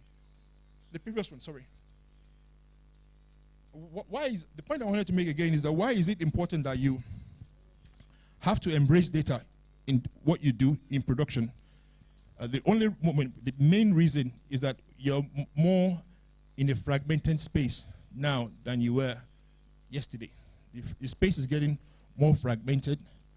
And to explain that, I always say the business of, say like Facebook, is free, but what they're monetizing is your eyeballs. That's how they get their money. And the data behind it, the algorithm behind it. So I can illustrate it better than saying, okay, look, if I'm a Liverpool fan, the moment I type in something on Facebook and say Liverpool, for example, not only on Facebook, the sort of content that gets pushed to me, not necessarily about what I'm looking for, but the subject I'm looking for, is just, I mean, from anything. You're looking for a plumber, all of a sudden you start seeing plumbing advertising coming to you directly. How do they do that? There's algorithm behind it. They are producing something, they are curating content to serve a particular audience. Anybody that has a Liverpool content knows, okay, who likes Liverpool that can push a Liverpool content to me. That's exactly what knowing your audience would do to you. You know who is watching at 10 o'clock in the morning? Pregnant women that likes baby products. That's thinking about baby products. And you know it's that belt. That's what a data service would do on a linear basis. What the Facebook algorithm does for them. So as producers, you need to embrace data to be able to understand the profile, the demography, where your audience is, who likes cooking shows. And are they more in the Southwest? Are they more in the Northeast? So the data around your cooking show can be well targeted, and you can take that to an advertiser that has a budget for Lagos, for example. Your cooking show is popular at 8 o'clock. I need to put this money here. You're not selling perception. You're selling information. And so it's more important that we embrace it, because what we're trying to do is the algorithm behind linear television, if I could explain that way. And the algorithm tells the producers what to produce, how to produce it, when to produce it, and for what audience at any point in time. So once you understand the algorithm, you can actually curate it for short movies, 15 seconds, 20 to 15 minutes, 30 minutes. You know the data what's important to you and how to produce it. Next slide. As I said earlier on, if you're trying to attract private funding for whatever you do, the only language investment understands is ROI. And investment means ROI. So what we are hoping that you would get from this is that you will understand the correlation between production and the need to establish your ROI. That was my biggest problem when I was in production. Being able to tell anybody that, okay, Edisalat, if you put 1 million on this, you were going to get Y. I was never able to prove it for 20 years. But I still got money in the business. Who is shortchanging who? We don't know. Whether what I'm selling is worth 2 million and I'm selling 1 million, or whether it's worth 500,000, they're buying it for 1 million. Nobody knows. It's just perception, pure perception. And that's what we're trying to change. That, okay, what you pay for is actually exactly what you get. And that's what our system would do. Knowing your audience, I said you need to be statistically savvy about the composition, the particular media product, and who is watching what and where, and for how long, whether it's short or long. You need to understand it. You also need to understand what people are thinking about that program, and the sophistication of our data acquisition is actually would give you more information as to why they are watching it, who they particularly like in that in what they are watching. And you can, because we engage those 7,000 panels, you engage them and you pay them. You don't say technically you pay them, you incentivize them to actually do the recording. So in a household of about 5 TVs or 3 television, you put the panel behind 2 or 3 of them. So you know the television in the kid's bedroom is watching a particular thing at one point in time. Maybe it's watching Arsenal, or maybe it's watching kids program, you never know. But you can profile each and every data that comes from that TV set. And that goes automatically into a server system that's available to media buyers and planners and producers likewise. Next slide. In summary, I think what I've said is that to know your audience, you build a better behavioral knowledge of your audience would help you to be able to produce properly and target your content accordingly. Imagine like a show like a Big Brother, for example. If the audience data is there on a real-time basis, and you know this particular character is popular than this particular character because you have the data from yesterday night at your fingertips, you can respond as a producer and say, look, I'm going to curate audience or content for that particular character that's popular. And once you understand that, you will respond real time. You're not waiting for 1 month or 2 months when the show is almost done and you're getting information, production information as to what happened last night. This is real time. You get it the next day. You watch a show last night. The data of what was popular is there tomorrow. And as a production team, you can respond to that by curating or by contriving content to a particular direction. That's your job. That's your job as a producer, to make sure the ratings keeps going up, to spike up the rating. But how do you spike up a rating when you don't know the rating when the show is going on live? So you only know it 1 month afterwards or 2 months afterwards with the diary system. So that's what the system does. The measurement system is scientific audience measurement system. Gives you the real-time data to respond to live shows. It also helps you to encourage investment in broadcasting. One thing that it does is that, and that's the reason why you see a 13-fold multiple in the case of Bulgaria over a period of 15 years, because people have reliable data they can actually invest in. Next slide. this is just to tell you what we're doing. We were mandated to build a audience measurement system for the country a year ago. We've gone past the establishments. We're now in the establishment survey stage. We're doing the 1 and 2 together at the same time. We're going to be able to deliver data in 7 months. When they said month 7 is where we are, we will be. That's the destination where we are going in. That's our plan, and that's when you'll be able to subscribe to the data that we generate. The panel, the establishment survey is over 100,000 Nigerians. Is the second biggest or population survey in the country that we're conducting. Out of that 7,000 panel, out of that 100,000 establishment survey, a panel of 7,000 will be picked to represent the entire country, the demographic profile of the whole country. And those 7,000 people will be metered. The metering itself will be done periodically. People will drop out of the data of the panel. Some other would come up at some point in time every year. So you need to refresh the panel. So that's what will give you the data of what, comparatively, of what we're looking for. In England, a population of 60 million or thereabout, their panel is 5,000. In the US, their population of about 330 million, their panel is 10,000. That tells you the audience rating for the entire US. So we believe a panel of 7,000 in Nigeria would more than be adequate for the entire country.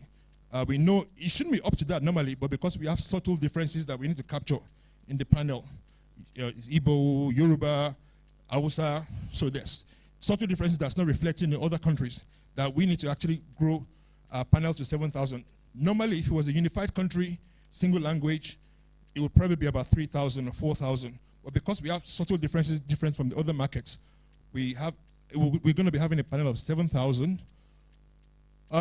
We're also going to be starting off with Lagos. The project is developed in 3 phases. Lagos being the key advertiser market, we believe has about 55% of the advertising spend of the entire country.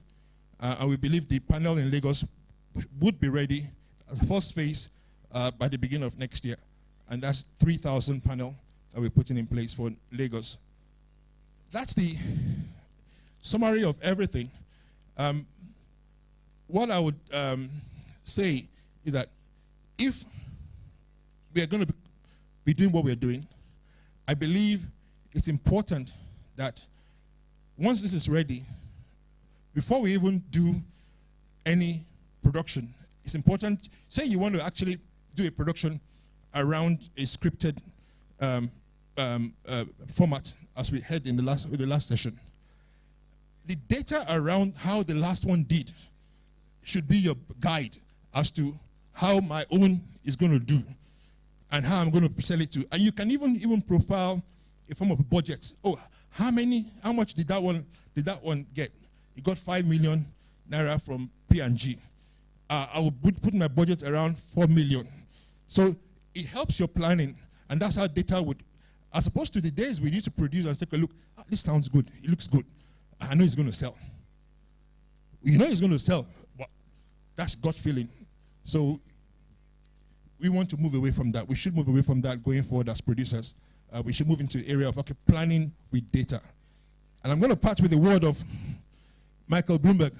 In his organization and in our own organization, we always say, in God we all trust, but everybody else comes with data. Thank you.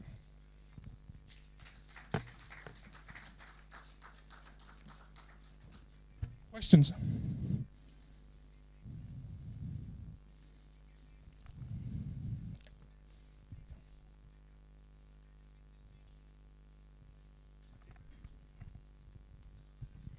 Yeah, good afternoon all. My name is Mr. Chinedu. Thank you for the presentation. Okay, I've been involved in media planning for some years. I worked in the 2 big agencies in Nigeria, Media Reach and Media Perspectives. My question is on the sample size you are referring to. Now you said 7,000 or is it 7 million? 7,000 as against 200 million people in Nigeria. Is it a proper representative of our population? In Lagos you said 3,000 and we're about 15 million in Lagos. Okay, that is, well, 20 million. Somebody just said 20 million. Now, yet to be proven anyway. We don't have enough data. So the second question is on TV being on versus being watched. Okay, because now we have people put on the television and doing other things. Your data is something is recording that this person is watching, because I look at in the media software you have time watched. Okay, time spent watching a particular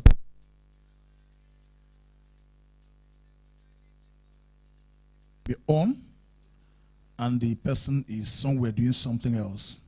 Because when I'm doing my plan, I want to get the mothers or my target audience glued to television, okay, watching my program. I know that for those in media agencies, they are particular about the positioning of the advert, because we have facilities now that can skip adverts. So how am I sure that the TV is on and somebody is actually watching, or just how do you factor that into your planning? Okay, I'll take the first question. Yes, we have a population of I think 214 million now, or thereabout. But we don't have 14 million uniqueness to each and every one of us. I think our differences, so to speak, if you have different profile, can be more than 7,000. It's not even up to that. Okay, I'm 57 and married. There can be 57, I mean, more that profile in my income bracket, there can't be that many profiles. So the profiling itself is reflective of the uniqueness in the population, as opposed to the population itself. So it's in Calabar, 57, income of 10 million a year. That's a profile. There's a representative there that represents that income profile. So that's the reason why the whole US has 10,000 panels. So their subtle differences is no more than 10,000. And I'm sure they have a headroom there. I'm not quite sure. I think in India, I believe it's about 30,000 or 20,000 panels. But the population is about 1 billion in India. So the population size is just we take 100,000 people. That's a survey. That's what they call it, establishment survey. Out of that establishment survey of 100,000 people, we pick the 7,000 that's unique to each profile of a Nigerian. And that represents. It doesn't mean by next year, I might have to take up 1,000 and add another 1,000 to it. We replace it because one is still. That's how you refresh your panel every year. So it's a continuous thing. But 7,000 is really far more representative than a population of 214, I think. So that's the first question. It's a profiling thing, not a population thing. The second question, I think, was about, okay, the system meters are built in that way as well. And the TV that the meter is attached to is also has an input to it. In my own house, I don't know whether it's my kids that program it that way. But the moment there's nobody, or maybe energy saving, the moment there's nobody in front of the television goes dark, shuts down. So, and the meter reflects that as well. So if it's that sort of TV that a panel will be mandated to have in the house. I'm not a technical person on this, but I know there are scientific ways of making sure that what is being captured by the people meter is actual people watching the TV at any point in time. My own TV goes off. I don't know whether it's reflective of everybody, but yeah, okay. So the meter is not picking up anything that's not been recorded. The meter that's at the back of that TV will not pick that up. I think there was also the question related to light as well, when there's no light. When profiling the demography, all that is taken into account, and you discount for lighting period or no lighting period. That's how you come up with the raw data. When there's no light, you factor that into how you build your panel and how you interpret your data as well.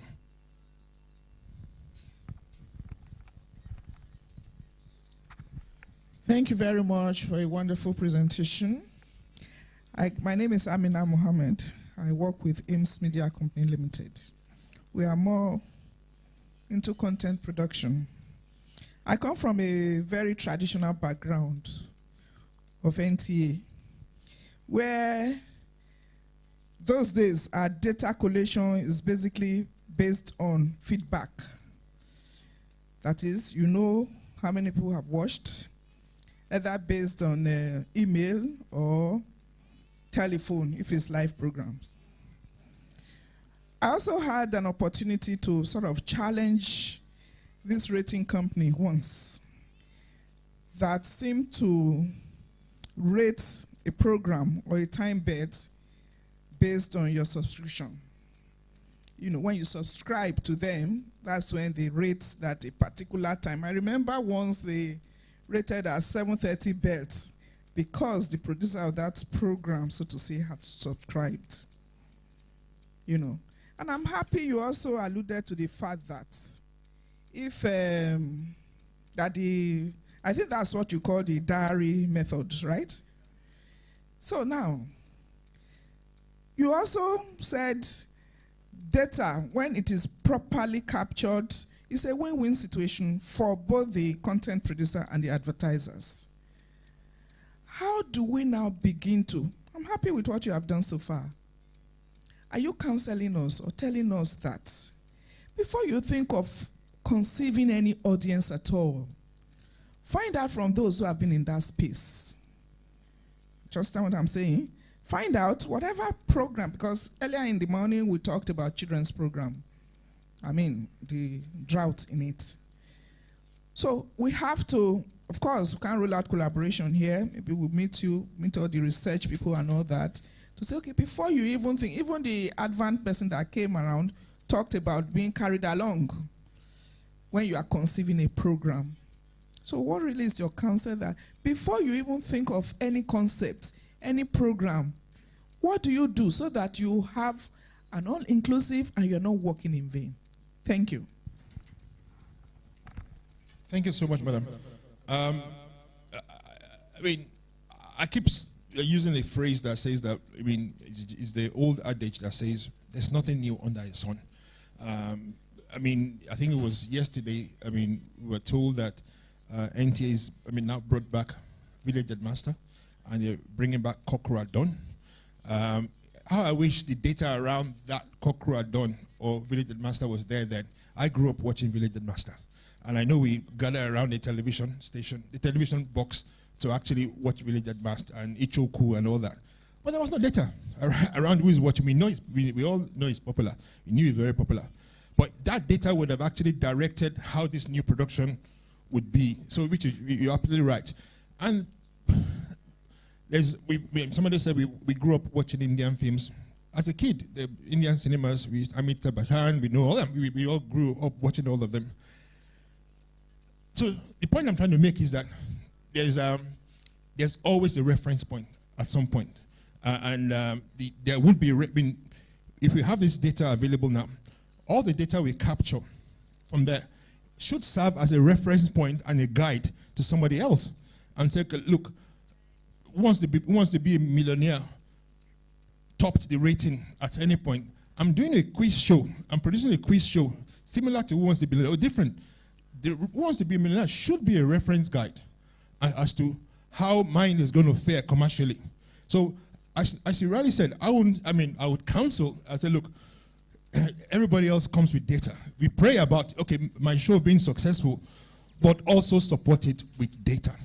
That's what I meant by, in God we all trust, but everybody else comes with data. So, I mean, that's my counsel to you. Any other question?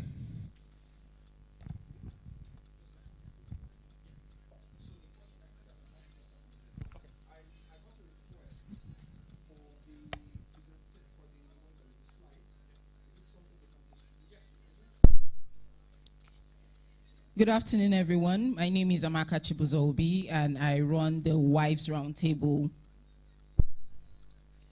I run the Wives Roundtable TV and radio talk show. My question is this. First, your organization is talking about data for TV. Is there any opportunity for radio data as well? And the second question is,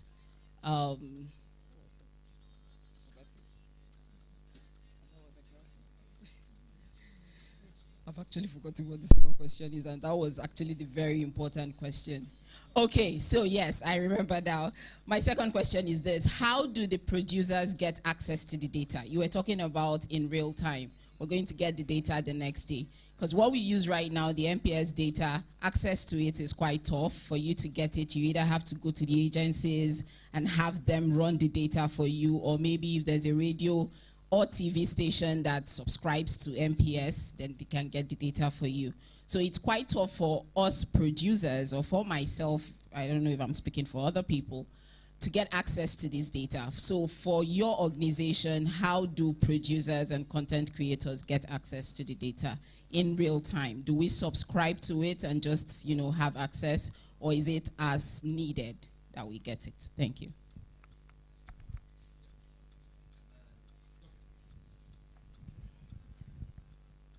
Good evening, all.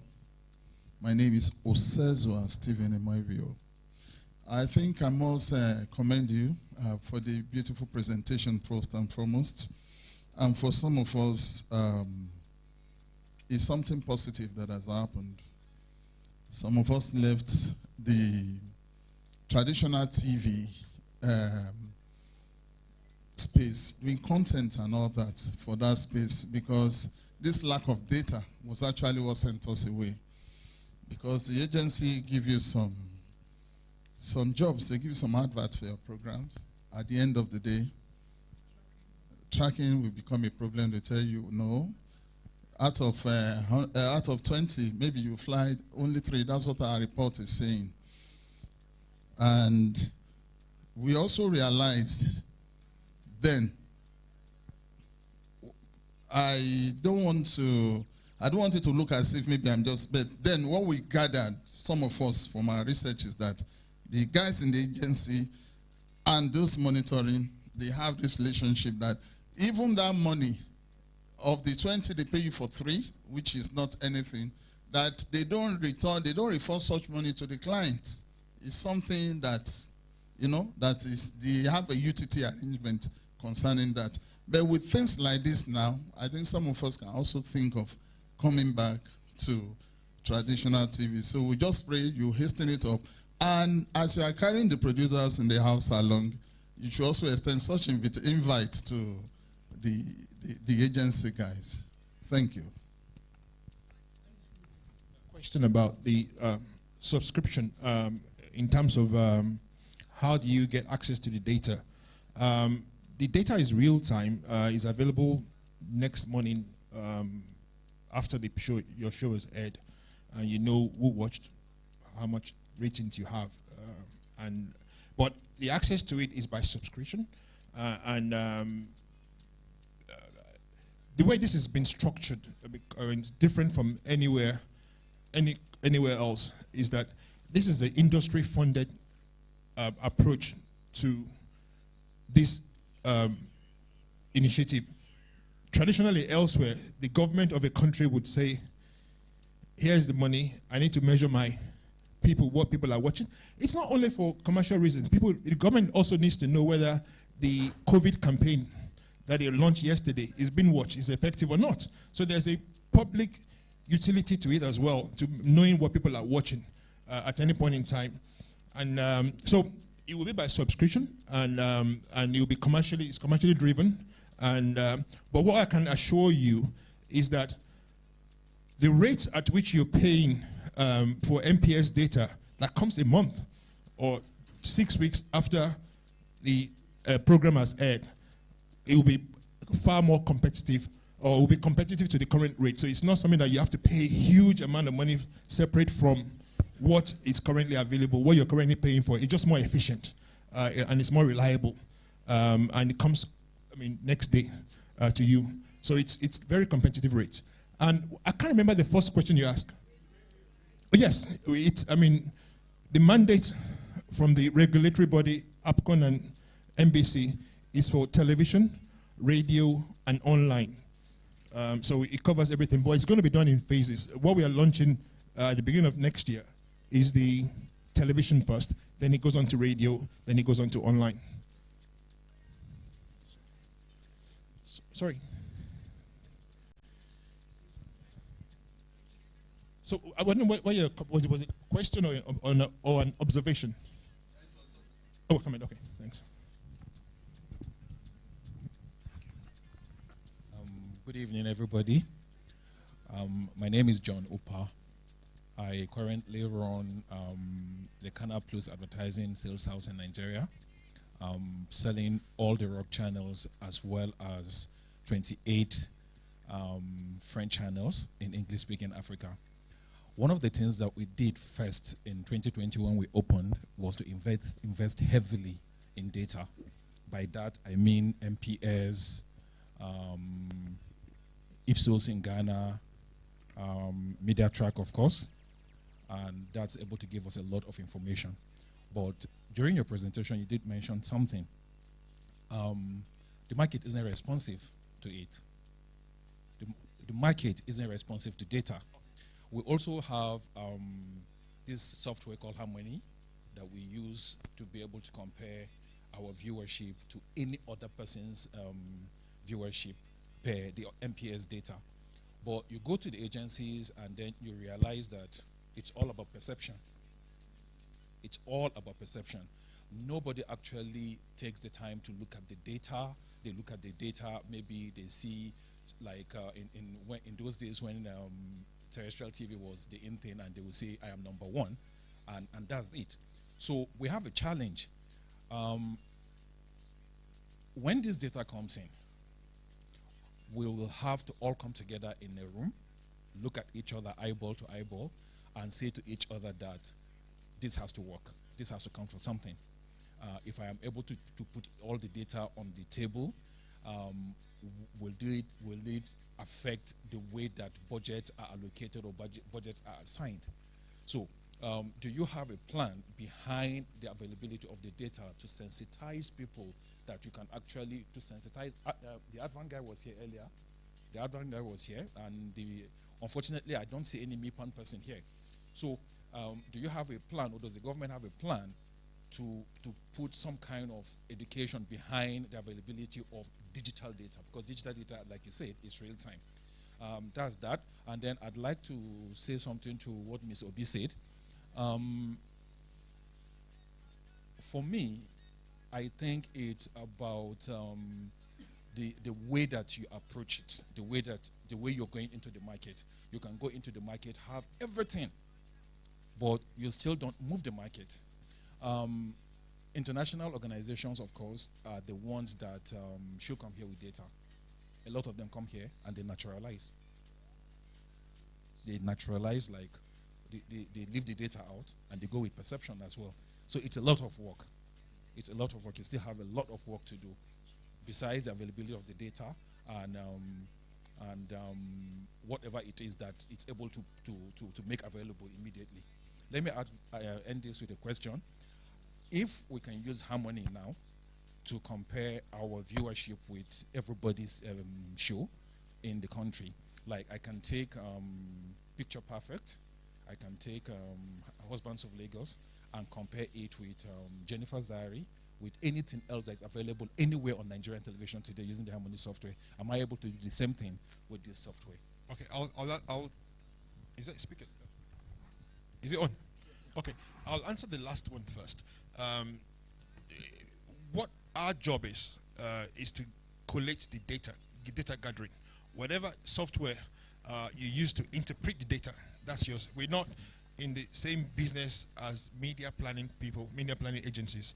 We're not trying to take their job over and in their sort of media planning tools. So we've met with MIPAN many times. We're involved with them. We're taking the process through them as well. They're part of the stakeholders committee, and they're part of the JIC as well. That's a joint industry council that the regulatory body, almost like the BAB of England, the regulatory body has actually put in place that we provide the data for their own use, We just the raw data, just gathering the data. This was watched last night.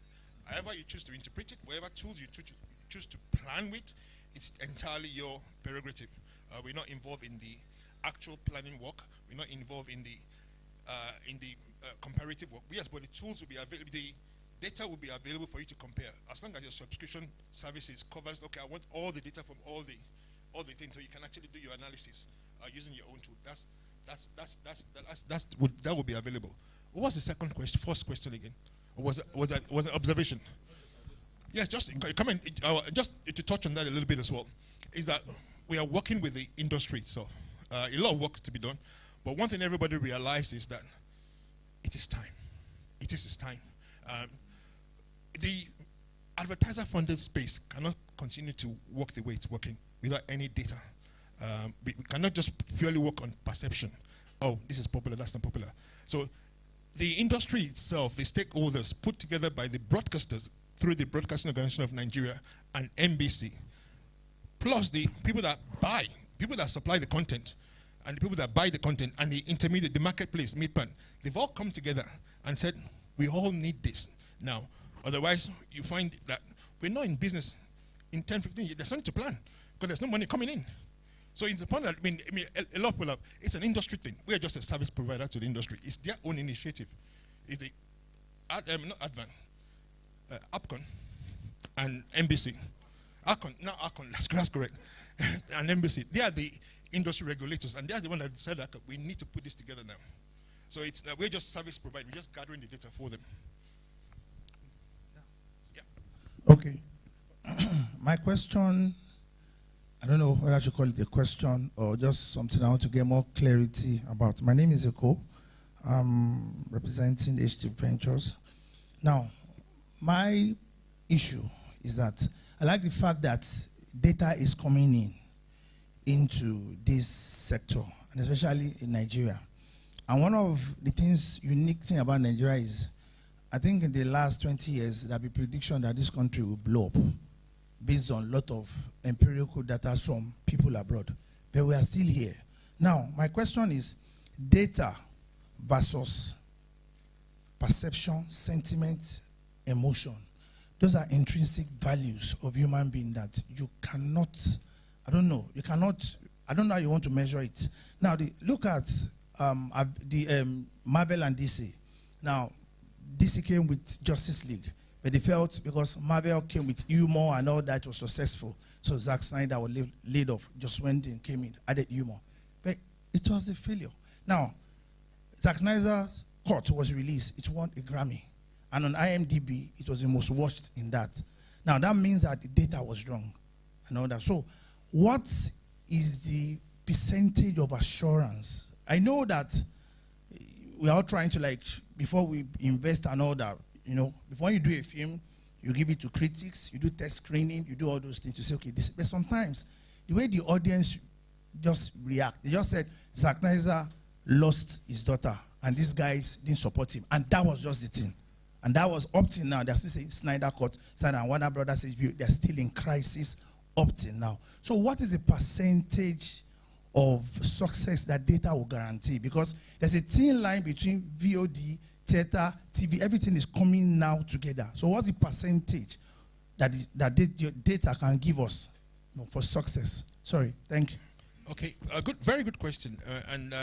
It all goes to the down to the sayings that data is data.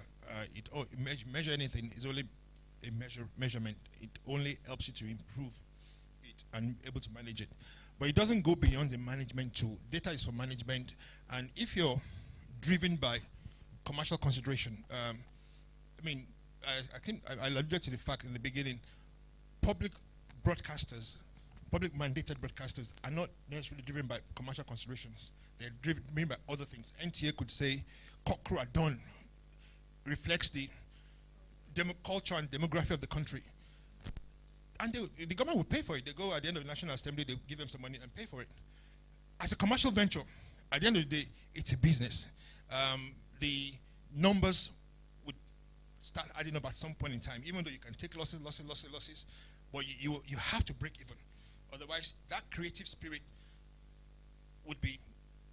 warehouse somewhere and are not used for a while.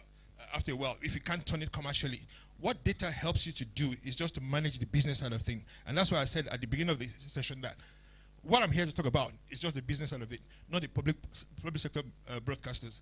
So if the incentive is to win awards and not turn it commercially, yeah, you probably don't need the data as such. Then the creative spirit, creative spirit would always thrive anyway. But we're just encouraging that to match that. Test this creative spirit against the data. And if the data supports the creative spirit, then go ahead. If the data doesn't support it, then you still have another choice to make. Am I doing this for I want to be popular? Or am I doing it for I want to make money out of it? So those are the thin line I was going through when I was doing all my production in terms of, and I always try to find my closest friend as an executive producer was the production accountant, not the producer. The producer would always want the best stage. Whether it makes any commercial sense or not, I will ask the production accountant, okay, are we going to make money? So it's that thin line, balancing commercial consideration against creative spirit. But data helps you to get into that space. Like if the data is not right, then let's think of another way of doing it for lesser budget that can go within what the data is suggesting that we can make back. Yeah.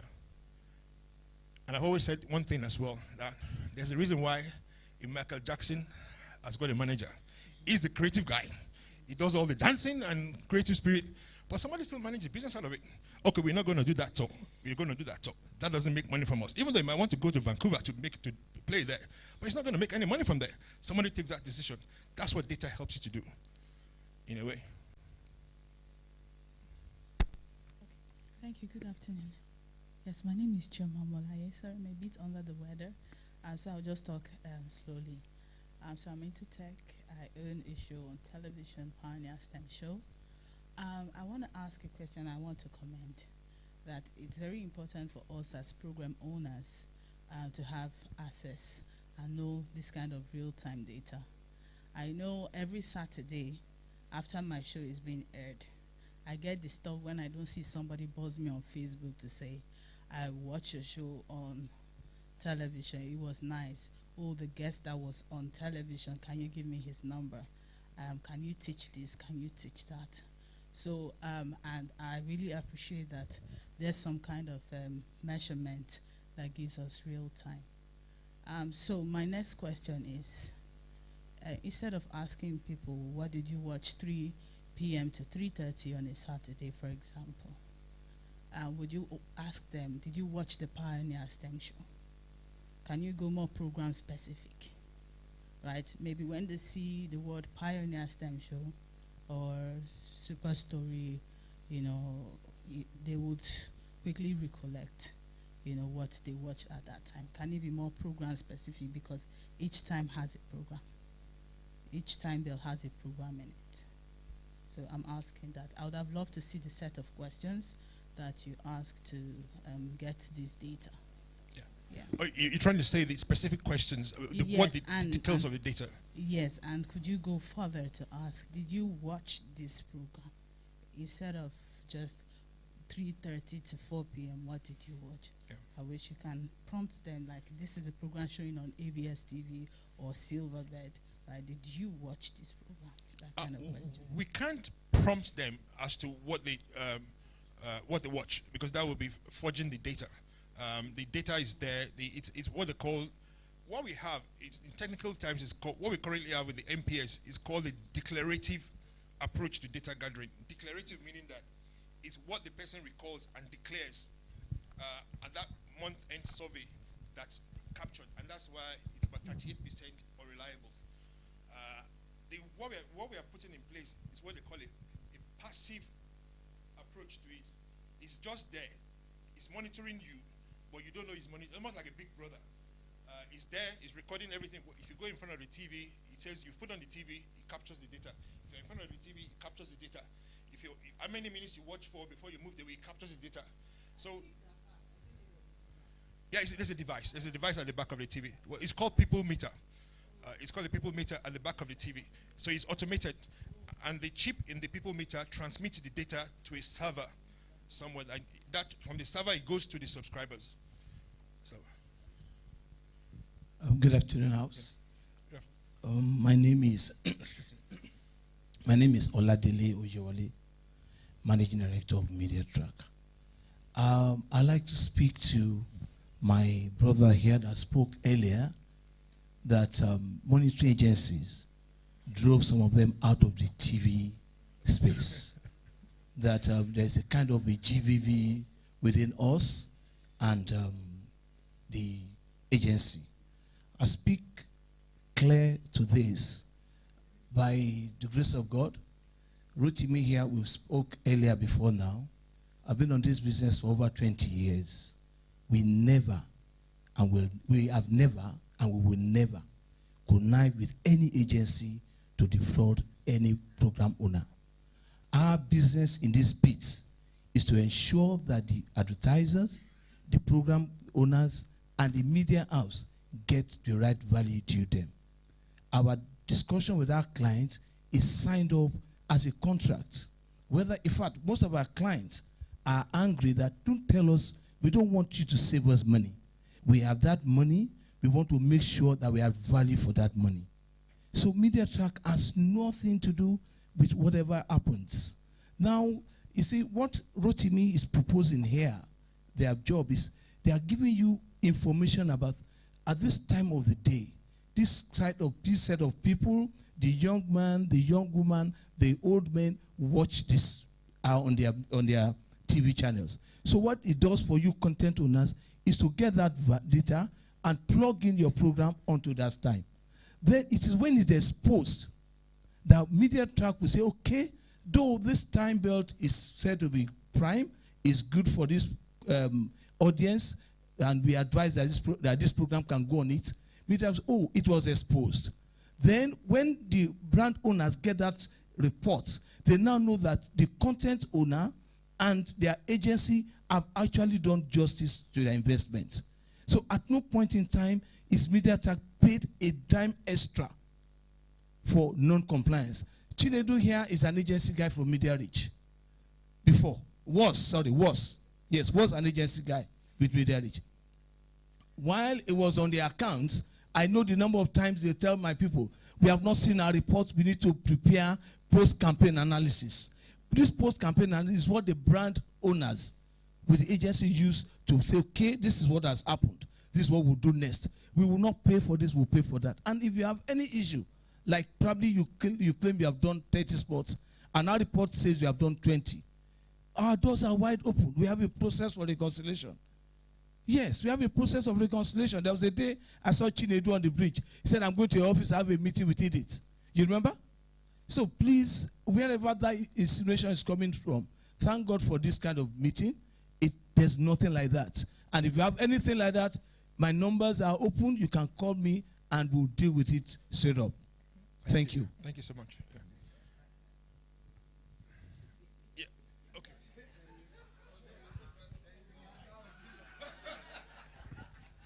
Good day, sir. Just a very quick response. I think first and foremost, you have, just like the Nigerian police, you have the good ones, you have the bad ones. And sometimes when you are too up there, you may not know what is happening. I will tell you a situation. There was a case of a client subscribing, a producer subscribing, and they are coming to the same, and they are coming up with two different reports for same. I'm sure one or two persons may have had such experience here. I'm speaking not just for myself. I'm already out. You guys have succeeded in pushing me out. I'm already out.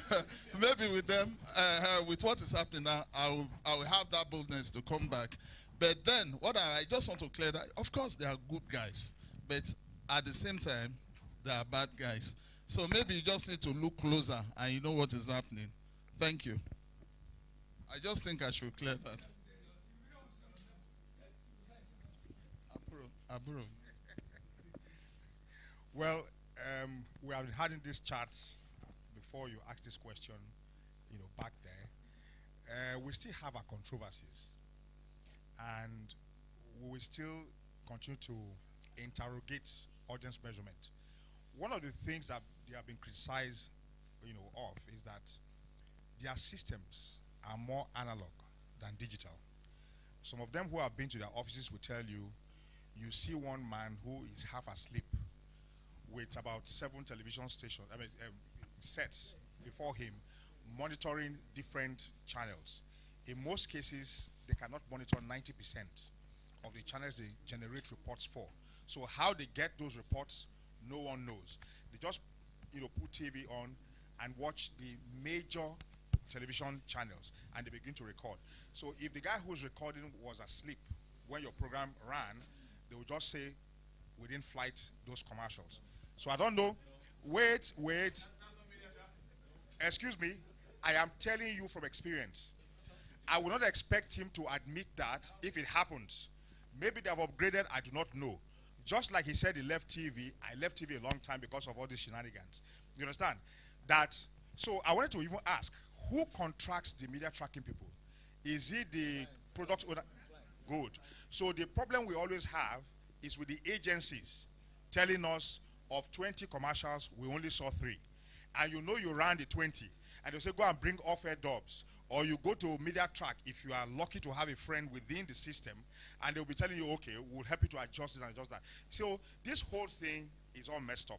And I'm happy that you are coming up with something that is digital, that is independent of personal whims and caprice. So real-time monitoring, like what we see on Facebook and some of these, that's the best. Thank you.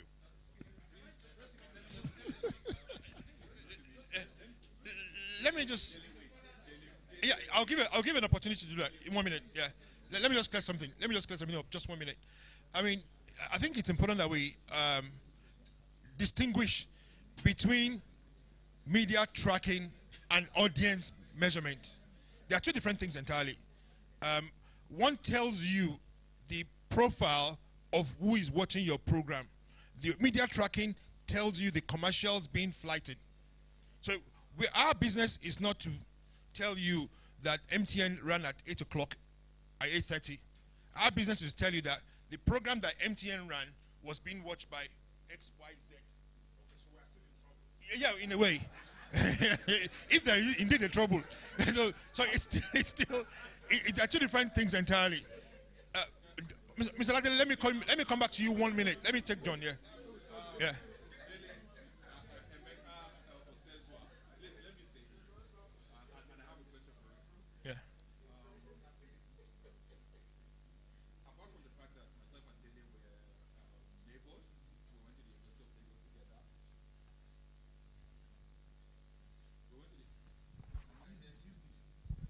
Hello? Okay. So apart from the fact that we went to the University of Lagos together, I think I am one of the first people to use the media track services in Nigeria.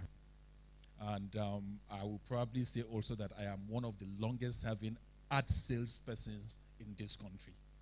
I started ad sales in 1996, and I have not left one day. The production that I do is just an aside. So it behoves me over the years to actually study the entire system in total. I happen to know, for instance, that MediaTrack has been upgrading for a long time, not because it's my friend. They have something that they call audio cues. If an agency gives you a commercial now, there's an audio cue that is in the commercial that the MediaTrack systems pick up. Yeah. So if you air, there is a digital system that records and picks up the audio cue. If you don't air, it's a different thing. In my office, I mentioned that we're one of the most technologically invested in the country. We use a system called not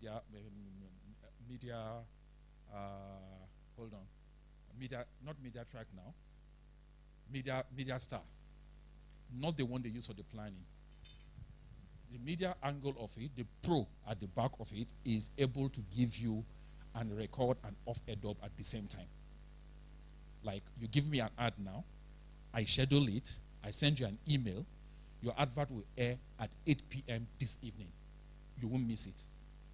Yeah? It would also generate the COT for you and generate an off-air dub from the system in London and send that to you. So whether MediaTrack captures it or not, I am able to give you that data. But I know over the last 3 years that we've set up Canal Plus in Nigeria, MediaTrack has been very reliable. They not only give us our capture rates, our compliance, they also give us competitive rates. So I know how much advertising you have on your system, or you have on your channels, or you have on your show. So I would say that, like Ruth mentioned, there are two different things actually. Audience measurement and campaign tracking, they are two different things. But it's a good thing that, and I'm sure Dele wasn't supposed to be here, so it's a good thing. So it's a good opportunity for you. My question for Rotimi, the panel at the back of the system that you use to do the data, DSTV, GoTV, StarTimes have the same panel. Yeah? But it's a question of subjectivity. Yes. I will not agree to anything that any of the platforms give me. So, yeah, so are you able to access any of their data to add to what you have? That's my question. I said the primary objective of this is to write, one of the primary objectives of setting a media, or now agreeing to have a media audience measurement system is the fact that there's an erosion of spend away from free TV. And if that continues unabated, what it logically means, everybody would have to be on a subscription TV at some point in time. Even in the affluent countries, the UK, the distribution of pay and free is 50-50, 55-45. Even as rich as they are, there's always a room for free TV, free FTA. We can't afford in Nigeria that everybody pays subscription. People that can, you just disenfranchise some people because they just can't afford it. They can't afford even the 2,000 or StarTimes subscription. So it's a public policy that we need to keep content free as much as we can. And that's the reason why the regulators have stepped in and said, look, we need to stop this slide. 72% of the advertising revenue in the country cannot be going towards pay, and still think we can sustain free TV, particularly when we've now launched a digital free TV, free view. How do you want to keep money on that? How do you want to entrust or ensure that advertising spend still remains on free TV when 72% is already gravitated towards pay? Because of what? Perception buying. Perception. DSTV controls over 70% of the advertising revenue in this country on TV today as of today. And they serve only for 2.8 million people TV, so out of the 28 million in the country. So the mandate that we have is also to monitor DSTV. So there will be a people meter in DSTV homes. So we know the right information as to who watched what on DSTV and who watched on free TV. It doesn't mean that they will still not control a fairly disproportionate advertising revenue because they have the affluent audience anyway. But what we're trying to monitor and track is the affluent audience almost like 200 times the affluent premium that they ought to have. Is it more than the 200 times they currently have in terms of a fair share of advertising, or they just outmuscling the AITs, the channels of this world in advertising spend? So and I keep saying the good example I keep using, I think I used it for my friend earlier on. Even in the UK, if there was no BAB in the UK, the spending power of Sky TV or Sky platform as a dominant pay player in the UK, they would have outmuscled ITV, Channel 4, Channel 5, the free-to-air operators that depend on advertising. If there was no rating, Sky has more money to spend in advertising than anybody else. The same thing, what's happening here is, and DSTV deliberately creates that perception that they are the go-to for TV. That's their marketing proposition. And they're not. People still watch TV in this country without having subscription. I keep saying the lower rung of the ladder, my driver, I don't think he has a DSTV at home, but he still watches TV. He watches the AIT, he watches the Galaxy, he watches all these things. Are we going to take that content off them because they can't pay? So that's the point. Yes, we're going to be monitoring DSTV as well. In terms of the people meter will be in DSTV homes. So I would like to chip in something else. Now we're still talking about audience measurement. Now you say you have collaboration with industry regulators. Yeah, there's a joint industry council. Now, I want to ask concerning the Broadcasting Organization of Nigeria. Yeah. Because the issues that are talking about media monitoring actually has to do with stations, TV stations. Now, when we're working in media perspective, sometimes we had to send people up north to go and check physically if they actually, because we had a lot of compliances. Needed to send people to the north to go and confirm. Sometimes by 4 p.m., 5 p.m., some NTA stations or some northern stations have shut down. And we have scheduled your advert to run like 6 p.m. or 7 p.m. in the evening. They have shut down, switched off, there's no light or something. Then you are sitting down in Lagos believing, beating your chest that you have sent your tape, is gone there. And like when I was working Media Perspectives, the Media Reach, they said, even if you are sitting down and watching TV, see your advert, if the monitoring people don't confirm, client will not pay. So, thank God that Mr. Dele is here. He's saying they're upgrading. Sometimes some of their monitoring stations outside Lagos are down. So when they are down, you will be sure that, okay, for instance, you see it on DSTV, but within the local stations, they are not there. Some other people that monitor, if it's network, for instance, okay, remember what happened during the World Cup? It was an issue because you booked on NTA network.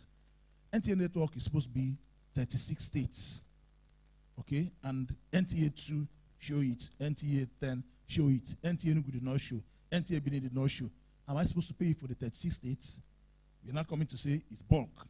What about the bulk? The eyeballs were not delivered, like we're talking about now. Yeah. So what are people going to do to make sure that all the stations that are supposed to be monitored, because it's return on investment. So after all the data and everything, fine. That's why sometimes perceptions come in. Yeah, when we were working on Indomie account, we had national communication plan and regional. You stay in Lagos, you say everybody is watching. But one local program is what people are actually watching in the village. Not all those AM Express and stuff like that that are giving high ratings. So how are you going to make sure that all those stations do the work? Yeah. Because at the end of the data and everything, execution is the main thing. Yeah. I was a buyer. Yeah. And so these are the nitty-gritties. If all the media plans and all those slides, true slides here and there, wonderful presentations, but at the end of the day, clients give me 10 billion to spend, and the compliance comes back and says it's only 5 billion. My rating is down.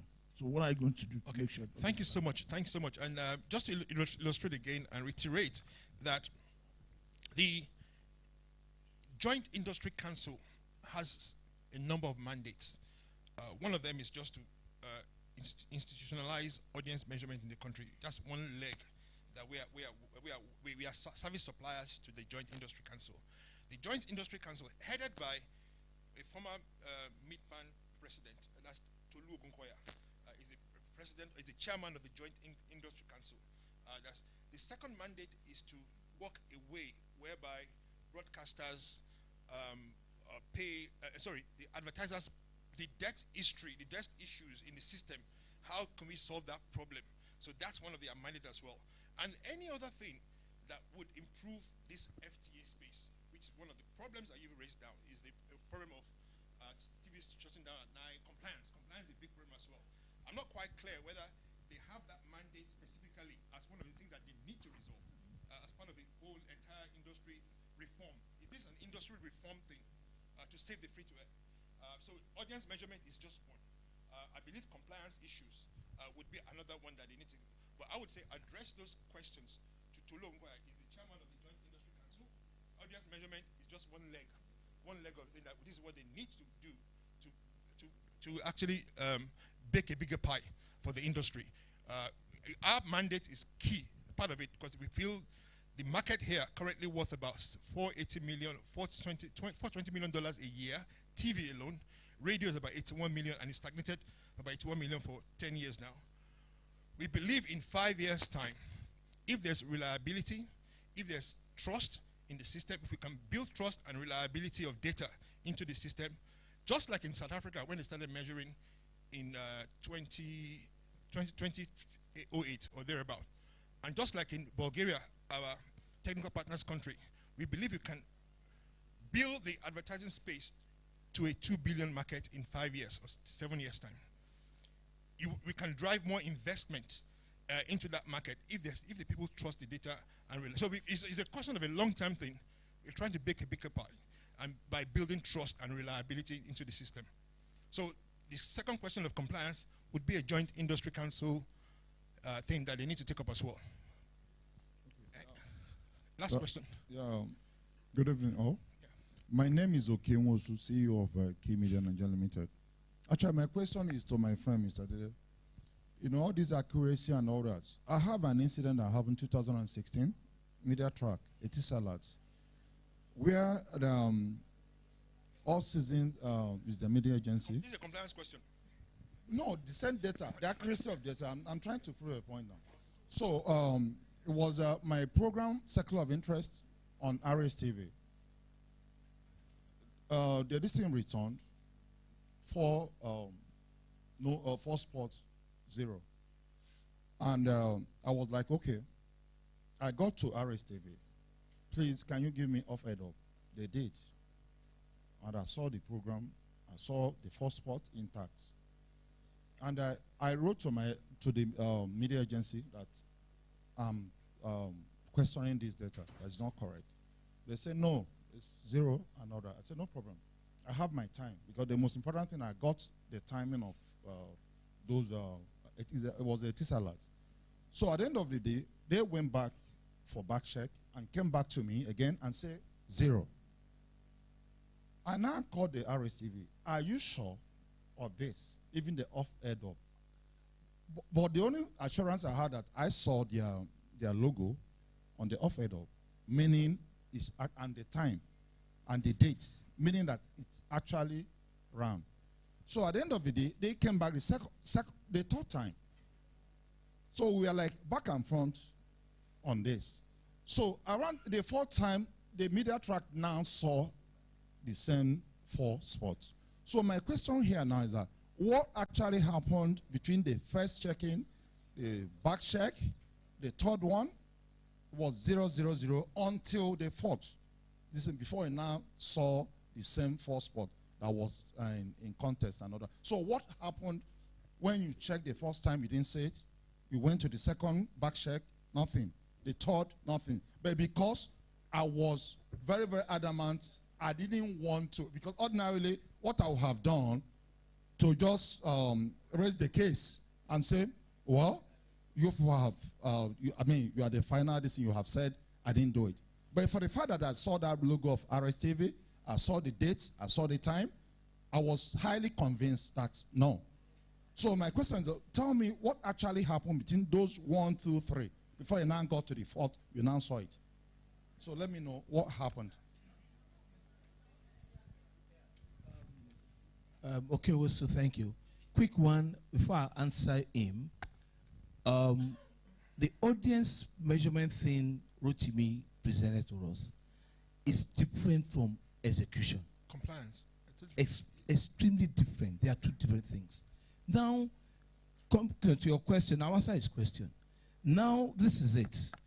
When you communicate to us, there's what we call timing of your program.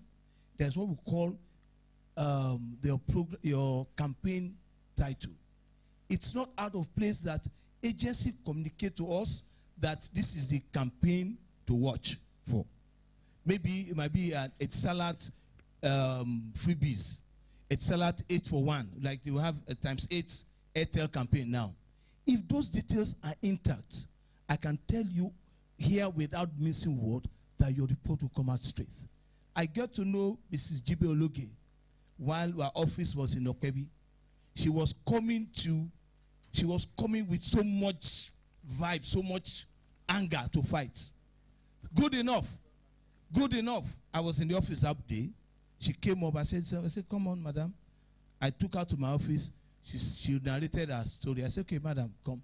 I took her straight to the woman in charge of the campaign, Edith. I said, Edith, please, this campaign, what happened? She said, huh? She went through the reports. Lo and behold, those campaigns that the agency told her that were not carried were reported on our report as unscheduled extra. They were reported on the report unscheduled extra. And she was told, campaign not scared. So one, the question is, you see, this is not a compliance meeting. I think, and I think the way out, like the industry have said, audience measurement is an issue and they are tackling it.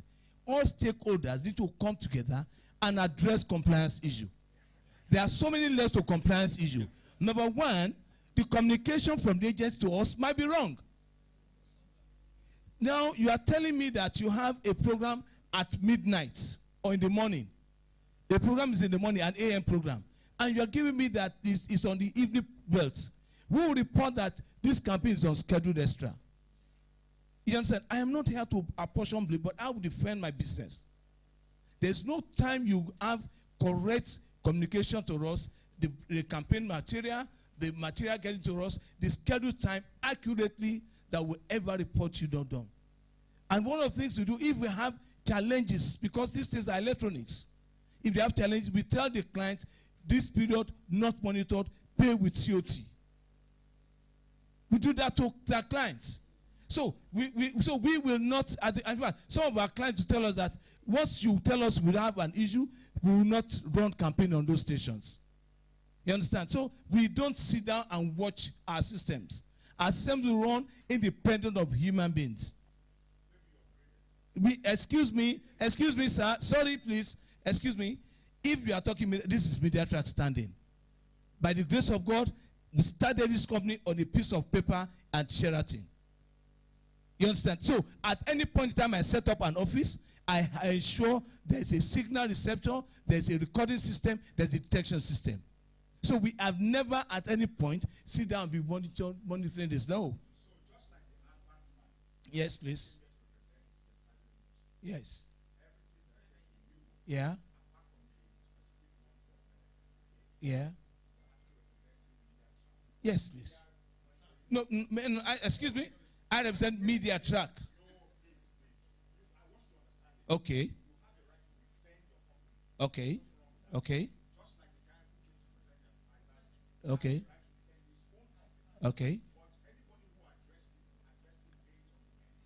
Okay. Okay. Okay. Okay. All right. Okay. So in that case,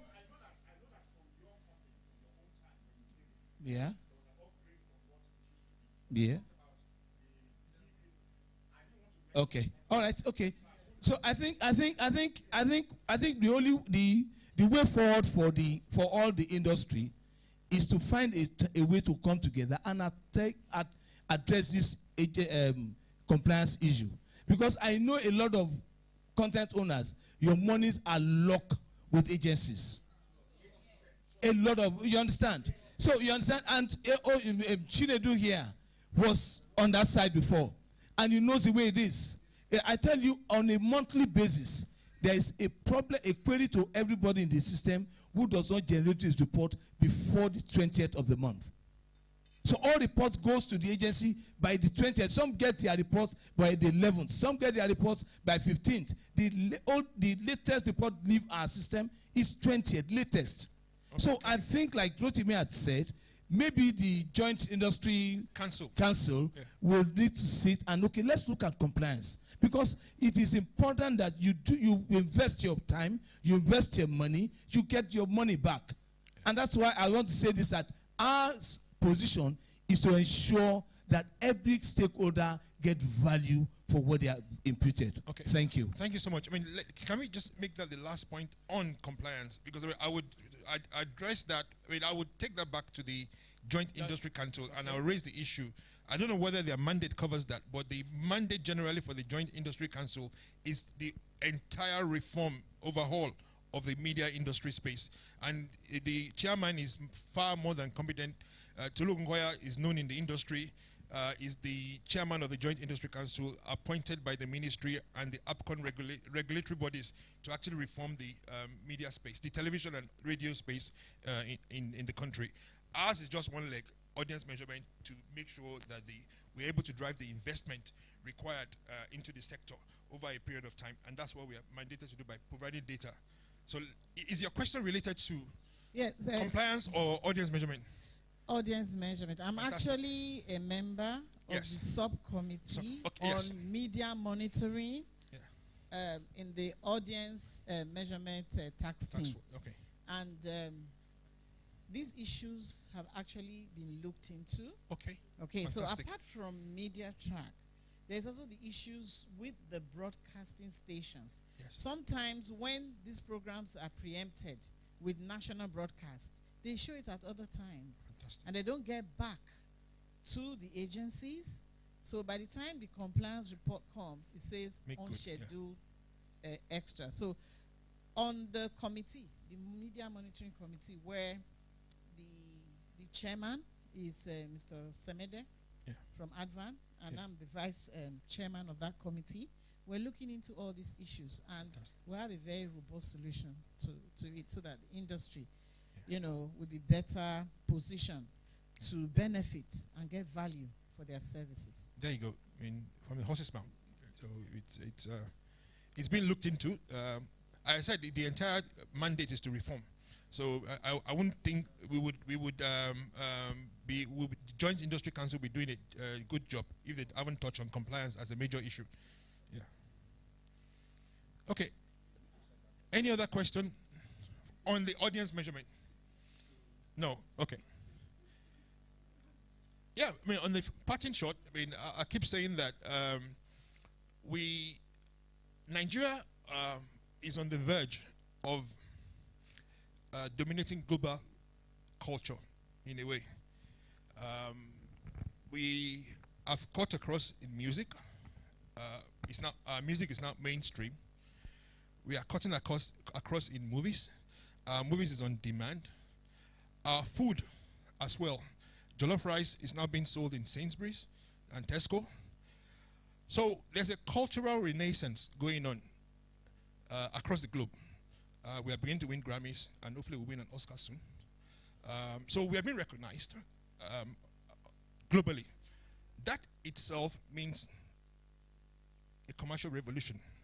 If you go to Kenya today, you step out of the airport, the moment they don't know Nigeria, they don't know you're in Nigeria, the first thing they will say is, Oga, Oga. They're watching our movies. They're watching everything. They're watching. And if you can dominate the cultural space, you can dominate commerce as well.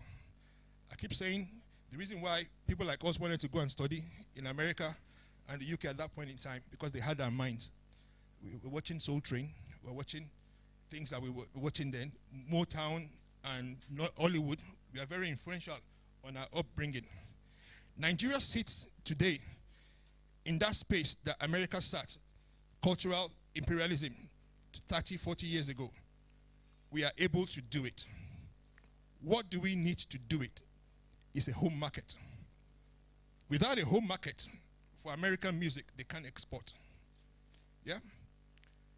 Our music is being listened to abroad, and they are monetizing abroad. That's why you see guys going to do shows in New York, Dubai, but they can't monetize at home.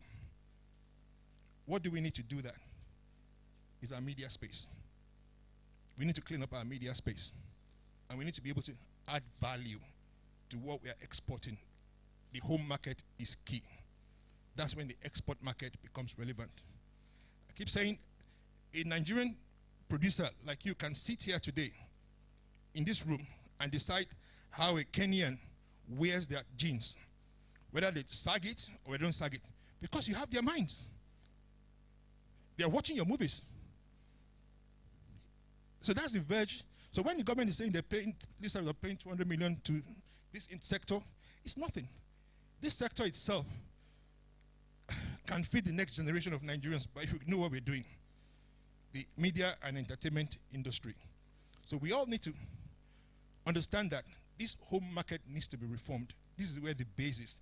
The Indians can sell Z to us today because they have a huge home market. And it needs to be controlled, and that's why they can export to us in Nigeria. Same thing, the Premier League can sell to us in Africa today because they have a huge home market. The biggest rights market is a 3 billion Sky pays to Premier League every year. Then they can export. If we can't do that, and we can't reform our media space, we are hampering the export opportunity. I just want to leave you on that note, and let's think about it, and let's see how we want to do this. Thank you.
My name is G.B. Ologe. I'm the current president of MCOAN.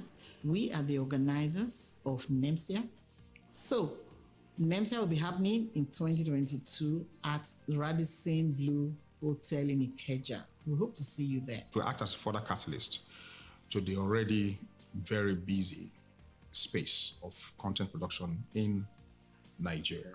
That's the best way to guarantee a great 2023 for your business, because you're going to meet people, you're going to trade, you're going to interact, you'll have co-production opportunities. An opportunity of a night like this is a night to interact, to unwind, to meet people, to meet industry stakeholders, and create a convivial atmosphere where we can network.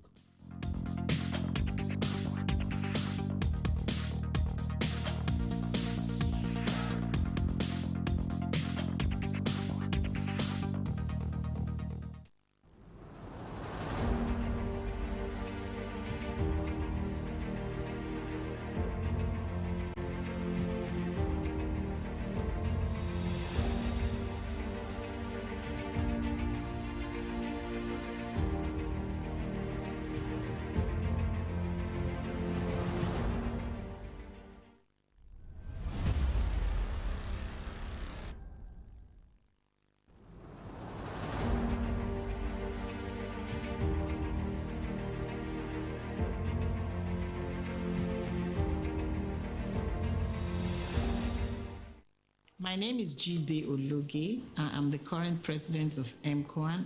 We are the organizers of Nemcea. So, Nemcea will be happening in 2022 at Radisson Blue Hotel in Ikeja. We hope to see you there. To act as a further catalyst to the already very busy space of content production in Nigeria. That's the best way to guarantee a great 2023 for your business, because you're going to meet people, you're going to trade, you're going to interact, you'll have co-production opportunities. An opportunity of a night like this is a night to interact, to unwind, to meet people, to meet industry stakeholders, and create a convivial atmosphere where we can network.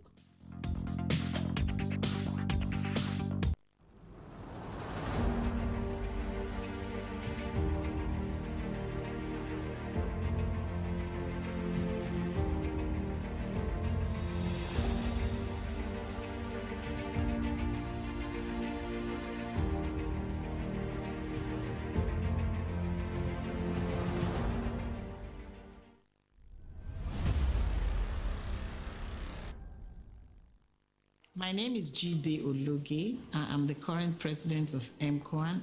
We are the organizers of Nemcea. So, Nemcea will be happening in 2022.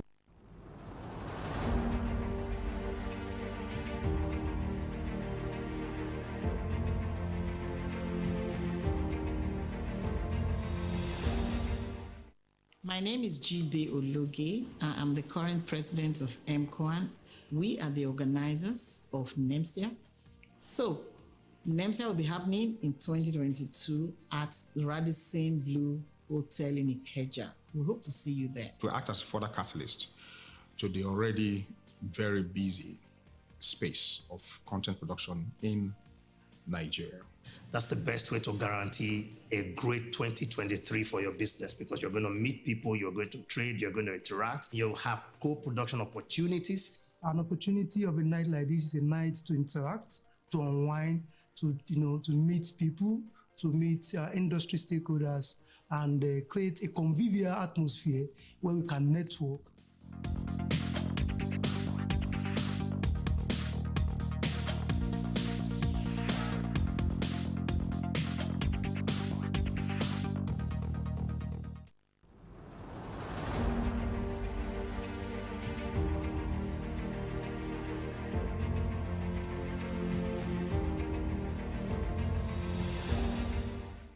The Nigerian Electronic Media Content Exhibition and Awards, Nemcea 2022, is born. It is the biggest gathering of TV, radio, online, film, and all forms of electronic media content in one place to celebrate and do the business of content for 3 days in August 29, 30, and 31, 2022 at Radisson Blue Hotel, Ikeja, Lagos, Nigeria. Register now to attend at www.nemcea.net. Nemcea is brought to you by MCON in collaboration with BMA, collocating with NIFS, proudly supported by media support by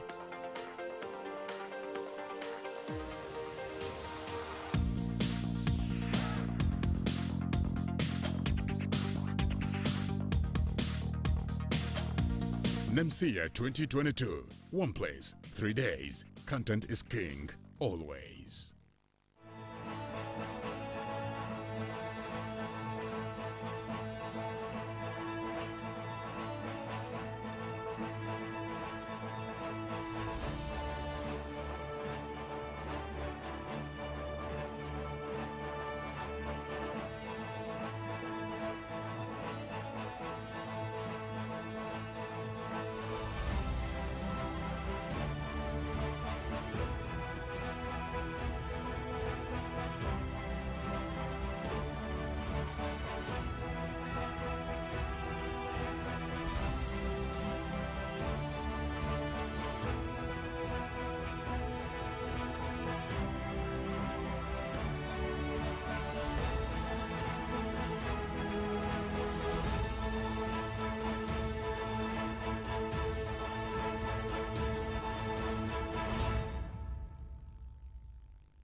My name is G.B. Ologe. I'm the current president of MCON. We are the organizers of Nemcea. So, Nemcea will be happening in 2022 at Radisson Blue Hotel in Ikeja. We hope to see you there. To act as a further catalyst to the already very busy space of content production in Nigeria. That's the best way to guarantee a great 2023 for your business, because you're going to meet people, you're going to trade, you're going to interact, you'll have co-production opportunities. An opportunity of a night like this is a night to interact, to unwind, to meet people, to meet industry stakeholders, and create a convivial atmosphere where we can network.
My name is G.B. Ologe. I'm the current president of MCON. We are the organizers of Nemcea. So, Nemcea will be happening in 2022 at Radisson Blue Hotel in Ikeja. We hope to see you there. To act as a further catalyst to the already very busy space of content production in Nigeria. That's the best way to guarantee a great 2023 for your business, because you're going to meet people, you're going to trade, you're going to interact, you'll have co-production opportunities. An opportunity of a night like this is a night to interact, to unwind, to meet people, to meet industry stakeholders, and create a convivial atmosphere where we can network.